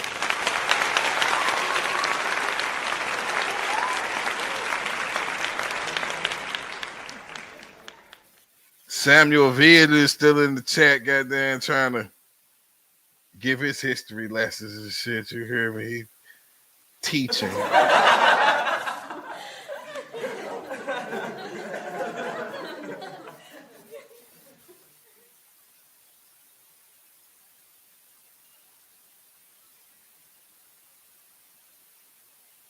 This shit ill, y'all.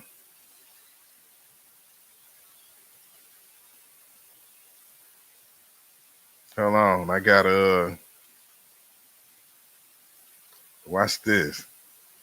Hold on, let's pause for station identification while I pull up this next video. This next video gonna fuck y'all up a little bit. You ain't got no haters. Oh, facts.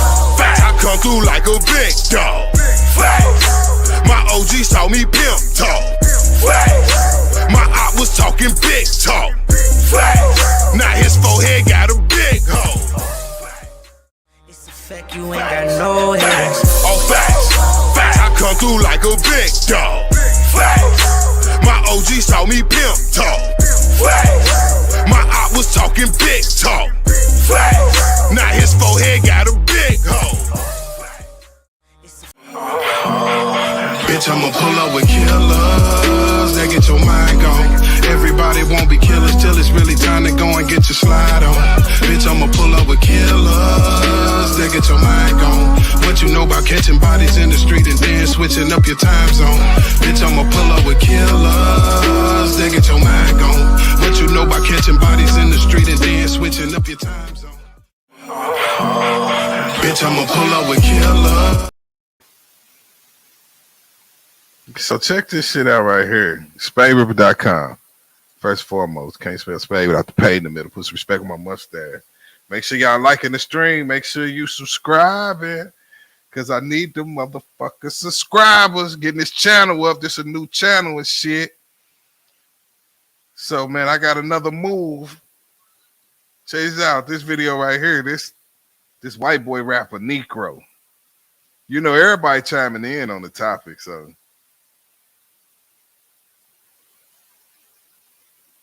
Everybody definitely chiming in, so everybody giving their opinions and shit. So let's see what the white boy rapper got to say, just to get an out-of-the-box opinion on the situation. Motherfuckers, it's your father, Necro, and I'm here to teach you how to be a fucking man. So check this shit out. So, you know, the video I made about Lord Jamar, Fat Joe, and the FBA situation, it did very well. It went viral. So I was watching this Art of Dialogue. It was kind of like a rant from Lord Jamar, and it was interesting. And some of the shit he said was very interesting, you know? Some of it made sense. Not going to just say he was totally off point or anything like that, you know? He made some points regarding different things. Kind of like it was like, I felt it was like debating, you know, some of the shit I said. But there was one specific thing that he said that stood out to me that I felt was off point and was wrong. And that's why I'm making this video. He was basically saying if Latinos were, you know, so much part of hip hop, or what Joe was claiming, you know, as far as being part of the foundation and whatever, why isn't there more Latino rappers? You know, and then he went on to name a couple. I think he said Cardi B, Beatnuts, you know, he said he couldn't even name 10 that were big. You know, he was having a hard time. And to the outside world who doesn't really know hip hop, and somebody who might not be Latino or white, they might think his argument makes sense. Like, oh yeah, why? Hold on, white boy. Let me get to my motherfucking live chat. Let's Get It TV, Harlem Media. Shout out to Let's Get It TV, Harlem Media. Please subscribe, Let's Get It TV, Harlem Media, and I'll subscribe to your channel as well, because shit, that's how I'm rocking around this motherfucker. Let me give you some applause, because that's what I do when motherfuckers comment and when they step into my channel respectfully. Man.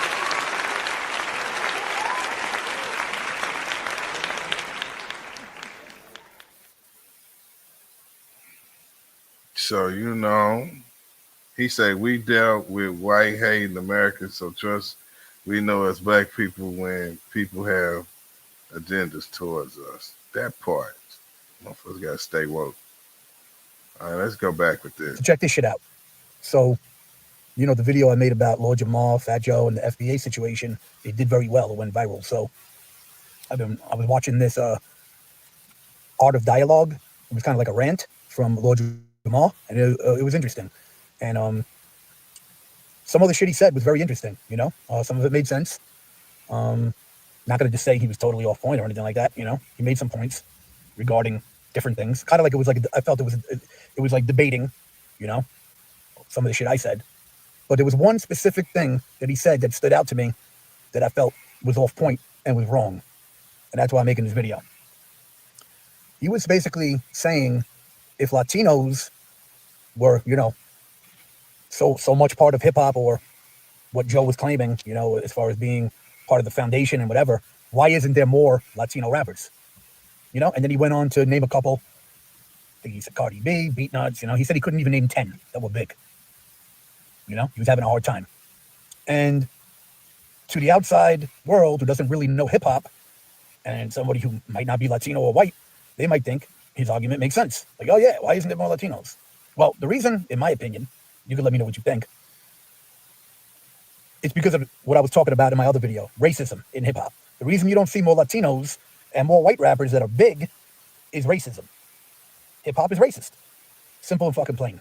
Okay? So, because there's tons of dope Latino rappers and there's tons of dope white rappers, but it's always going to be in the industry. You're not as good as Eminem, so you can't drop. You're not as good as Big Pun, so you can't drop. Well, that's like saying to any black rapper, you're not as good as Jay-Z. Nah, hold on. Let me go back. Latino rappers. Let me go back, because I got to really listen to what the white boy saying so I can cook. Yo, what up, motherfuckers? It's your father, Necro, and I'm here to teach you how to be a fucking man. So check this shit out. So, you know, the video I made about Lord Jamar, Fat Joe, and the FBA situation, it did very well. It went viral. So I was watching this Art of Dialogue. It was kind of like a rant from Lord Jamar. And Subscribe to the channel. Keep the conversation going. Some of the shit he said was very interesting, you know. Some of it made sense. Not gonna just say he was totally off point or anything like that, you know. He made some points regarding different things. Kind of like it was like I felt it was like debating, you know, some of the shit I said. But there was one specific thing that he said that stood out to me that I felt was off point and was wrong, and that's why I'm making this video. He was basically saying if Latinos were, you know, so much part of hip hop, or what Joe was claiming, you know, as far as being part of the foundation and whatever, why isn't there more Latino rappers? You know, and then he went on to name a couple. I think he said Cardi B, Beatnuts, you know, he said he couldn't even name 10 that were big. You know, he was having a hard time. And to the outside world who doesn't really know hip hop, and somebody who might not be Latino or white, they might think his argument makes sense. Like, oh yeah, why isn't there more Latinos? Well, the reason, in my opinion, you can let me know what you think, it's because of what I was talking about in my other video, racism in hip hop. The reason you don't see more Latinos and more white rappers that are big is racism.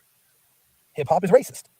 Simple and fucking plain. How, white boy? Okay, so because there's tons of dope Latino rappers and there's tons of dope white rappers, but it's always going to be in the industry. You're not as good as Eminem, so you can't drop. You're not as good as Big Pun, so you can't drop. Well, that's like saying to any black rapper, you're not as good as Jay-Z. All right, I got him, y'all. Let me get the white boy together. First of all, white boy, you a guest in our motherfucking culture, white boy. We don't gotta like you because you think it's dope. First of all, music is subjective and opinionated, nigga. What you think is dope, see, that's what white people don't be understanding sometimes. It's not the Olympics where it's like you get out here and do your routine, but you got 3 or 4 tricks that's mandatory that you have to hit. As long as you hit these 4 tricks and you do those perfect, you know what I'm saying? Then you get it perfect. That's not what hip hop is. See, y'all try to put it in a box so y'all can understand it because it's a feeling. You see what I'm saying? Yes, you have to be an alien, white boy. You can't be good. You have to be the only one. We only accepting one of y'all at a time, white boy. I know it's unfortunate. I know it hurt. And that's what's fucked up about y'all, because y'all mad at us for the power of our motherfucking opinion. You mad at us for the power of our motherfucking opinion, white boy. We don't give a fuck how dope you Latino rappers is. We don't give a fuck how dope you white rappers is. We don't give a fuck how dope you Chinese rappers is. We only accepting one of y'all, and it's the one. It gotta be the one. It gotta be, yes, the Eminem of white boys. If you ain't the Eminem of all white boys, we not accepting all white boys. We not white. And you consider that racism because you feel like you check off all the check marks and all the checkbooks in order to be successful. We don't give a fuck. Go rap for white people then.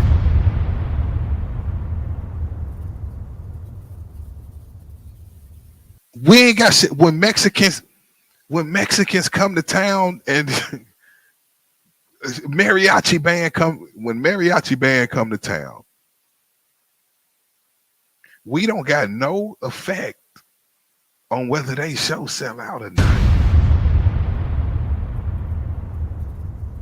A salsa band come to town on tour, we have no effects on whether they sell out or not. But if you expecting niggas to show up and support your shit, then you're gonna be disappointed, Jack. You better play to your people.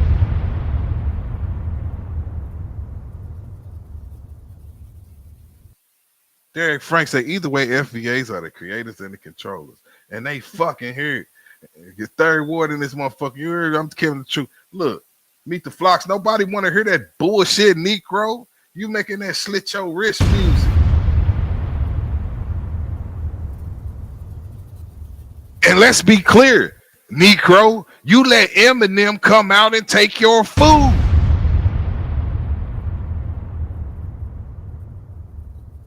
Because you was the crazy white boy before Eminem came on the scene. And yeah, you buddy, let him, oh yeah, buddy, yeah, we friends until we get to the top and we never call your ass and change the phone number.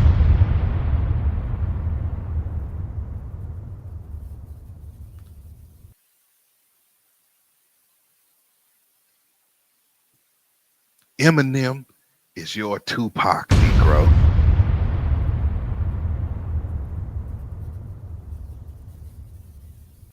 This fucking devil.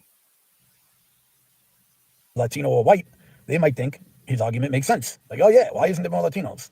Well, the reason, in my opinion, hip hop racist. Who owned the record company? Ain't a black man with a motherfucking record printing manufacturing warehouse. Yeah, niggas ain't got nothing but labels and imprints, LLCs and INCs and incorporations, motherfucker.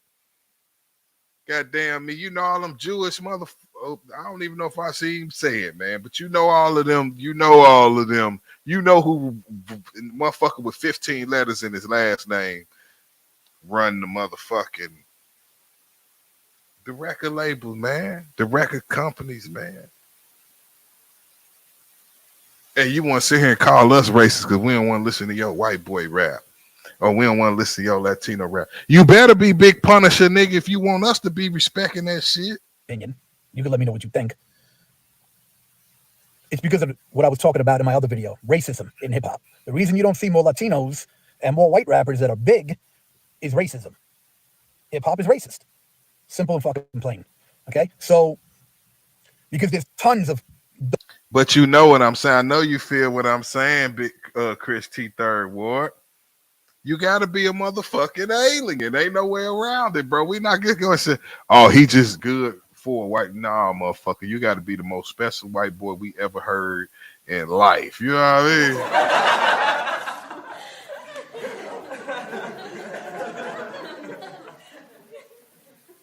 Dope Latino rappers. And there's tons of dope white rappers. But it's always going to be in the industry. You're not as good as Eminem, so you can't drop. You're not as good as Big Pun, so you can't drop. But hold on, Necro. You not as good as Eminem, though. That's what's fucked up about what you saying.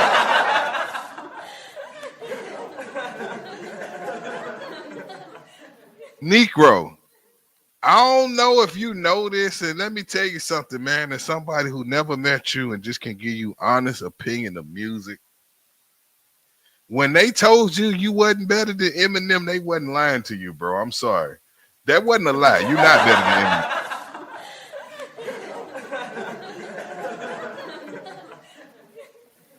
The only thing I'm willing to give you is that Eminem took from you, learned from you, studied you, and he advanced past you.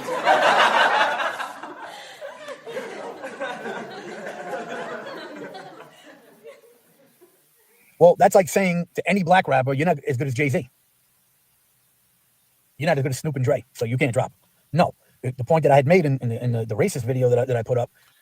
And Necro, that's exactly what they tell us.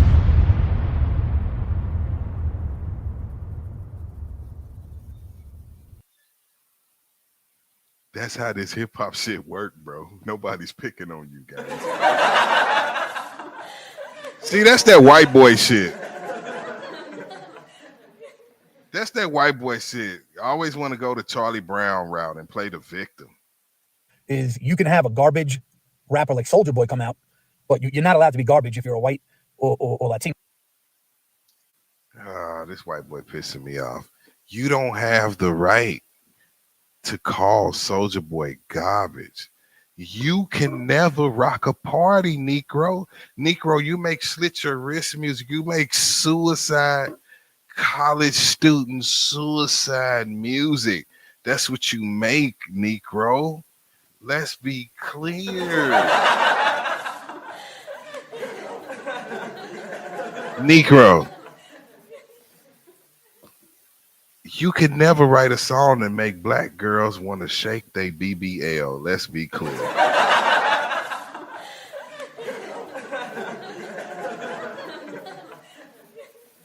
You don't got shake your BBL energy in your music.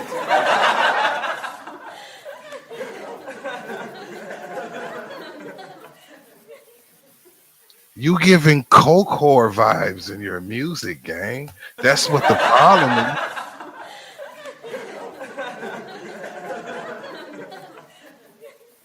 No matter how whack you call Soulja Boy, he can make people get out their seat. It's all about the situation in the right party at 2 a.m. 2 a.m. in the right party. We've been drinking since 9 a.m. We've been drinking since 11 a.m. We've been not 11. We've been drinking since 11 p.m. and now it's 2 a.m. and hop up out your bed, turn my swag on, come on in the party. It's gonna sound good, gang. Pretty boy swag, come on in the party. It's going to sound good. I hate to break that to you, Necro, but you're not built for them situations because you be somewhere with a skinny coke whore that's gonna goddamn me, bruh. Necro, fuck you. Now I know certain people are going to say, yeah, but you got your Vanilla Ice and this and that. But I'm actually addressing the point Lord Jamar made, that there is not a lot of Latino rappers that are blowing up. He couldn't even Shout name out 10. to Apex. And I'm sure he probably couldn't name 10 white rappers that he thinks deserve to be. Shout out to Apex. Let me give you applause for my first time seeing you, gang.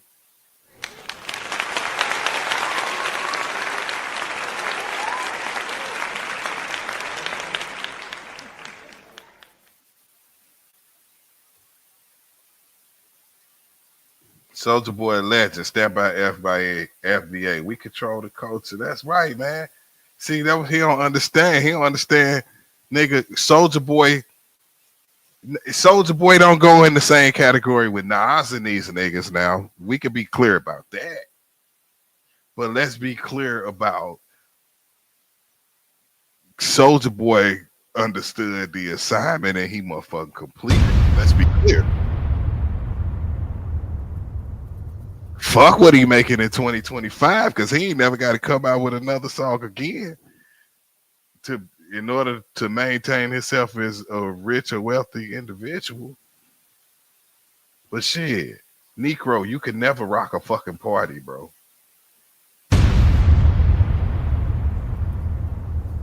Your white ass make motherfuckers want to slam dance or commit suicide. That's all you good for. Let's be clear. Be huge, you know? It's all about Eminem. Everything's about Eminem or Pun. And then now Joe, you know? Because rest in peace, the Pun. So I think there's a reason for this, okay? It's not just blacks in the industry that are racist, in the hip-hop industry, against white rappers and Latino rappers. It's the whole industry itself, okay? So understand what I'm saying now. So I'm a Jew myself, but there's Jews in the music industry, lefties. They don't like me. And they get along with the blacks and the Latinos in the industry that all like to gatekeep. So Necro Jewish. Most of them are not really good rappers. They can't rap themselves. They're like failed musicians. They get power as A&Rs and you know, they're gatekeepers. They basically was stick F. Gatekeeper, stick F, okay? And yeah, I probably shouldn't have said that.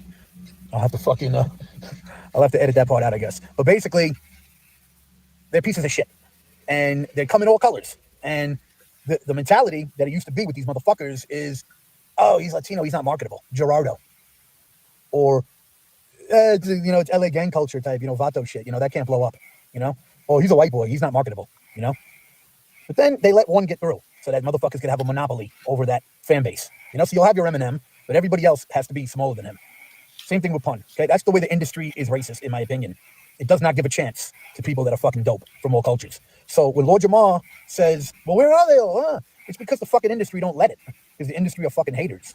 Like, look at me. I'm incredible. My fan base is huge. I know you're going to say numbers don't mean nothing. Lord Jamar proved it in his interview, da-da-da. Lord Jamar made some good points that he was like, you know, Fat Joe's big and da-da-da-da-da, but he's loved by the people and he's a legend and da-da-da. But you can't erase the fact that nobody in the hood is listening to Lord Jamar because then his numbers would be bigger. You understand what I'm saying? It's not about that he's keeping it real and maybe Joe's keeping it commercial. Got a new comment in this motherfucker. I've been listening and watching you cooking. Shout out to Panther Jones in this motherfucker. Let me get you some applause in this bitch.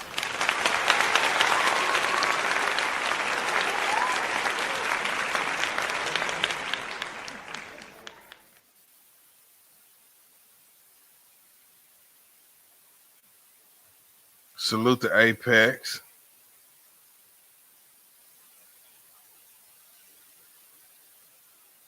Is everybody knew they're playing in the NBA?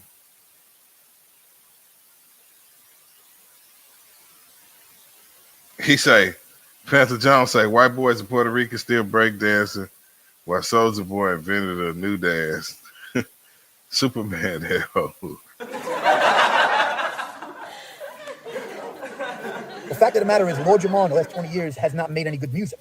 So there's a good chance that he's using this to get himself built bigger now. Because there's rappers that are new jacks that are just nobodies that have 20,000 monthly Spotify listeners. Okay, so if you're a legend like Lord Jamar and you only have 5,000, that means there's nobody listening to you. I mean, it's like that's the lowest tier. So they might like you as like a legend on podcasts and shit like that, but ain't nobody checking for the music. You know, and you could say, oh, numbers don't mean nothing. No, they do mean something because they mean whether or not people are checking for you. If nobody's checking for you, your numbers will be low. Simple. So the point I'm making is I'm awesome. You know, I had to do it independently. Motherfuckers hated on me, so I was forced to do it myself. Like I just couldn't get these industry fuckfaces to show me proper love. I kept getting shitted on, so I did it the Master P rap. You know, and I think it's very hard. A lot of people can't do it. You know what I mean? So, and that's why I was mentioning the Fat Beats era because you had a lot of Latinos. See, Lord Jamar might mention that he doesn't see any big rappers because he's comparing them to a world he's not even a part of. So if he's comparing it to his level, yo, there's probably 1,000 Latino rappers that have more numbers than Lord Jamar. And this is not dissing Lord Jamar now. His video is not meant to shit on him. I'm bringing the debate of this subject. You know, I'm not letting it just end with him saying, oh, you know, Latinos, this is not a lot of rappers. Now, there's tons, you know what I mean? And there's tons of white rappers, you know, and they rap just as good as anybody of any color. You know what I'm saying? Skills are not judged by your skin color. Skills, it's like anything. You know what I'm saying? If you practice, you put in the fucking work, you'll be good. If you don't put in the work, you won't be good. Yeah, and there's other things you got to do, you know. But anyway, the point of the matter is, let me know what you think. This is going to be a short video, 10 minutes. That's all it is. You know what I'm saying? And let me know if you agree with my view that argument that Jamar presented about Latino rappers, that's bullshit. I'm not going to debate anything else he said because that's kind of between him and Fat Joe. I feel like he has a personal beef brewing and he wants to sell records and he wants to get his numbers up. realize one thing: if Lord Jamal's numbers go up from 5,000 to like 20,000, it's because of this thing with Fat Joe. So it's a good thing for him to put himself against a Latino, you know, and and it worked out for him. Joe basically made it easy for Jamar to fuel this beef because Jamar's standing on truth. You know, this is facts, you know, and it is what it is. I kind of feel like it's dividing, you know, and I think Latinos should get their respect, and this should not be a narrative now.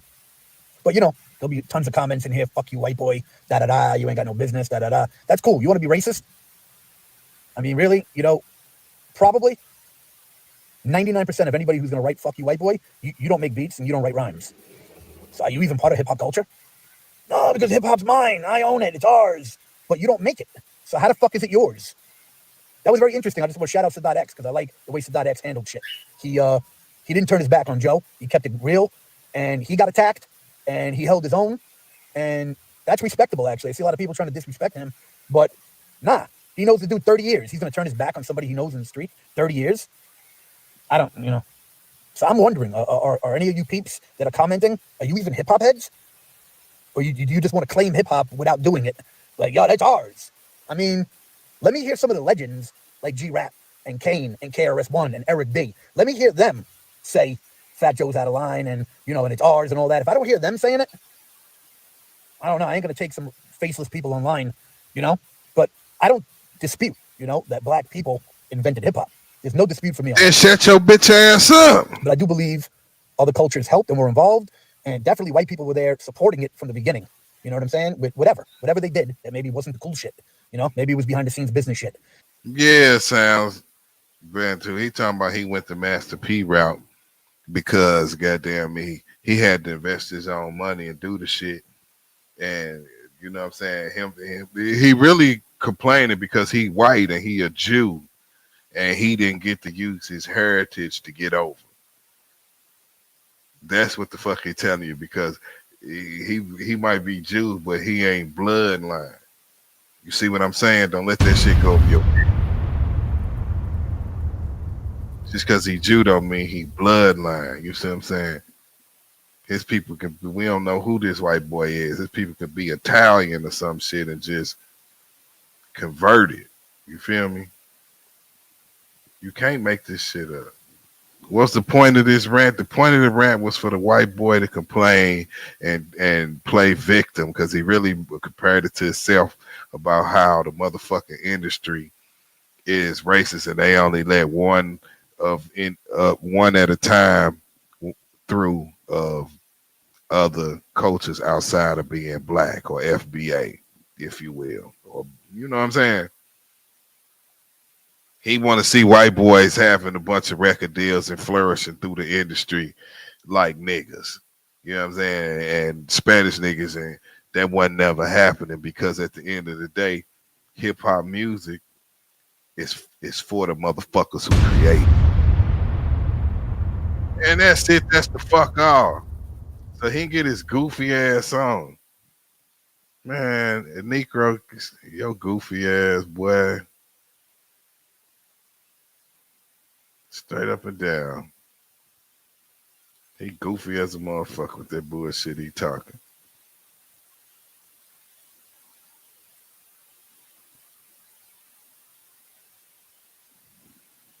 I see the chat popping in this motherfucker, y'all. Straight up. Y'all got it lit and it don't stop. The motherfuckers want everything. They want to be FBA. That's what they want. They want us to stop calling ourselves FBA, so we have a category for ourselves that they can't fucking fit into. They don't like that shit at all. You hear me?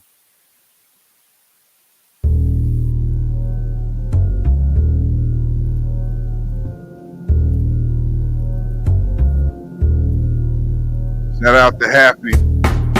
Happy say so we can't have shit. No, we can't have shit. They almost have a motherfucking thing.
Hit the motherfucking cash out.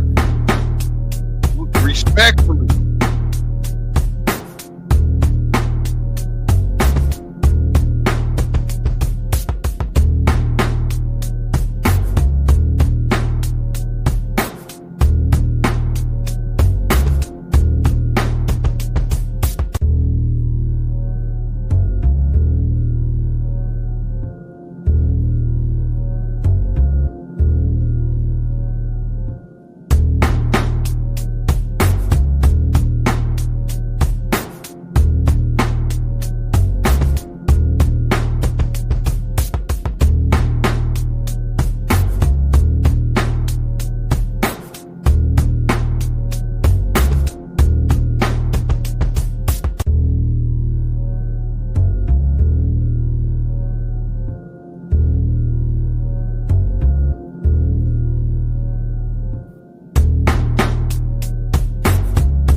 What's up? It's your boy Favorite. I'm back in the building like Foster Children. Put some respect on my mustache. We definitely got something to talk about today. I see. Had me tripping out, man. First and foremost, though, I gotta say shout out to the homie West Coast Cam, because he definitely keeping his foot on y'all neck out there in California, man. He's speaking that truth, you know, and that truth that don't care who tell it. You know, he back, you know, by Allah. So he not fearing nothing when he speak, you know. And you know, I salute the Aki because he definitely, you know, putting his foot in the concrete like he's supposed to. And over here on this channel, I'm definitely a supporter of his, and you know, I want to see him keep going. I'm tuned in. I'm watching the show, and ain't nothing like that truth, you know. Keep serving him that ether cam, but yo, he really got the smoke for Uncle Luke right now, man. Uncle Luke is shot off. I don't know what he thinking. He done really lost his mind. I don't know what made Uncle Luke think that he can put himself in the same boat with Louis Farrakhan in any kind of situation, whatever. He trying to group himself in, but really the situation stem from my understanding is yo, shout out to what's your name, Katori?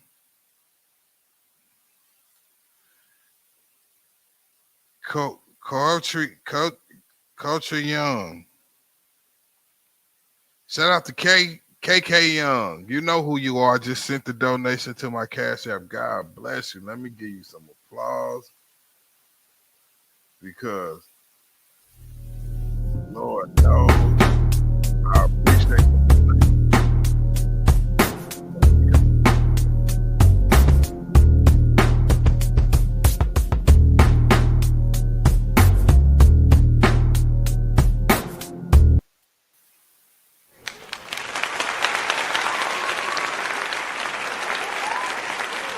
Hey, Young, God bless you, whoever you are. Yeah, there you go. So that's Happy. Happy on the side. Hold on, let me give me a second, Happy. Let me make you a moderator. Hold on. Give me a second. I'm gonna get this blog back started. And while this blog playing, okay, Mississippi in the motherfucking building. Shout out to Mississippi, you heard?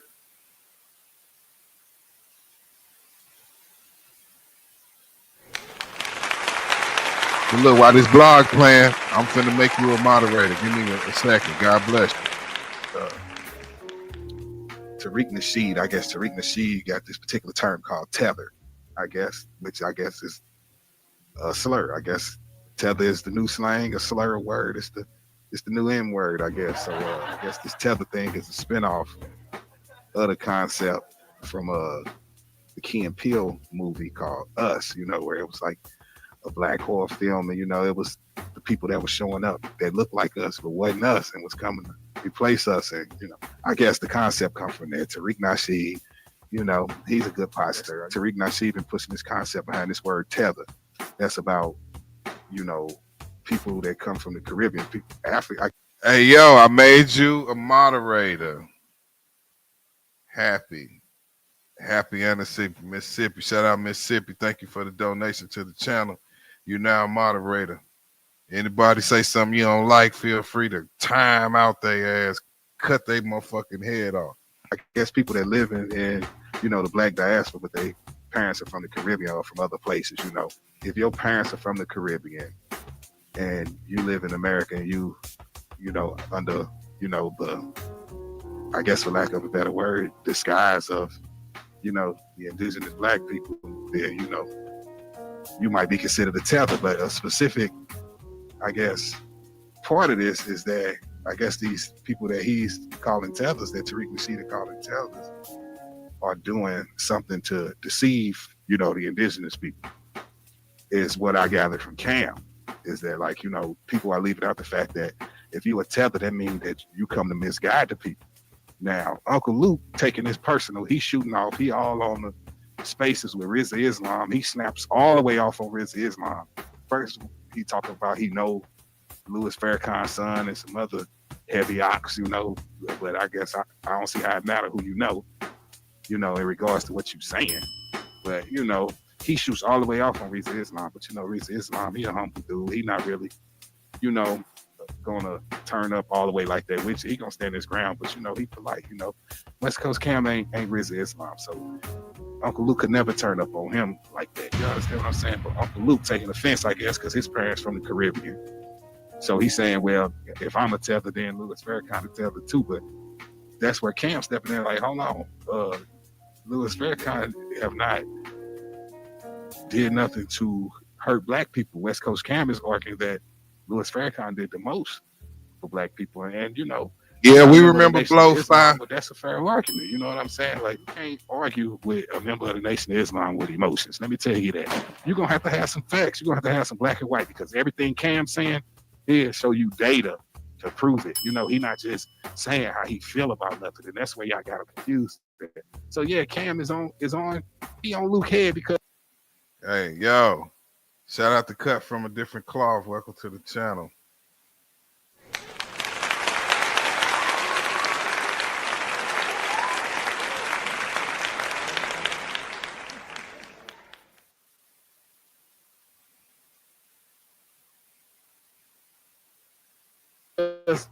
Bro, you a deceiver. That's what Cam telling him. You a deceiver. You on your own in that pot. You don't get to sit in the pot with Malcolm X. He's saying Malcolm X. Like, bro, you sound crazy saying that you don't get to go in the pot with these type of names. If they parents from the Caribbean, they walked a completely different path than you. You made music and turned up, And ain't this the same dude that went to the Supreme Court to fight for freedom of speech? Like, how is it that you fighting for freedom of speech back then, but then when we get in the future, it's a word that hurts your feelings? You understand what I'm saying? Is it only freedom of speech when it's in a record? Is it only Happy? Hit the website, spaderipper.com, hit that merch section. Freedom of speech when it's convenient for you, Uncle Luke. You got to look at that. If you could take being called the N-word, you should be able to take being called a tether. How is being called tether worse than the N-word? How is all of the music you made, you called everybody mama a bitch. You called everybody daughter a bitch, a whole pussy ass. You said everything. You said the most obscene things to the point where you ended up in the Supreme Court. So how did this one little bitty word hurt you, gang?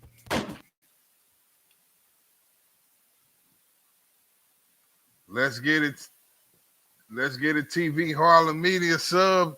I'ma subscribe to your channel too, dog. Hell yeah. We got another subscriber. I gotta hit every button.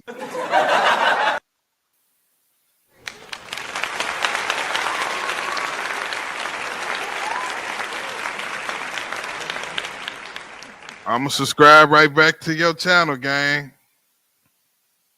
Trust me, I'm rocking with you. It seemed like something petty, you know? And that's why I feel like West Coast Cam, you should go on and jump in the studio. You should go on and jump in the booth and diss Uncle Luke. Yeah, because I guess if it's in a record, then he can understand it. Because, so yeah, Cam, go on, turn up, make your record, call it Tether. Go on and fry his burger. You know what I mean? Just for the sport, or let him know. Maybe that's the only way he can process it, because maybe it's only freedom of speech when it's in a record. Maybe that's how his brain works, you know? Bro, that ain't nothing. They gonna come up with a new word. It's a word for all of us at all times, gang.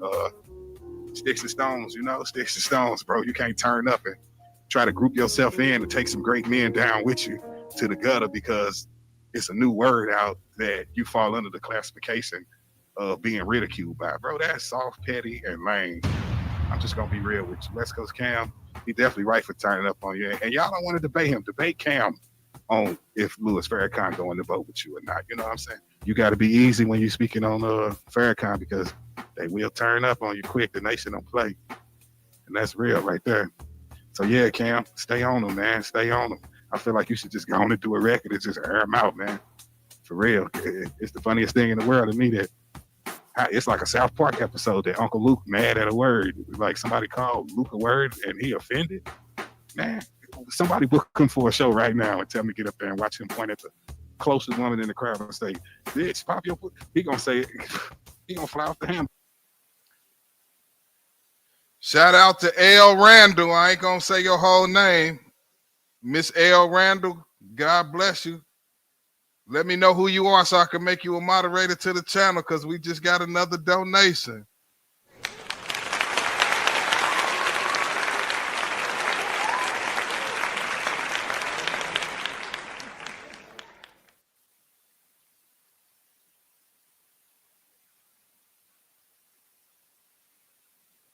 Miss L. Randall, let me know who you are so I can make you a moderator to the channel.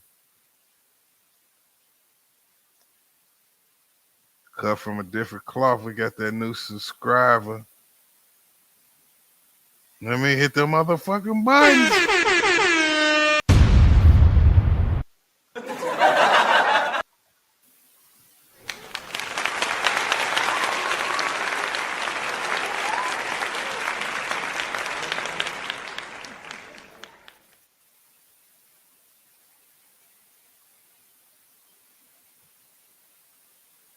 Yeah, y'all turned up in this motherfucking chat today for sure.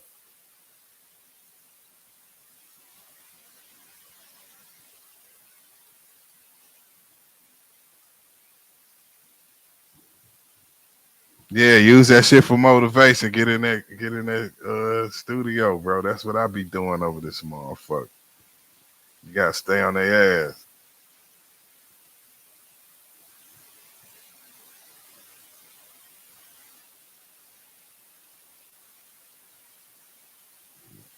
Yeah, Los Angeles in the building. The West Coast is in the building. Miss L. Randall, if you're in here, let me know who you are so I can make you a moderator to the chat. I'm looking out for you. You already know what he's gonna say, man. Now you got the nerve to be offended by a word. Sit your whole ass down somewhere. We love you. Sit your whole ass down. You wilding right now, man. One thing you gotta know. Oh yeah, it's tucked up in this motherfucker. Paid in the middle. SPAIDERPER.com. Make sure you check out my website. Watch some of my videos. Watch some of these other vlogs. Stream some of this music. You heard? You already know what time it is.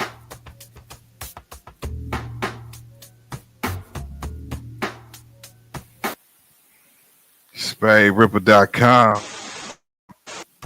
You know I'm up in this motherfucker on their ass in the party like always. You know I don't play when it comes to this shit. It's your boy Spade Ripper. SPAIDERPPER.com.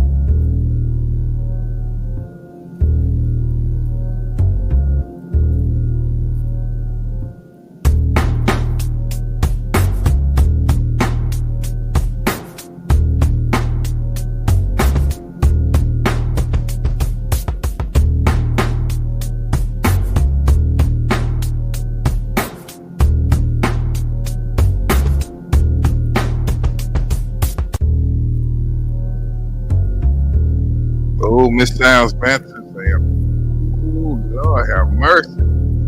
It's nice to meet you, Miss Sounds Banter. Yes, Lord, it is.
stage with me. I want artists, you know what I'm saying? Spade Ripper is a motherfucking artist, you know what I'm saying? I like fucking with artists that can be their own artists. Like Chris Calico and Cuddy are out on a tour right now. I'm playing that, you know what I'm saying? I don't want no nigga just being on stage with me. I want artists, you know what I'm saying? Spade Ripper is a motherfucking artist, you know what I'm saying? I like fucking with artists that can be their own artists. Like Chris Calico and Cuddy are out on a tour right now. I'm playing that, you know what I'm saying? I don't want no nigga just being on stage with me. I want artists, you know what I'm saying? Spade Ripper is a motherfucking artist, you know what I'm saying?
I should be back around 11 p.m. Central Time. Be on the lookout for the next stream link to go up.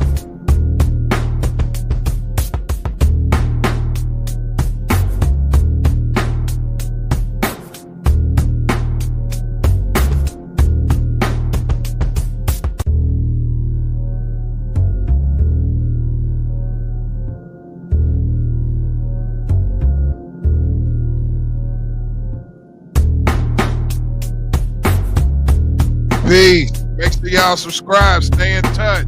Stay in touch. Make sure y'all subscribe. I'll be back next stream. Probably be starting around 11 p.m. Central Time.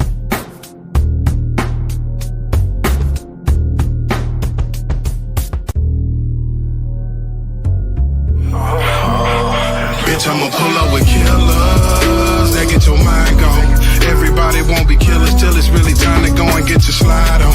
Bitch, I'ma pull up with killers that get your mind gone. What you know about catching bodies in the street and then switching up your time